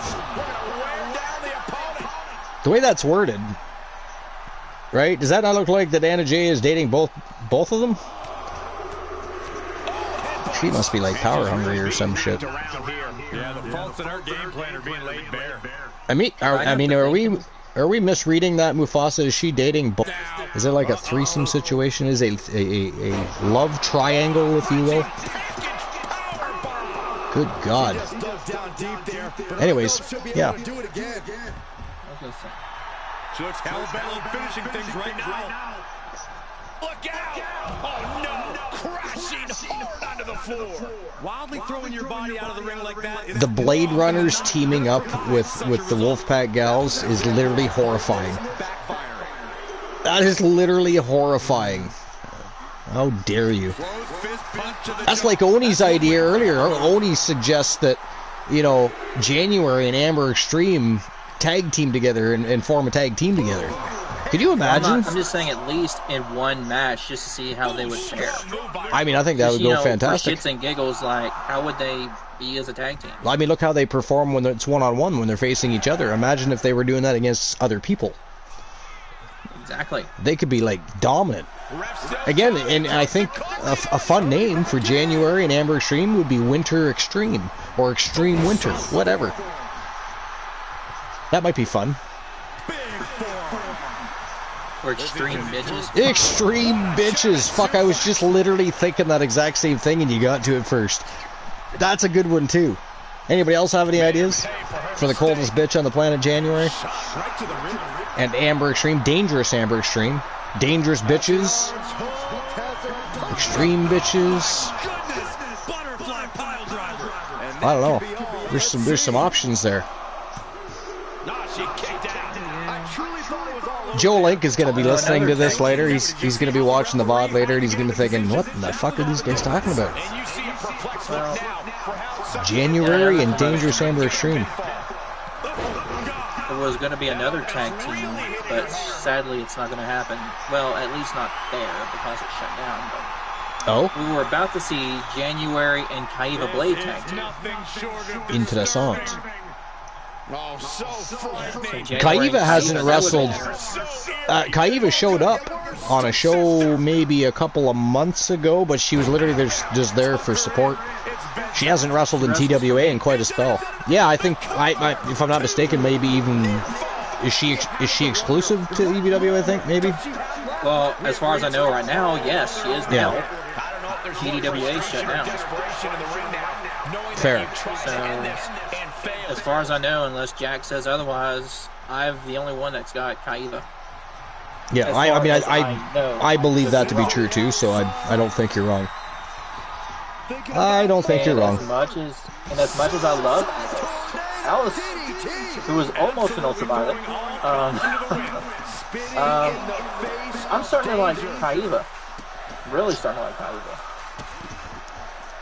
I mean, personally, I think all of the Blades are intriguing in their own ways, but yeah. I love all the Blades, and I was a big fan of Alice. And I'm talking, you know, outside kayfabe and all that. I mean, I love all of the Blades. Oh, forget about pandering to the WWE Universe. That should keep her hitting. Kaiva's really grown on me. Able to elude it. Yeah, she has. She has a tendency to do that. So much punishment. Certainly looking worse for wear. I don't want to call her another January, but they're so similar. Jack says, I don't think Jay should have won the Rumble. Should have been Cena. I think this is 1 year everyone should have gave Cena the pass to be a straight up beast. Hell, Joe Hendry should have won. I mean, Joe. Yeah, you know what? Joe Hendry got exactly what he wanted, though. He wanted to be the very first TNA World Champion to be in a Royal Rumble in WWE, and he accomplished that. Don't be surprised if Joe Hendry doesn't end up in WWE inside the next year, and he'll definitely be in the Royal Rumble again next year. So, Joe Hendry's got a bright future, as long as he doesn't get a big head and fuck it up.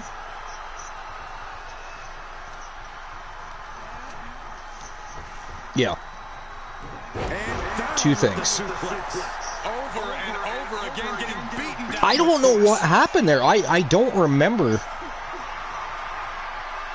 Double underhook applied, hoisting up their opponent. Ooh, free Johnny joke. I like it.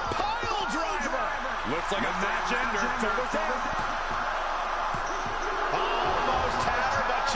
Another 2 count.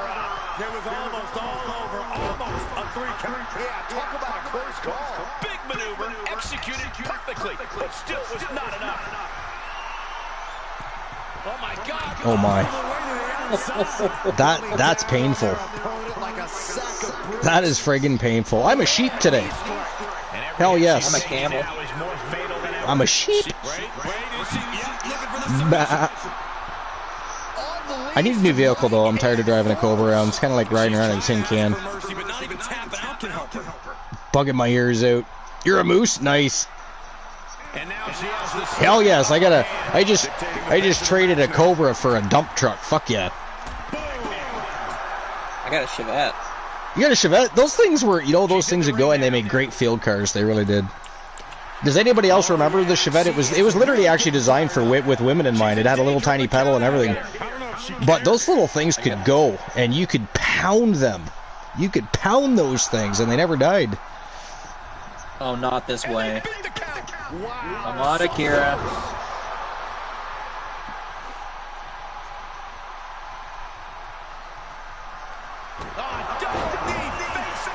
Can she shut the door on this one? 2 count. Oh, hold on, ladies and gentlemen. That is it. That is all. The winner of the match, and moving on to the next round of this tournament, from Team Sir Jack the Great, 1/3 of the Blade Runners. It is Akira Blade moving on to the next round of this tournament. Congratulations to Team Sir Jack the Great. So our semifinals is now complete. And 8K go to Variants of Strife and Sir Jack the Great. 2 people splitting that big pot. Holy crap. Only 2 people bet on Akira Blade? Shame on all of you. How dare you not understand the level of dominance that Akira Blade has displayed over the past 3 seasons. Sorry, say that again? Who's January fighting? I believe Catwoman, isn't it? Yeah, that's right. Yeah. I believe it is Catwoman. All right, let's go. Semi-finals time.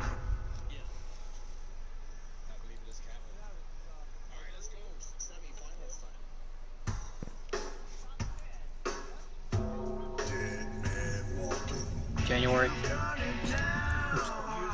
Sorry. Seriously, go Fair. ahead.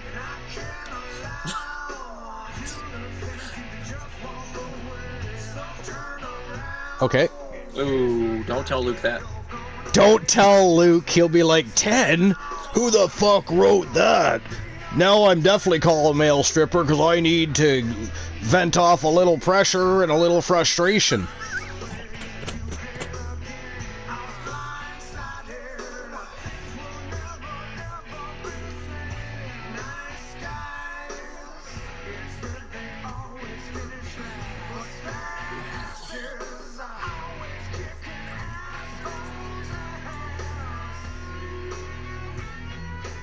Trish Stratus is her protege.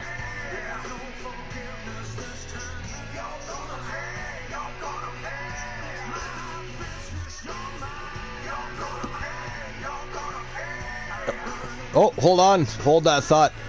Betting lines are open. I got to get the show on the go. First match of the semifinals. It is the coldest bitch on the planet, January, from Team Infinite Only, taking on Catwoman, who's been very impressive, by the way, as of late, and in this tournament. This is going to be a great matchup from Team Galaxy. It is January versus Catwoman. Let's rock and roll. Betting lines are good to go. And so is Glenola. Go ahead.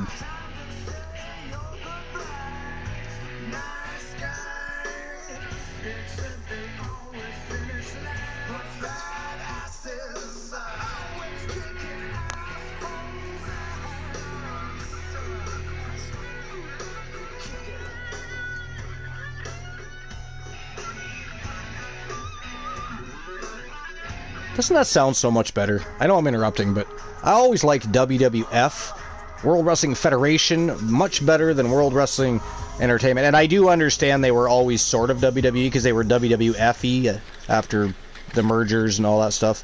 So they were World Wrestling Federation Entertainment, and they just got the F out, hence the slogan, right? Which was, by the way, genius and badass all at the same time, but yeah. I wish they could use that name again. The goddamn panda people. The following contest is a championship tournament semi-finals match. No, they were just upset because when people Googled or whatever back in the day, when they were searching online and they typed WWF, at that point, because of the popularity of the rising company and all the stuff they were doing with WrestleMania and everything else, so they were coming to the top of the feeds, right? And they wanted to make sure it was, you know, the World Wildlife Fund that was the dominant search for those letters. It was just silly. But again, like Glenn said, who ever got, you know, a tiger confused with a female wrestler?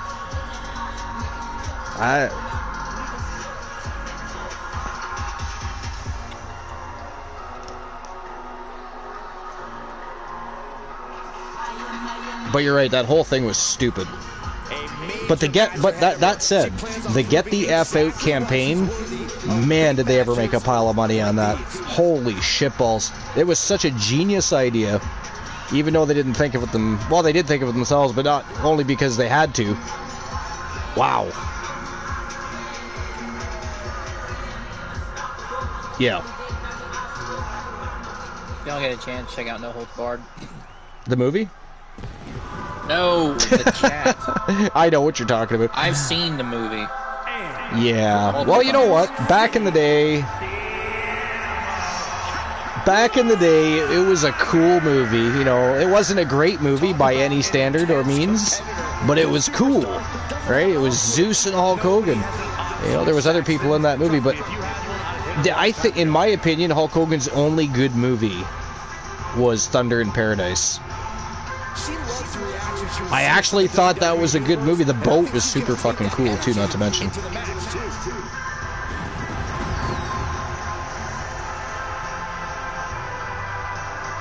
Actually, yeah, okay. It was okay. To this day, I have not. To this day, I've never watched The Nanny. I'm not watching Hogan in a pink tutu or any shit like that. Same with like the Tooth Fairy. I'm not long ago. I don't want to watch The Rock as a Tooth Fairy. I'm not doing it.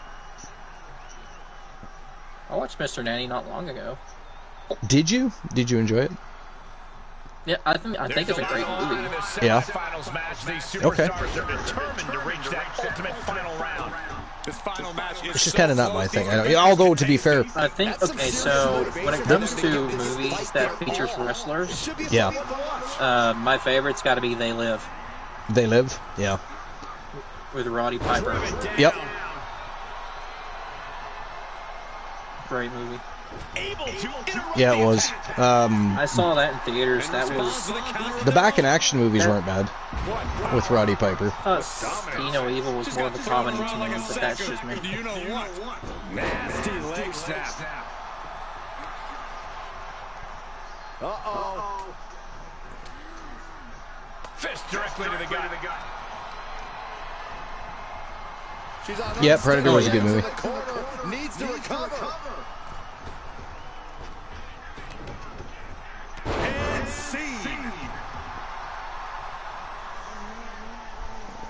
Yeah. Kevin Nash has been in a couple things. Ninja Turtles 2.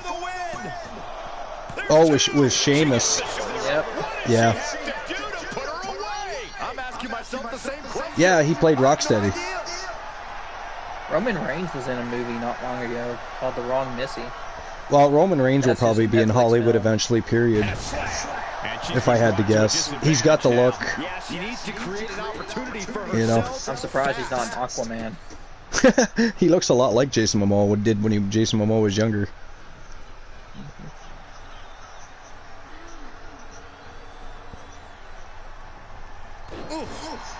Yeah. Asuka.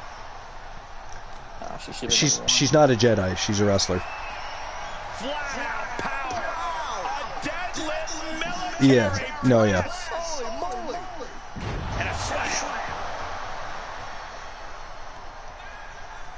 She's fighting back.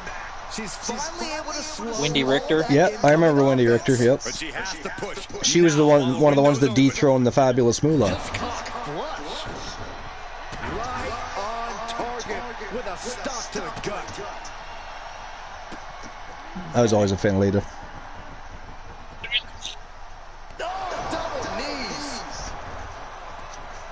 Yeah, I mean, Please Lita don't tell me played. one of the Bellas is up there. Oh, good God! Why'd you have to go and say that? Putting it all on the line. Oh. Please don't. Now the you know what? Now the rest of the list is freaking me out because I do not want to see that either. Could be it. No, kick out at 2. This is going to come down to who wants it more. Yeah. Ducking out of trouble. Incredible impact. Kick to the gut. Number 4. Oh, no. Well, at least she's not number 1. Their opponent from every angle possible. Her over Asuka, my gosh. Good news is that she's not number 1 or anything. Yeah. Oh, and just causing She does. agony for their opponent. A pinpoint kick to the back. She has her target. Wade No. measured. Yeah, no, absolutely. Oh, this is my favorite. The old... I mean, there's not many people. There's not many people. When we're talking strictly wrestling, there's not many people that could outperform Charlotte in the ring. She's just so damn agile and athletic, and she's got a great move set. Like, she's just really good. Reload time. Time to find another moment to pull off that one more time. She's trying so desperately to get back up to her feet. Look out! Yeah, Trish is a legend, no question. The sky and crashing onto their opponent. She anticipated that one. Nice. What was she champion? Like 28 years or something? Oh man! Now you're talking. Yeah, so you're talking an era where women's wrestling wasn't exactly highly sought after by any venue. It wasn't as high profile. You know, they didn't wrestle all the time, so it was pretty easy to keep a championship. But still, though, 28 years, though. 28 years. Well, probably wouldn't let anyone else have it either. Uh-oh, get ready to drop that bow. Have to head back into the ring now. Yeah, count's running out. And she slides her back to the mat. Yeah, I'm not familiar with her either, I don't Yes, think. she's Japanese. Yeah, she's got to be.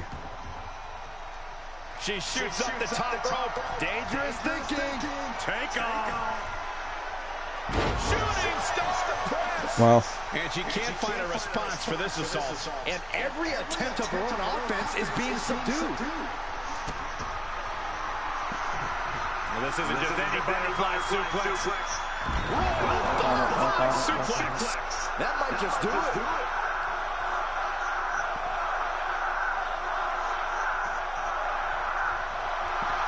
Shoulders down.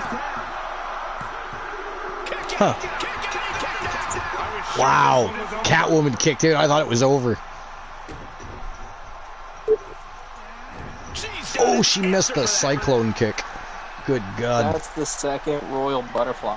I know. I thought it was over.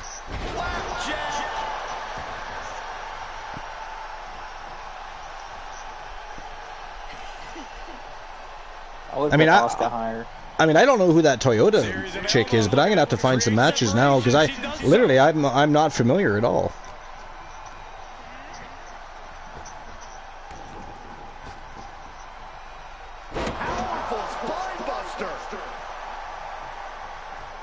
I mean, it has been back for a while now, but whatever. Fair. It has been a while since we've done it. We've had Moon, we've had you, Luke was here, now Glenn's here. I mean, we've had a pretty full booth today.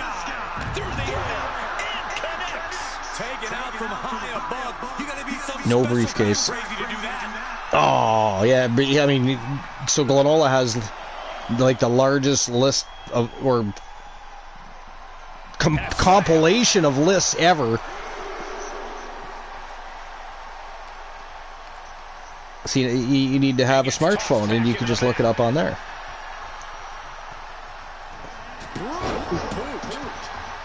A Taco Boy list. Oh, fuck Taco Boy. Fuck Taco Boy. Good God. Those lists are always awful. Like it's like he gets high before he writes. To kick out there. And that once more counters.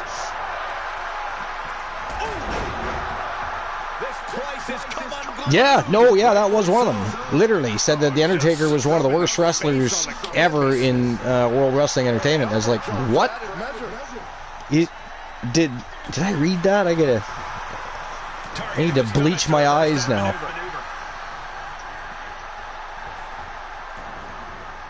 It's wrestler, Mufasa. Exclamation point, wrestler. Or is it supposed to be superstar? I can't remember, because we had a problem with it, and I think I changed it, but I don't know if I changed it back. Because it wasn't working for a long time. Well, he's definitely a swan. Stop looking at me, Swan. It seems like superstar is not working. Again. Weird.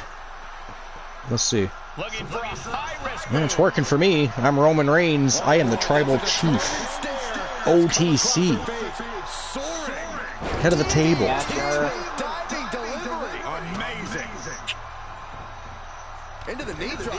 Oh, it's working now for Granola. Yeah, try it again, Moon. Or Mufasa. Odie is Beth Phoenix. Nice, you're the Glamazon. At least I'm not Liv Morgan.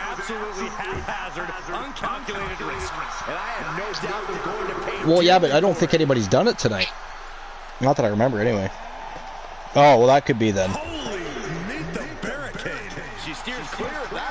I'll have to check, because it's not one of those things I wanted to be just one per person, so I could just open it up so you can see how many different wrestlers you can become, I suppose.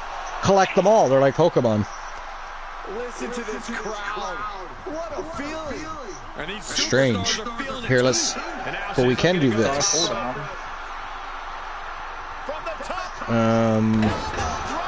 If I'd spell right. I'm about to lose. No, I couldn't do it for him either. How weird. Oh my god, yeah you did. Holy shit. Ladies and gentlemen, that is it. That is all.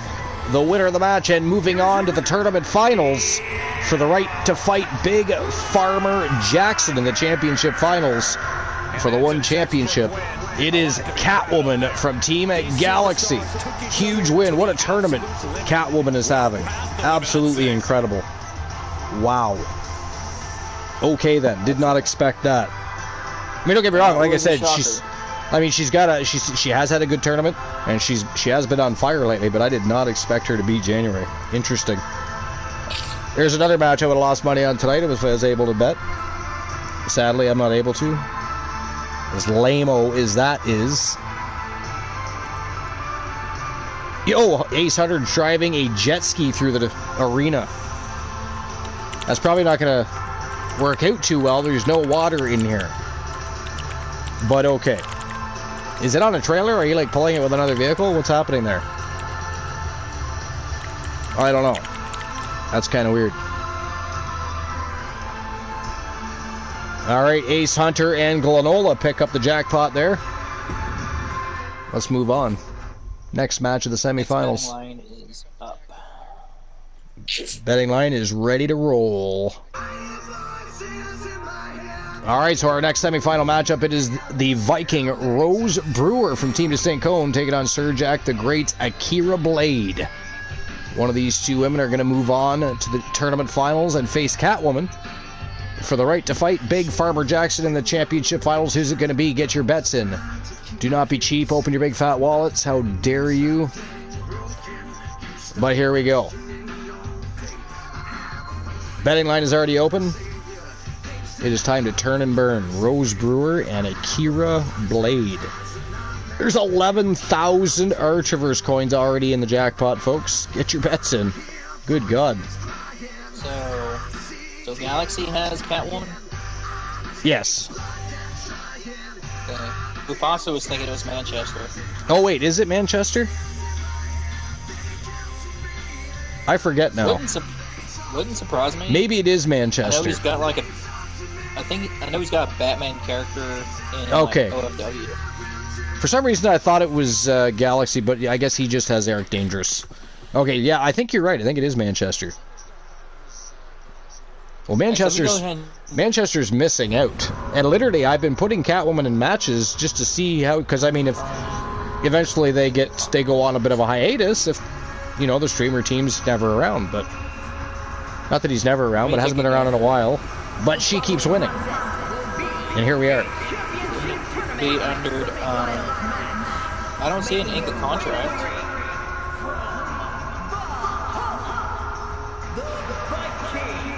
He might have even messaged me back in the day to have me add the... I'd have to look, I guess, in my Discord messages and find out. Did Jerry Lawler write that line for you?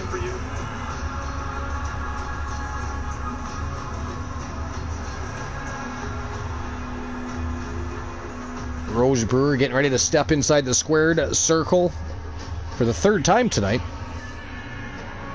She also wrestled on Wrestle Wars Genesis earlier in the evening with Tia Stevens. Wolfpack gals were in action.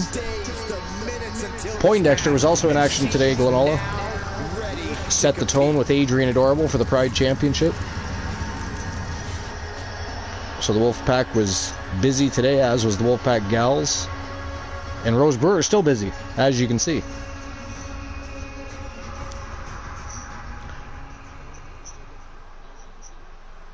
The tournament, yeah, that is literally, that is our next order of business as far as tournament goes, yeah.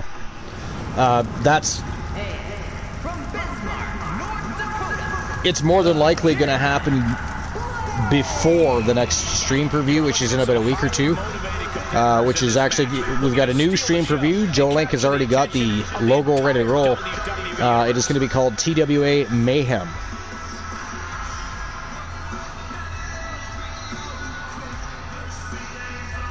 In on a project? Okay.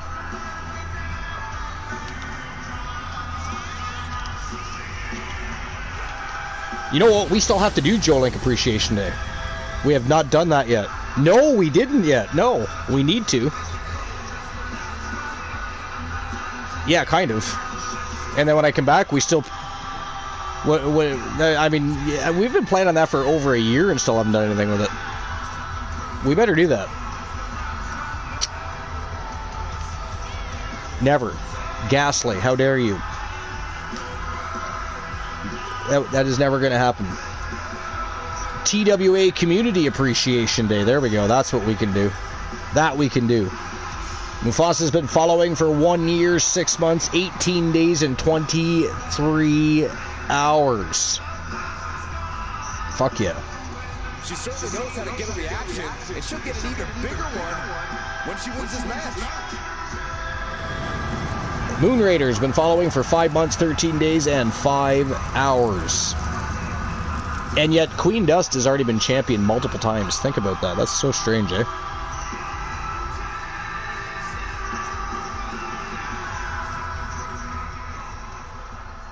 True. Very true.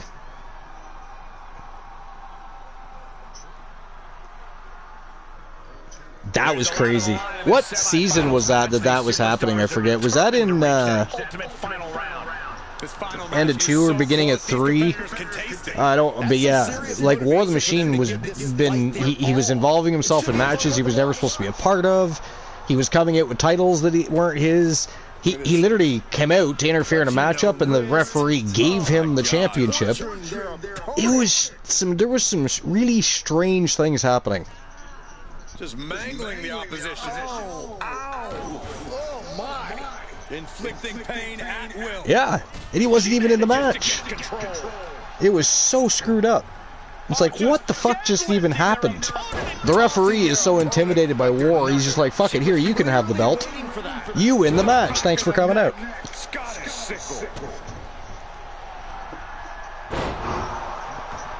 Yeah. She's starting to tire a little. It was kind of weird. This is the type of damage that is going to really build in a tournament setting like this. Remember the time your team got disqualified because your team member touched another team member? Avoiding contact. Oh no, one of the most dreaded minutes. I mean, Sports entertainment. yeah. Top of the skull. Yeah. And Psycho Sid was his tag team partner. It's not like, you know, he was from the opposite team here. They were on the same team. But yeah, they get disqualified and lose the match because Sid touched him. It was super strange. You know what I miss? I'd even know, because it was such a touch-and-go season. Of course, I'm talking about Season 2 with 2K20. Because it was such an unstable game. Oh my god. It was, but it had some great aspects to it. And I do miss, we used to have what we called Funko Pop matches. And it had a big head mode, so you could take wrestlers and put them in matches with big heads. So if somebody bought and redeemed Funko Pop match after the show, or they could request, I think, them for house show matches, or what we called a house show match back in the day. And we would put big-headed wrestlers in matches together and bet on them. It was a fucking great time. And they got rid of that feature. Yo, Strife, you're back.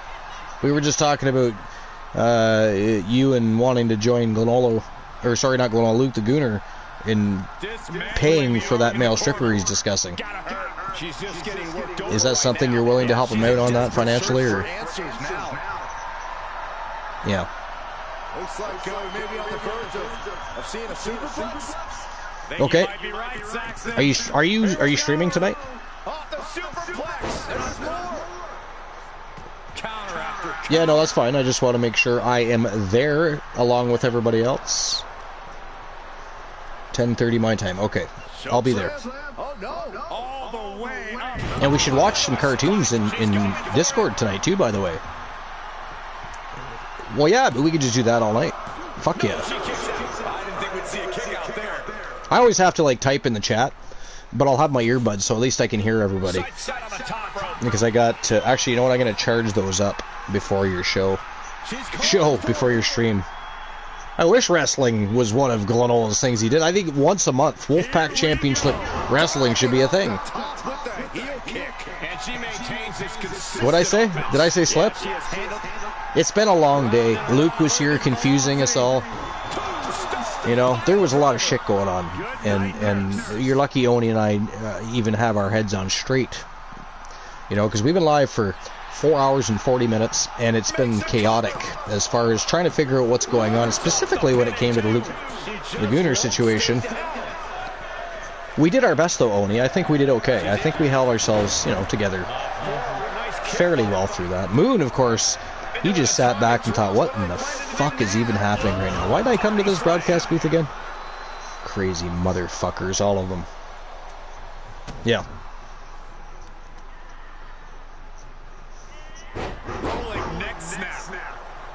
Excellent. 2K16 had that too. I didn't know they had that. I had 2K18. It ate itself. I couldn't believe that. No, really. Hey, I didn't even, until I searched it online, I didn't even realize that was a thing. But yeah, I turned my game on one day, and it literally ate itself. It did not exist. Everything was wiped. I was like, what? And then I searched it online, and yeah, that was a big problem with 2K18. Somehow it found a way it would just delete your own files without you having to do anything. But I didn't know about it because for the longest time I didn't have any problem with 18. It ran smooth. We had great shows. Nothing like some of the problems we have today, by the way. But except for today. Today's been a great show. Good God. Knock on wood. I knocked on wood. What are we about to see here? Setting up their opponent. Springboard leg. She re-enters the ring now.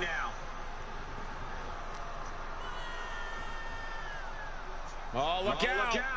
Two farts have lumps in them. She has to figure something out for this. Uh-oh. Let's go. Oh my. Good old Johnny jokes. Good old Johnny jokes. It's good to be back. I mean, I think everybody missed the broadcast booth. Yes. So, it always has been a fun time. So, I mean, the shows were good, and to be honest, everybody kept showing up regardless. So I thank everybody for that, by the way, and being patient through the time period where we didn't have a broadcast booth. But yeah, it is definitely an added great feature of the show. Listen to us, whether we're having just simple conversations or we're reading people facts and historical facts of pro wrestling, which we also do. I mean, largely we're part E-Fed wrestling show and part podcast, and it's always a good time. So yeah, it is good to have it back. And we don't have to listen to Sir Jack the Great cry and whine anymore and threaten me to, you know, take over TWA and all that shenanigans if I didn't bring the broadcast booth. I'm going to pull the blades. I'm going to take over your show.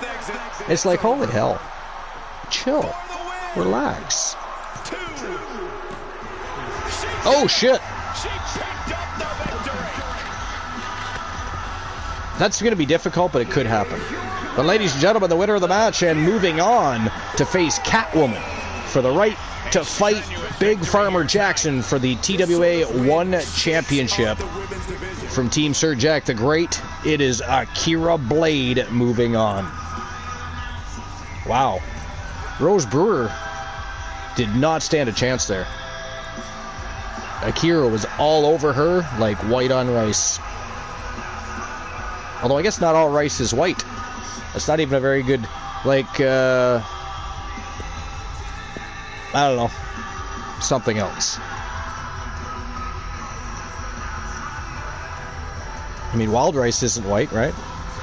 There's rices that are not white. There's pink rice. There's brown rice. There's brown rice. It's like green on lettuce.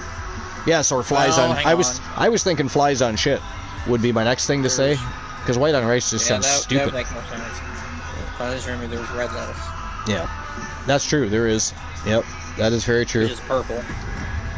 All right, here we go. Tournament finals, and then it is the championship final. Yep, and it's already open. All right, here we go. So the betting line's already open? Yep. All right, so here we go. Crap. Hang on. Right. I gotta change it. Okay. I thought this was like we got the time. Final. We are good to go. Good to go. We should write our own song. You know, there was On the Road Again. We could have On the Broadcast Booth Again. Can't wait to be on the broadcast booth again. I mean, we could write a whole bunch of lyrics. And we could open the show that way, Oni. We could sell some records.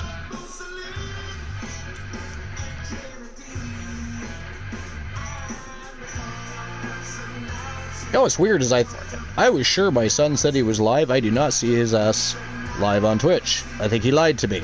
How dare he? I got two sons streaming now, but neither one of them seem to be.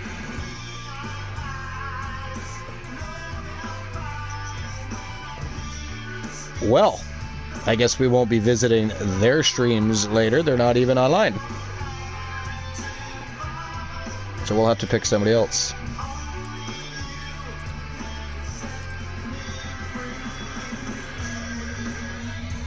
Chef Mike is live. Do you guys know Chef Mike? He runs a Wrestling Federation too. Chef Wrestling Federation. Might be a good place to stop by and show our support.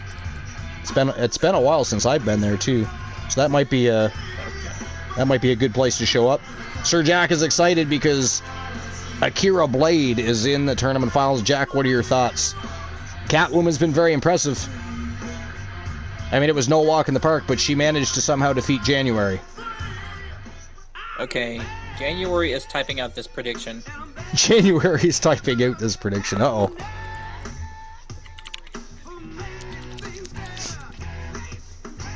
It is tournament final time. Catwoman from Team Manchester, even though all fucking night long I've been saying Galaxy. I've been giving Team Galaxy the credit.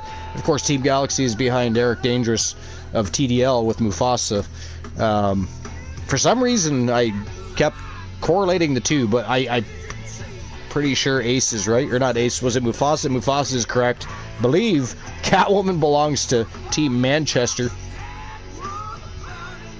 Mufasa says, I see that Boss is live. Boss Apollo's live? Well, we could always visit Boss Apollo. He'd appreciate... I didn't know Boss was live. Where do you see Boss is live? Like, I literally have him on my shit, but I don't see him. Hold on. Are you lying to me? Are you trying to fuck with me? Are you pulling a Glanola? Have you been hanging around with him and Luke the Gooner today? In a few minutes. You gotta do what? I got food on the way, so I may have to step out here in a little bit. What are you having? McDonald's. What from? Uber. Not from Uber. I mean, what are you having? Like, is it a Big Mac? Is it chicken? Are you having? Let me get. It's Hold on. always nuggets. Ah, you ruined it. How dare you? I was literally just gonna say, are you having chicken nuggets, a Diet Coke, and French fries? No, Dr. Pepper, fries, and nuggets. Dr. Pepper. All right, betting line is probably already open, so here we go. It is Catwoman versus Akira Blade for the tournament final. Who is going on to face Big Farmer Jackson for the one championship? We're going to find out momentarily. Let's go. It is time to turn and burn. You should read the wording of the predictions. I'm going to do that right now. All right. Who faces the champ? That's a good one. Is it going to be Akira? She's all right. Or the bitch Catwoman? That was January. That bitch Catwoman. So we got the coldest bitch on the planet and the bitchiest Catwoman on the planet. They already fought tonight. That is their new monikers. The coldest it's not January's new moniker. She already had that moniker, but Catwoman is now the bitch Catwoman. I could say something, but I don't want to get us canceled. Yeah, we don't want that. How dare you? I'll type it later. You'll type it later? Alright. I still don't see Boss live. Who the hell just said Boss was live? Mufasa did. Mufasa, don't make me ban you. You have the notification on your phone? Come on. I'm going to look again. I'm going to try and refresh the list here.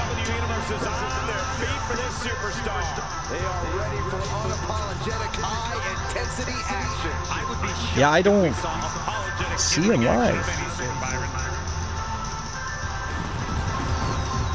He's not on my list. I gotta check my channel. Maybe it says it down there. No, it does not. Moonraider is live, or what? Actually, let me refresh that. I think There we go. Been live the entire time. Yeah, no, I still don't see Boss Apollo live. Mufasa, how dare you, sir? I do not appreciate the mind games, the old Jedi mind tricks. Ghastly, sir. You know what, Mufasa? You know what, Mufasa? You're not allowed to talk to Glenola anymore. He was not even here 1 full hour, and you are acting villainous. So you are no longer allowed to be. You know what? You can't even be friends with Glenola. You're done. You must split up your friendship. He ended the stream. Oh, isn't that a convenient answer? Go ask him why. Tell him we were gonna invade.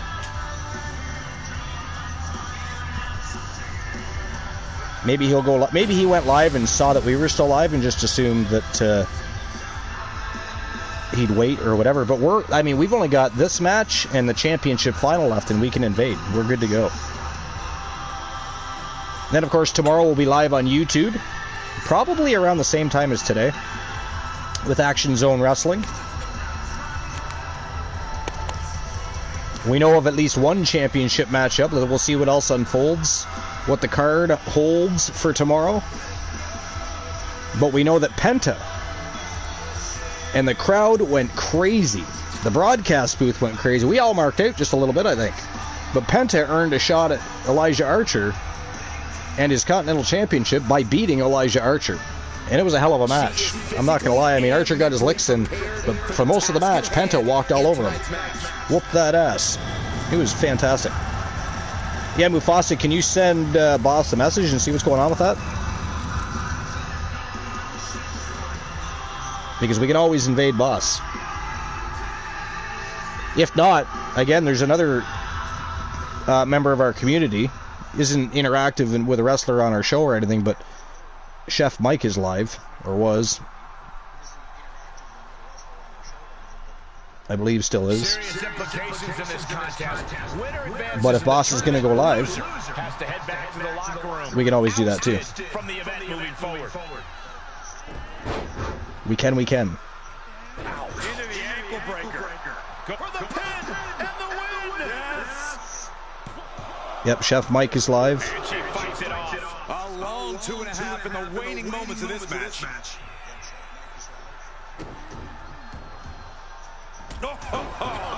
Dr. What is also live. Answering back.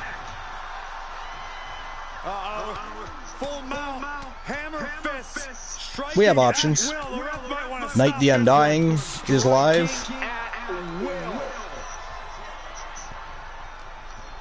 We definitely have options. And we also have time. One more match to go.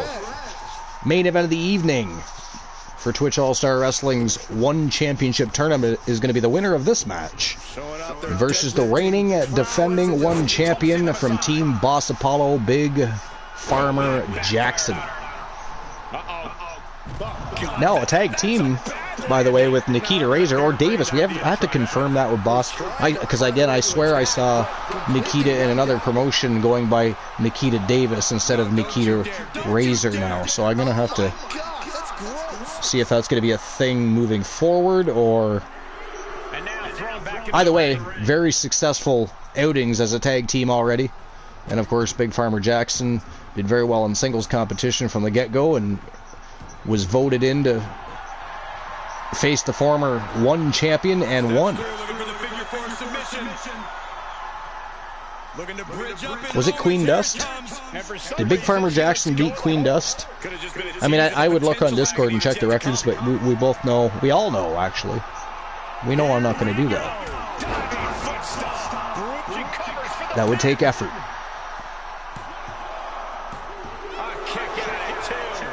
Oh, 2 count. Oh! Akira just took out the referee and Catwoman at the same time. Look at this. Look at this. A Hell's Gate, but the referee is out like a light. Oh, that is ghastly. Wow, she got out of it. Oh, basement drop kick to the face. And she got heels on. Should she even be allowed to wear those? Oni? What do you think about that? Oni stepped out to get his food, didn't he? I believe he did. Moon, you still here? Yeah, I'm still here. I kind of figured, but you know, you never know. You could have pulled a Luke and just slipped out to the shrine. I don't know. Do you think she should be allowed to wear those heels? Maybe imagine getting one of those suckers in the eye. What's your thought on that?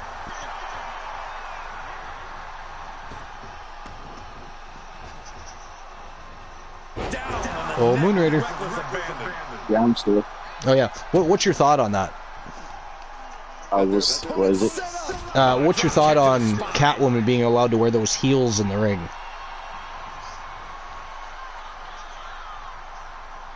Because she just delivered a basement drop kick to the face of Akira, and I thought, what if one of those heels went through her frickin' eyeball? So I thought maybe you might have an opinion on the matter. I think it's fine. You think it's fine? Yeah. You have no problem with the heels? Okay. Yeah, go ahead, Oni. I think it violates several safety concerns, especially if she was to use something like a curb stomp. Yeah. Or even that basement dropkick that she delivered to Akira's face there. What if one of those heels went through her eyeball or something? Or the double foot stomp or whatever. So now, of course, if this was EVW, Extreme Vixen Wrestling, then fair game. Fair game. But I just wonder. Spikes. Or what if one of the heels break while she's running and she sprains an ankle? I mean, I just find it an issue, liability even, if you will. But it could be just me. I don't know. What do I know? Yeah, we'll have to discuss the TWA regulations on that. So. Yeah, I think so too. Moon Raider, he don't give a fuck. He just wants to see people destroy each other. So if it takes a heel in the eyeball to get that done, so be it. Moon, you savage. Oh, 2 count only. Akira kicked out. She's still in it to win it. Over 29,000 in the jackpot right now. Wow, Catwoman kicked out again. Akira and Catwoman both looking very good in this matchup. Oh. Facial and dental reconstructive surgery nest. She kicked out of that? She kicked out of that. Catwoman's got 9 fucking... She does have 9 lives. Holy shit. Akira is giving giving her everything she has to give, and Catwoman keeps kicking out. That's got to get frustrating. Shot to the abdomen. It is. Hell, she kicked out 2 royal butterflies. Right? It's nuts. Kick right to the leg. And a kick. Look at this.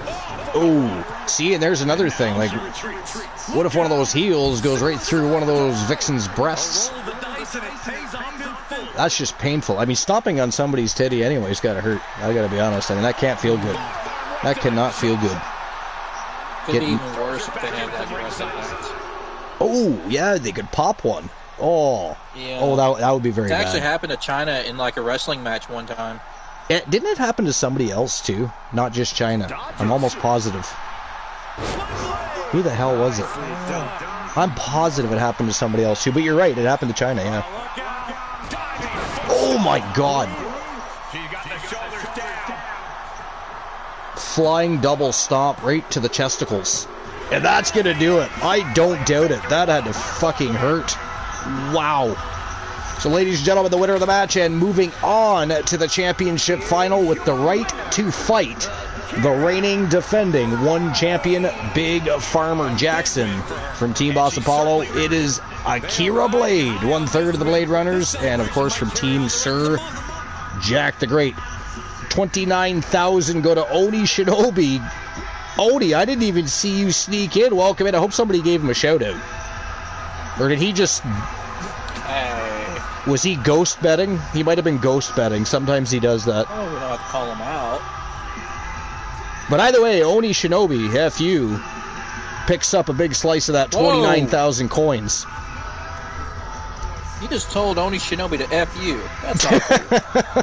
I don't think I said that. You said Oni Shinobi, F you. Well, because it's part of his name. It literally says Oni Shinobi, F you. Of course. How dare you? Sir Jack says Oni believed in Akira. Apparently so did 3 others.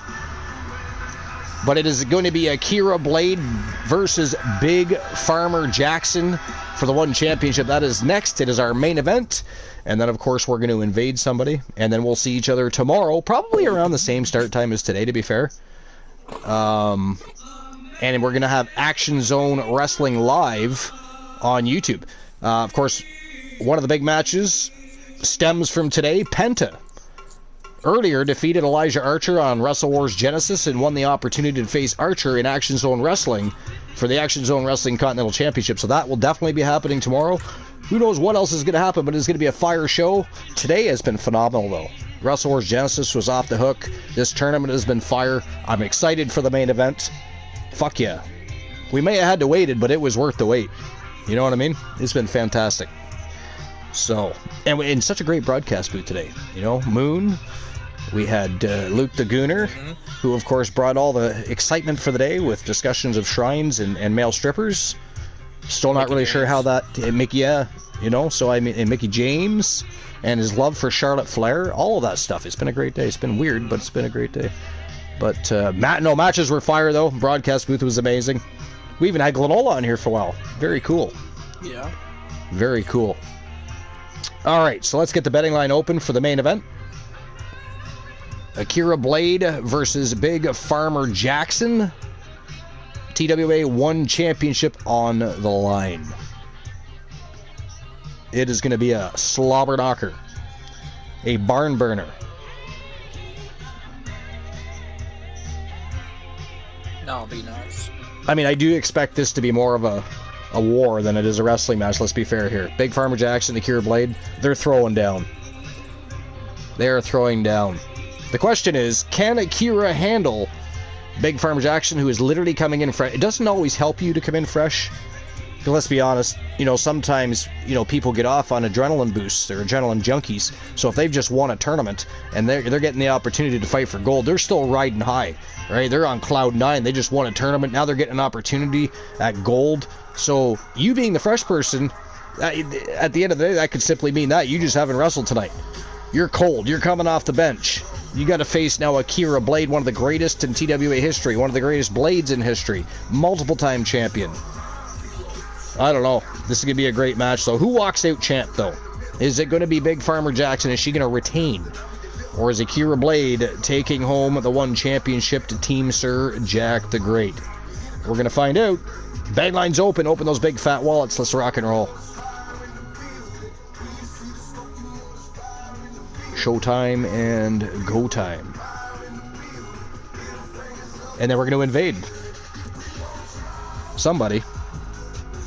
I mean, Mufasa teases the Boss Apollo. I still don't see any proof Boss was ever on. I think he was pulling our chains, playing his Jedi mind tricks because he's way too chummy with Glenola and the Glenalians. That's what I think. It is ghastly in nature, by the way. How dare you, Mufasa? I do not appreciate it. I do not.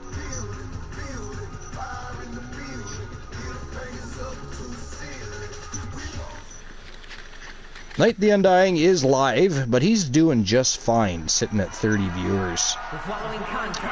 I like to support people that are still building their channels when we can. I mean, we invade Night. We've done that many times, anyways. I'm still thinking about invading the Chef Mike and Chef Wrestling Federation. Looks like they're in week 7 of one of their programs. I haven't been there myself in quite a while. I've only been there a few times since I found their channel. So it might be nice to invade the Chef Mike.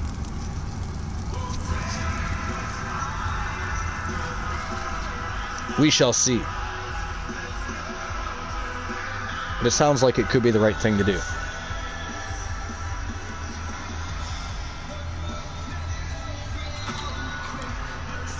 Final match of the day. You remember? When TNA had a Twitch channel. Yeah, I think I remember that too, actually. I think they did episodes of Impact on Twitch. Yeah, it was older matches. Like they would show X Division matches and stuff like that on there all the time. It was still cool. Oh, it was, yeah. Maybe they'll get one again. Who knows? I mean, WWE superstars are allowed to have Twitch channels and such things again. It was stupid they weren't allowed. I mean, gee, don't give them extra ways to advertise your company and their storylines and, you know what I mean? While they're making a little extra money on the side for themselves, don't let them do that. That's crazy. Why would you want extra exposure?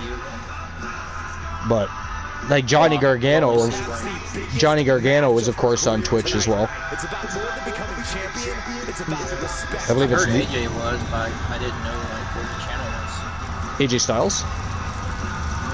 Is he really? I'm gonna have to check that out. I did not know that. I thought he was, but I didn't know where it was at.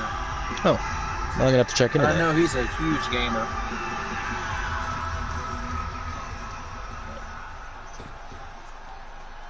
I shall have to check into that. Here we go. Here comes the champion from Team Boss Apollo, the reigning, defending, one champion, Big Farmer Jackson. No relation to. No relation to the Jackson family. No. Who's on her? Whose team is she? Team Boss Apollo. The champ comes into his title defense incredibly confident, Corey. And with good reason, Cole. When you're the champ, you don't have to worry about winning. You just have to make sure you don't lose. But yeah, as far as WWE people, the only ones I see live, I would see Shayna Baszler and Mia Yim. Speaking of Baszler, I completely would. I think she should go to TNA. Same with Sonya Deville. I used to talk to Shayna every now and then, like on there. She's cool to hang out with. I do believe some of the people released will pop up in TNA. You know, the partnership it's just too good of an opportunity. They can go there, hone their skills, continue to help build the TNA roster, you know, so that it's even more beneficial as a partnership down the road. It only makes sense. Nick Nemeth has already been there doing that and been absolutely on fire over there. I gotta tell you, there's a few people from TNA, including Joe Hendry, I'd like to see come over, though, to WWE, and one of them is Moose. I like Moose. I don't care for his name. I never really did. But, I mean, whatever. What else? Like to see, he's entertaining. I'd like to see Rosemary in a WWE ring. Yeah. Yep. I agree. It would have been nice to at least see, Abyss at least in one match.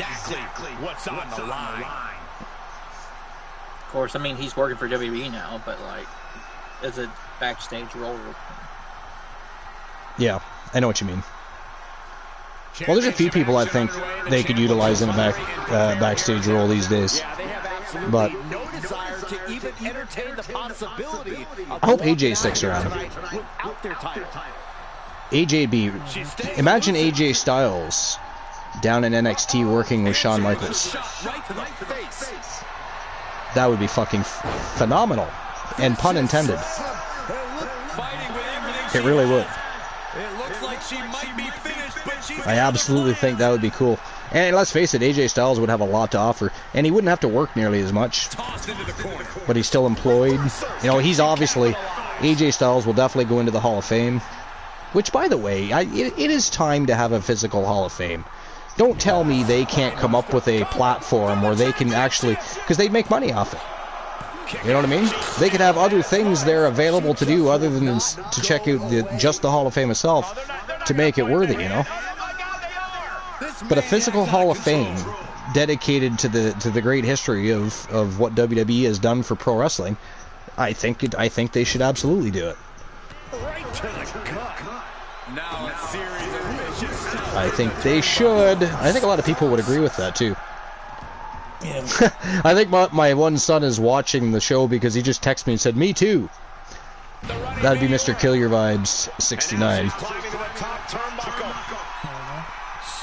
What's going on, Mr. Kill Your Vibes? You know there's such thing as a keyboard, and you can actually type in the chat and acknowledge your community, right? You can say, "Hello, everybody," instead of ghosting us, lurking in the shadows like a demon in the night. How dare you? I will say, Sir Jack knows how to make a character. He does. The blades are awesome. Even JC.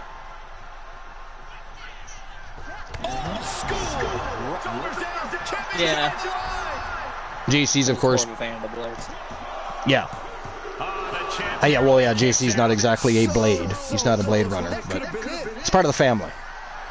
Part of the fam jam. Yeah. He's had a great career. It seemed that Alice could have been an ultraviolet had things kept up pretty well. What happened there? Oh, look at this. Her and Matthew were,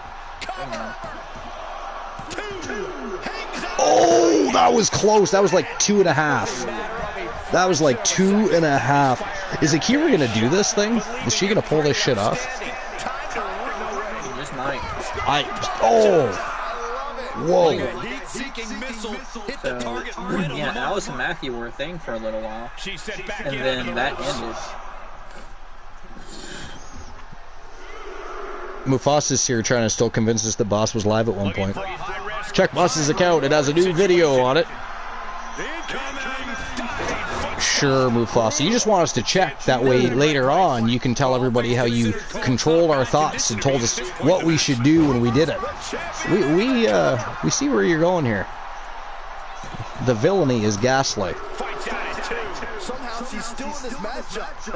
Again, you're not allowed to hang out with Glenola anymore. Cut off.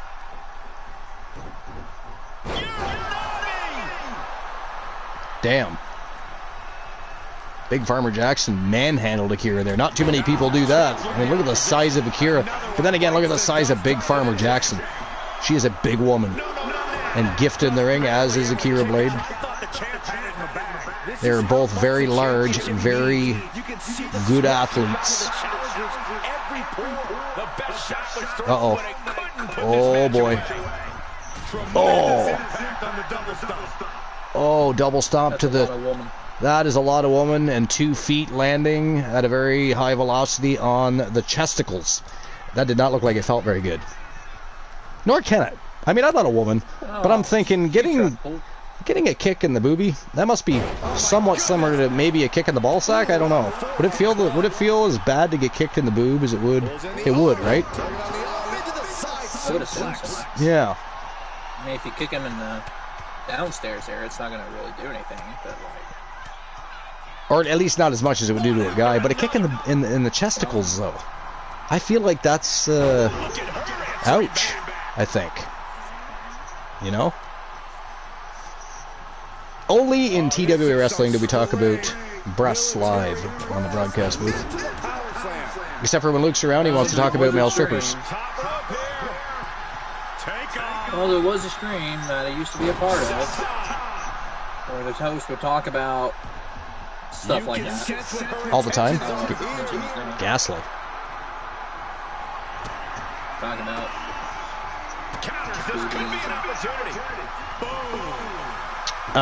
Oni says, have you ever been kicked in the chest? I mean, I have, but I don't have chesticles, so I just wonder, you know, not being a woman, I'm just thinking, whoa, yo, Step Kicks game, invading the compound with 23 villains. What's going on, guys? Welcome in. Appreciate you being here. Can we get some shout-outs going on, please? Welcome in, guys. I'm on it. Welcome to episode number 623. This is actually the second of our 2 shows we ran back-to-back today. We're in the very last matchup, the championship final for the one championship in our Gold Rush tournament. And that is it. That is all, ladies and gentlemen, the winner of the match. And still, TWA 1 champion from Team Boss Apollo, Big Farmer Jackson, is your victor. Reigning and defending and undisputed she now is. Big victory for Team Boss Apollo and big victory for Big Farmer Jackson. What's going on, guys? How Step Kicks, how is your stream? What's new and exciting? What's going on? Anything interesting and exciting? Jackson's Step Kicks game jinxed me by surprising us. Well, I mean, I like surprises. I like surprises. But yeah, how was your stream? What's going on? If you've got a raid and run, we understand. Believe me, we know how it is. There's always stuff to do once the show is over. So if you've got things you have to do, feel free. Don't feel like you got to stick around or anything like that. How dare you for leaving in advance in case you do.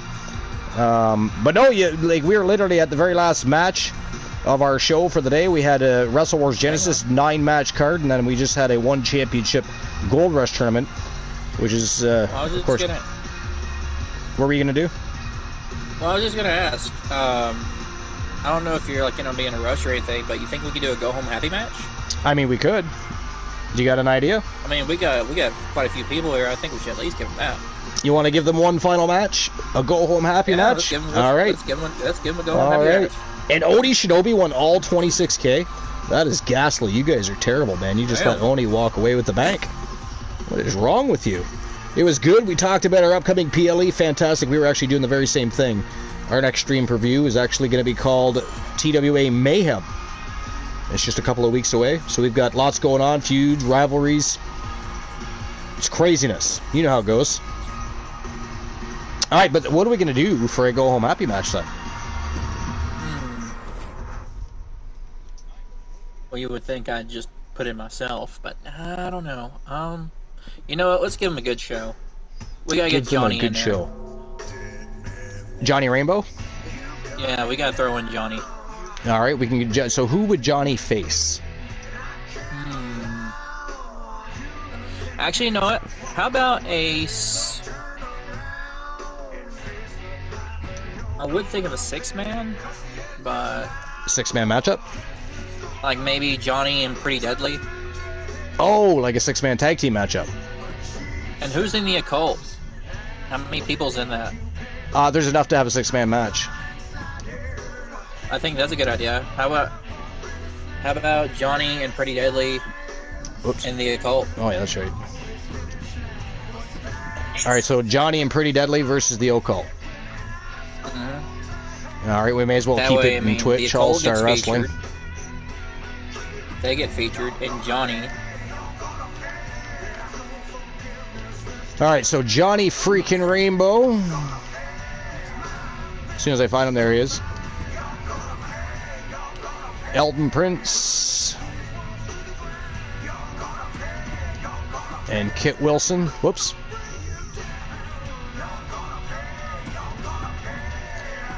Versus Humboldt the Arcane, the Hardcore Icon Tables, and who is their other? Brian Cage. Holy, I literally forgot there momentarily. So it is Pretty Deadly versus the Occult. Kit Wilson and Elton Prince, along with Johnny freaking Rainbow, taking on Humboldt the Arcane from Team Variance of Strife, the Hardcore Icon Tables from Team Variance of Strife, and of course Brian Cage was hired by Team Variance of Strife, so all three members from Team Variance of Strife. The Occult versus Pretty Deadly. Final match of the day. Go home happy time. Let's rock and roll. And then we'll invade somebody. We will invade somebody. Here we go. I think my son just went live too. He's playing a war game. He's playing a game called... What the hell is it called? I don't know who to invade tonight. Let's see, what is he playing? He's playing Arma. Armory Forger. So he's hunting people down over there is what he's doing. So that might be a good place to drop by. He'd be very surprised, especially if we stop by with this many. So he's still trying to make it to affiliate. I think he needs like 2 followers for his goal of 50, for the first goal of 50 followers for your affiliate status. I think he might be doing okay everywhere else, so that might actually put him right to affiliate. So it might be a good idea to stop by after this match, show him a little support, say hello, see if we can't get him those 2 follows. Or I could be a terrible father, not do that, and go somewhere else. Introducing first, from Blackpool, England, weighing in at 245 pounds, Johnny! The tension building for this match is so sick you can cut it with a knife. A lot of drama involved with this one. Alright. Here we go. Pretty Deadly versus the Occult. Should we have a betting line for this one?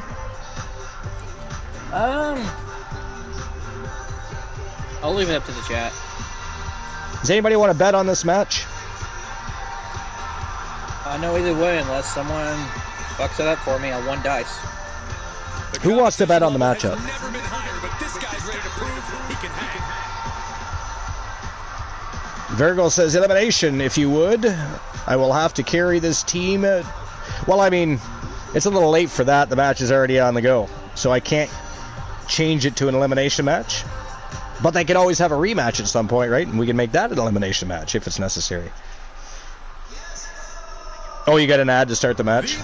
Nice. Not ominous at all. Eccentric and gorgeous team in WWE history. Here comes Johnny Rainbow's partners in crime, Pretty Deadly.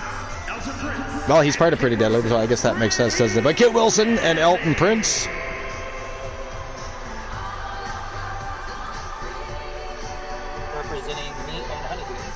That is correct. Honeybee Wrestling and Infinite Oni. It's like a co-team. They're also in sync when it comes to annoying their opponents as well. Yes, boy!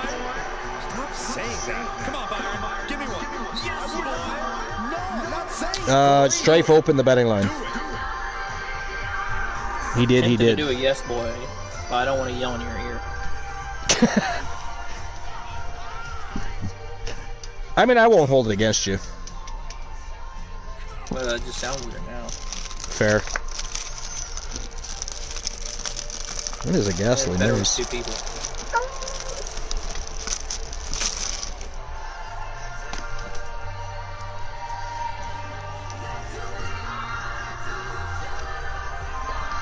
Man, their entrance is long. I say this, but yet my wrestler is Elijah Archer, and his takes 10 years. But he's definitely rivaling Undertaker. Definitely rivaling Undertaker. I don't know. Bray Wyatt has. Well, That's true. He might have a longer. He might have the longest, yeah. Fair point.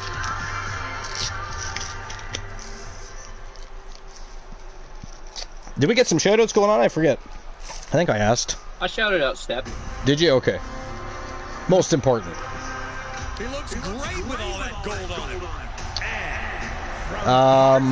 Strife says we are way behind. Oh, okay. Yeah, that happens sometimes. Some people are a few seconds, several seconds. Some people are 10 minutes behind. It's weird how that works. It's too bad they can't figure that shit out and work it out. I just pause this room and pause it. Maybe that gets you closer. Does that work? I don't even know. You could try that, Strife.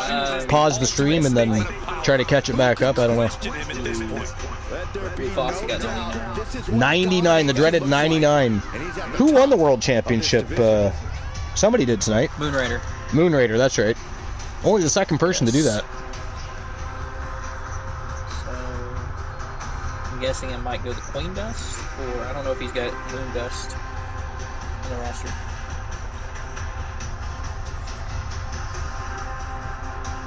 Humboldt, a double champion.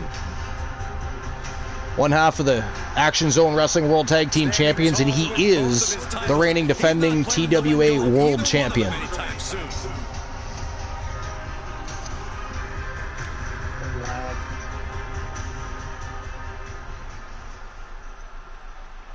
Waiting for his partners in crime now, Brian Cage and the Hardcore Icon Tables. I love this guy.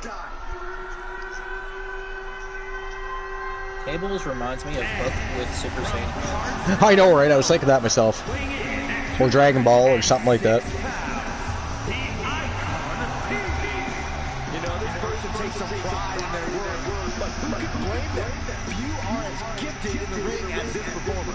Wow, you are laying If Taz and Goku had good. Don't worry, I'm sure they'll hear you when they watch this match 10 times. I mean, at one point we had tables and chairs who were not entirely sure if they were the same people or different people to this very day, by the way. I can't remember if they ever had a tag team match together or anything of that sort, or appeared on camera at the same time. I'm not sure, but yeah, we had tables and chairs at one point. I was waiting for ladders to show up.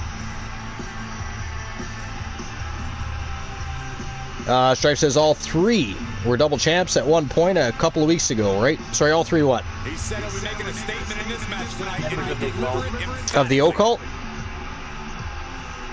Were they? I know Tables had a championship. Humboldt's quite frequently has two, let's face it, and be real. He does that a lot. He's a fiend. He likes his gold. And Brian Cage has been champion for sure, tag team champion. I don't know. Here we go, guys.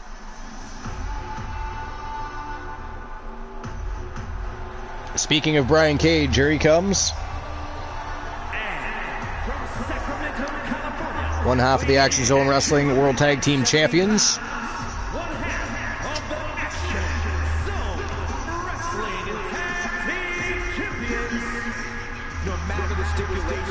The Occult is just about ready to do battle against Pretty Deadly. And of course, this match was requested by Team Infinite Oni,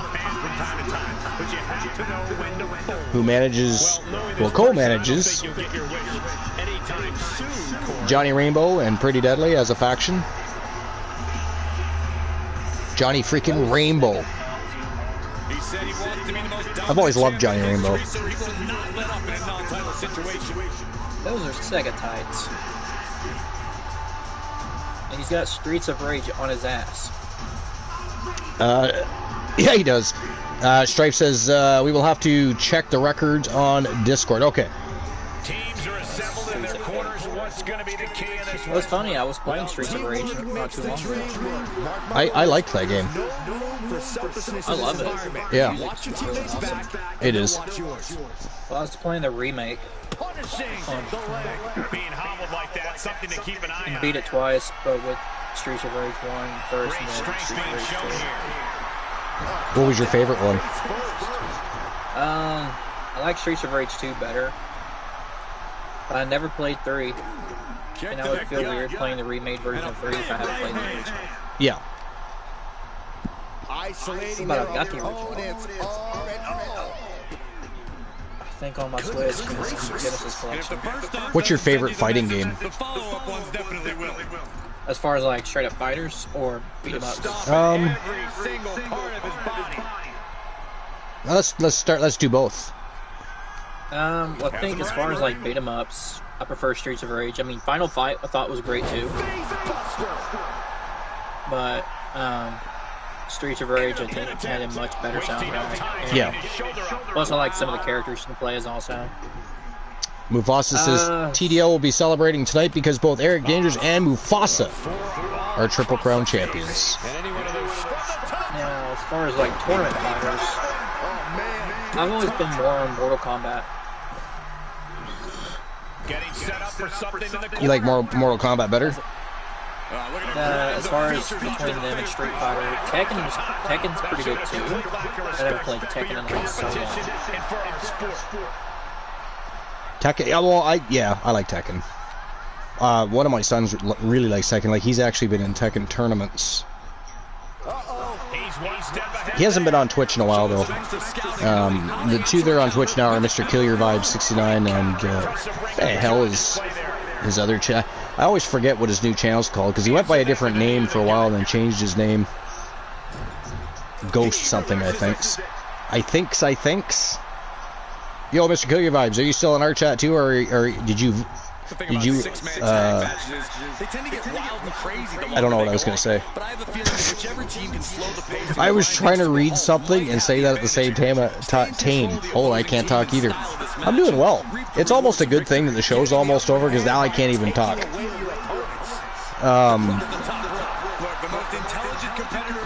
Did you leave us?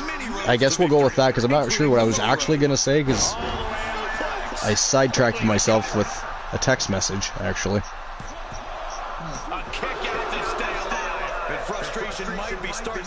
The wifey texted me. She's just getting done work here shortly, so she was just letting me know how her evening went. But I know Mr. Kill Your Vibes is live. I just didn't know if he was still listening to our show too, or if, just abandoned us all. Now that I can talk properly. 5.5 hours we've been live. It's been a long day. I mean, I know people, I know people all the time do 6-hour streams, 12-hour streams, 24-hour streams. I don't know. I think when you're doing this kind of show, we might be able to push to 12. 24 would never happen. 12 would be exhausting because you're always talking. You're always, you know what I mean? It's just different. It's a different type of energy.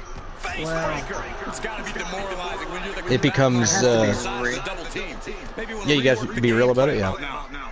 You have to be like really into a game to stream a long time. Yeah. I think my longest stream was like 12 seconds.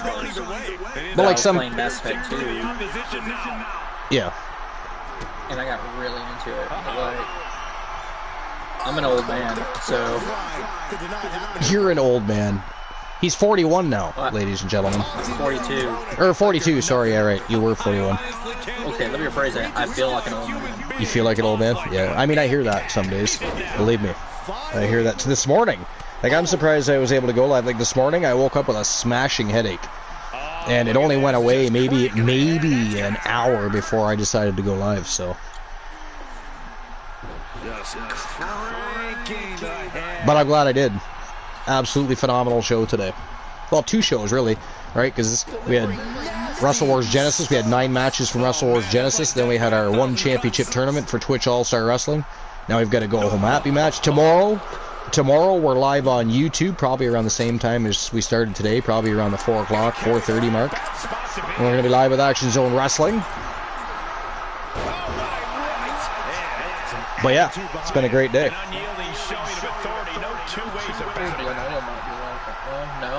No, he's not, yeah. No, I don't think he's streaming. I think instead we're going to watch stuff in the Discord. That sounds like fun. Yeah, you should absolutely join us. I usually just chat. I don't talk in there because we're watching shit anyway, so I'll type in the chat room. And I do have my earbuds, though, so I'll be able to hear everything that everybody's saying or whatever, but...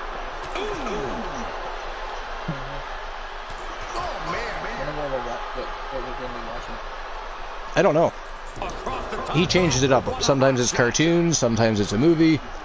Last time we were watching like Rocky and Bullwinkle, and we watched like an episode of the old Mighty Hercules cartoon. Just random stuff. Sometimes we watch old matches from YouTube and stuff, from TWA and Twitch All-Star Wrestling, etc. We mixed it up. He gets tagged in. It wouldn't surprise me if I go in there and he's like watching Beavis and Butthead. Beavis and Butthead, yeah. I liked Beavis and Butthead. Ren and Stimpy. Remember Ren and Stimpy? Stuff now. Did you like Ren and Stimpy? Of course I know Ren and Stimpy. Yeah. Yeah, I remember Ren and Stimpy. I actually thought Ren and Stimpy was more fun than Beavis and Butthead. Yes, tag. Yeah, the funny thing is, Ren and Stimpy originally they were on MTV. Yeah. Look at the knees. And then they got on Nickelodeon. Yeah. Yeah, you're right. That's another good shout. Old Nickelodeon shit. I mean, Nickelodeon's got some good content. Oh, big lariat from Elton Prince.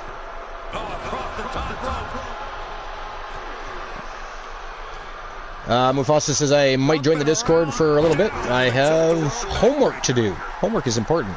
You should definitely do that. Moonrader says Ricky Starks legit just showed up on NXT. Yeah, that doesn't surprise me. He's a complete free agent, able to sign anywhere he wants now. So is Miro and Malachi Black. So I would expect all three of them to show up at some point. But Ricky Starks, I think Ricky Starks has a good shot of being a big star. The return of Rusev Day? The return of Rusev Day. Wouldn't that be awesome? Yeah, it's kind of weird without Lana, though. Well, yeah, but he probably at this point doesn't want his ex-wife hanging around, though. So, I mean, he's going to have to pick somebody That's what new. I was saying. It'd be kind of weird without He's going to... Maybe... Oh, imagine Rusev teaming up with Tiffany Stratton. That'd be fun. Tiffy and Rusev time.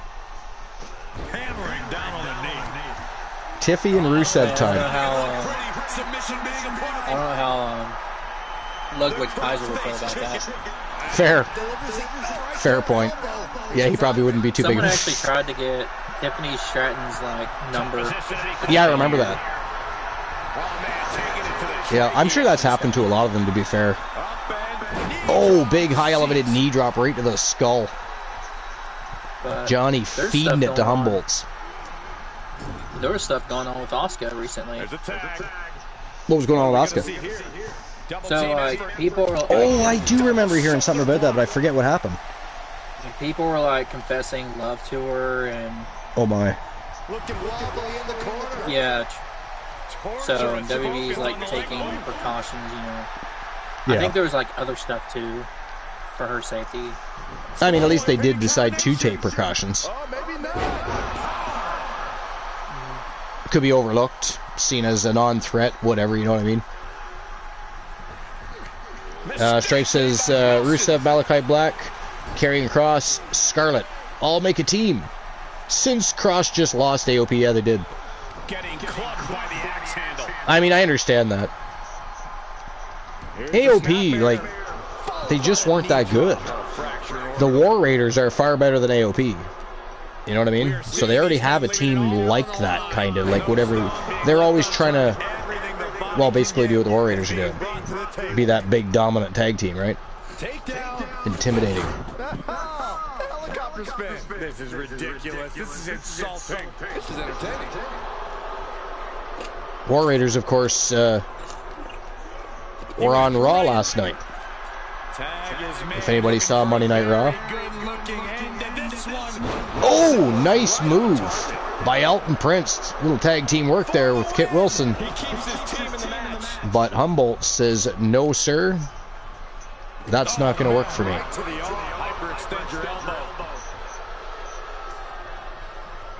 Big forearm. Ooh, what a damaging blow. He's struggling a bit here. These two teams have gone to war, Cole. Of course they're going to wind up with a few battle scars. How in the world do these superstars have anything left at this point? Indeed, how do they? I was actually literally just thinking that. The B team actually got something right for once. Did you hear that? Because honestly, this match has been a banger. How any of them have any energy left is beyond me. Just using their foot as a weapon. So ruthless. Dropping the elbow. I wonder what Luke's up to. You think he went to bed, or do you think he's, you know, finding the cheapest way possible? You don't want to know what Luke's doing? Not even just a little bit. Talk about making games and strippers. Male strippers, to be precise. I mean, Which then he tried to backtrack and say he was not talking about. I mean, he was definitely the one that brought that shit up. Have a male stripper on the roster. I mean, whatever floats his boat. Exactly. Oh, kick out by Humboldt. Johnny Rainbow just about ended it right there. 20% world championship. Only Mufasa. Was it Mufasa? Yeah, it was Mufasa. No, Moon Raider. Right? They got the 100% world championship worthy? Or do I have it wrong? Was it Mufasa? No, I think it was Moon Raider. The WWE Universe can't believe what these warriors are doing to one another. 81%, 42%, 54%. Strife, didn't you get 100% worthy today too? It was for the television championship, wasn't it? I believe it was. Double arm lock. Humboldt's just get out of the way of that big headbutt by Johnny Rainbow. Actually, Mufasa. Moon Raider actually got 100 for world. Yeah, he did, yeah. No, I think he was saying he got 99. I remember that now. Oh, he got, yeah, okay, I see now. Yeah, I had to reread it okay, too, yeah. Mufasa got 99, okay, I misread that. Totally misread that. Disrupts the attack with an elbow to the gut. This better not end in a count out. And now gets tossed into the ring. All right, there you go. No, tables, get back in the ring. And he gets sent back into the ring. Well, apparently Elton Prince doesn't want to count out. Yeah, I was just going to say, thank you, Elton Prince. Apparently he does not want to count out either. We've already seen that tonight. It does not need to happen again. This is one fall wins it all, though. It's not elimination. Apparently it would have been, because Strife was going to suggest that it be an elimination matchup, but unfortunately he's lagging behind just a little bit. Now, Strife, if you pause the stream, will that catch you up, I wonder? I don't know. I think Oni mentioned that earlier. There's a possibility that that might work. I've never tried that. I've never even thought of that. It's actually a good idea. It worked for me on YouTube. Yeah, because even YouTube stream, it doesn't lag as much as the Twitch chat, but YouTube's usually pretty good. I've never had too many issues, period, actually, streaming on YouTube. Ooh, I said streaming. I should ban myself. I broadcast to YouTube. And this deep into the match, it's crucial to have a good strategy with your partner. You don't want to get hurt and left hanging. Oh, look at that. Oh! Beautiful power move by Humboldt, but Johnny Rainbow, unfazed. He no-sold that. Did you see that, Oni? Johnny literally no-sold that. Oh, 2 count only. Humboldt's kicked out again. Johnny needs to take some Brazilian Jiu-Jitsu or some submission wrestling and get some submissions in his arsenal. I think, man, he'd be unstoppable. If he had a couple of submission moves to go with his repertoire of moves. It's one thing he doesn't do much. He should, train with Elijah Archer. Well, not to say Archer, but there's Mr. Perfect. There's lots of people. But he's such a great wrestler. But one thing missing from his arsenal is he's never been a big fan of submission wrestling. But so many people use submissions these days. He should learn to counter them, apply them himself. I think he'd be even more unstoppable. I think I could see Johnny with a toe pick heel hook or something. You know what I mean? Like an ankle lock. Well, I thought he had a Boston Crab in there. He never uses it. We have to figure it. That or he just decides not to use it. We'll have to check that out. Because sometimes, depending on where the move set is on the list of moves, it'll either do it on occasion or not at all and resort to the first few. But should check into that. There's a tag. Ooh, big right. Oh, elbow. Nice counter. But, man, just about took his head right off there. Here comes Johnny. That should have been 3. Barely saved that matchup. What's next? Could stop Wilson once and for all. Brian Cage measuring up Kit Wilson again, though. Muscle up for the gory special. Uh-oh. Oh, wait a second. Oh, boy. What is he doing? Oh, my God. That could ground Kit for good. I mean, he's going to That need... looked like her. Fuck yeah, he's going to need facial reconstructive surgery after that one. Good God. Cage is an animal. Kit keeps him away. Oh, big bicycle kick right to the face. In comes the hardcore icon tables. Oh. Kit's on the wrong side of the tracks. He is. Into their jaw. Here he goes for the win. Can he close it out? Looking for the Come on, 3. Johnny. Oh, that is it. That is all. Ladies and gentlemen, the winner of the 6-man tag team matchup, the Occult, Humboldt's the Arcane, tables, the hardcore icon tables, to be exact. We don't want to announce him incorrectly. We could anger the beast that is the hardcore icon tables. And, of course, Brian Cage. They are the Occult, and they pick up a big win over Pretty Deadly. Johnny Rainbow, Kit Wilson, and Elton Prince. Congratulations to Team Variants of Strife. All right, guys. GG's. It's been a great day. Great tournament. Wrestle Wars Genesis was off the hook. Great go-home happy match. And, of course, we'll see each other again tomorrow afternoon. We're going to go live on YouTube with Action Zone Wrestling. We already know one of the big matchups will be Penta versus Elijah Archer. Penta beat Elijah Archer on Wrestle Wars Genesis earlier today. Earned the right to face Archer tomorrow on YouTube for the Action Zone Wrestling Continental Championship. And who knows what else is going to happen, but we are going to be live on YouTube tomorrow, ladies and gentlemen. Make sure you're there. Don't be square. You want to join in on the broadcast and have a good time with the rest of our community, because it's going to be a great time. But we're going to go visit my boy. If you're not already in on this invasion, jump in. He's streaming some Arma. He's going to be very excited. He needs 2 follows to get to his goal of 50 followers as he looks to become an affiliate here on Twitch, just like the rest of us. We all know what that's like. So let's show him some love and support, see what's going on. He's never going to suspect we're going to show up with 20 villains to surprise him. So let's get there. See you tomorrow. You guys are all awesome. Stay awesome. It's that time of day, though. You do not have to go home. You don't have to go to bed. You do have to get the fuck out of my channel. Goodbye.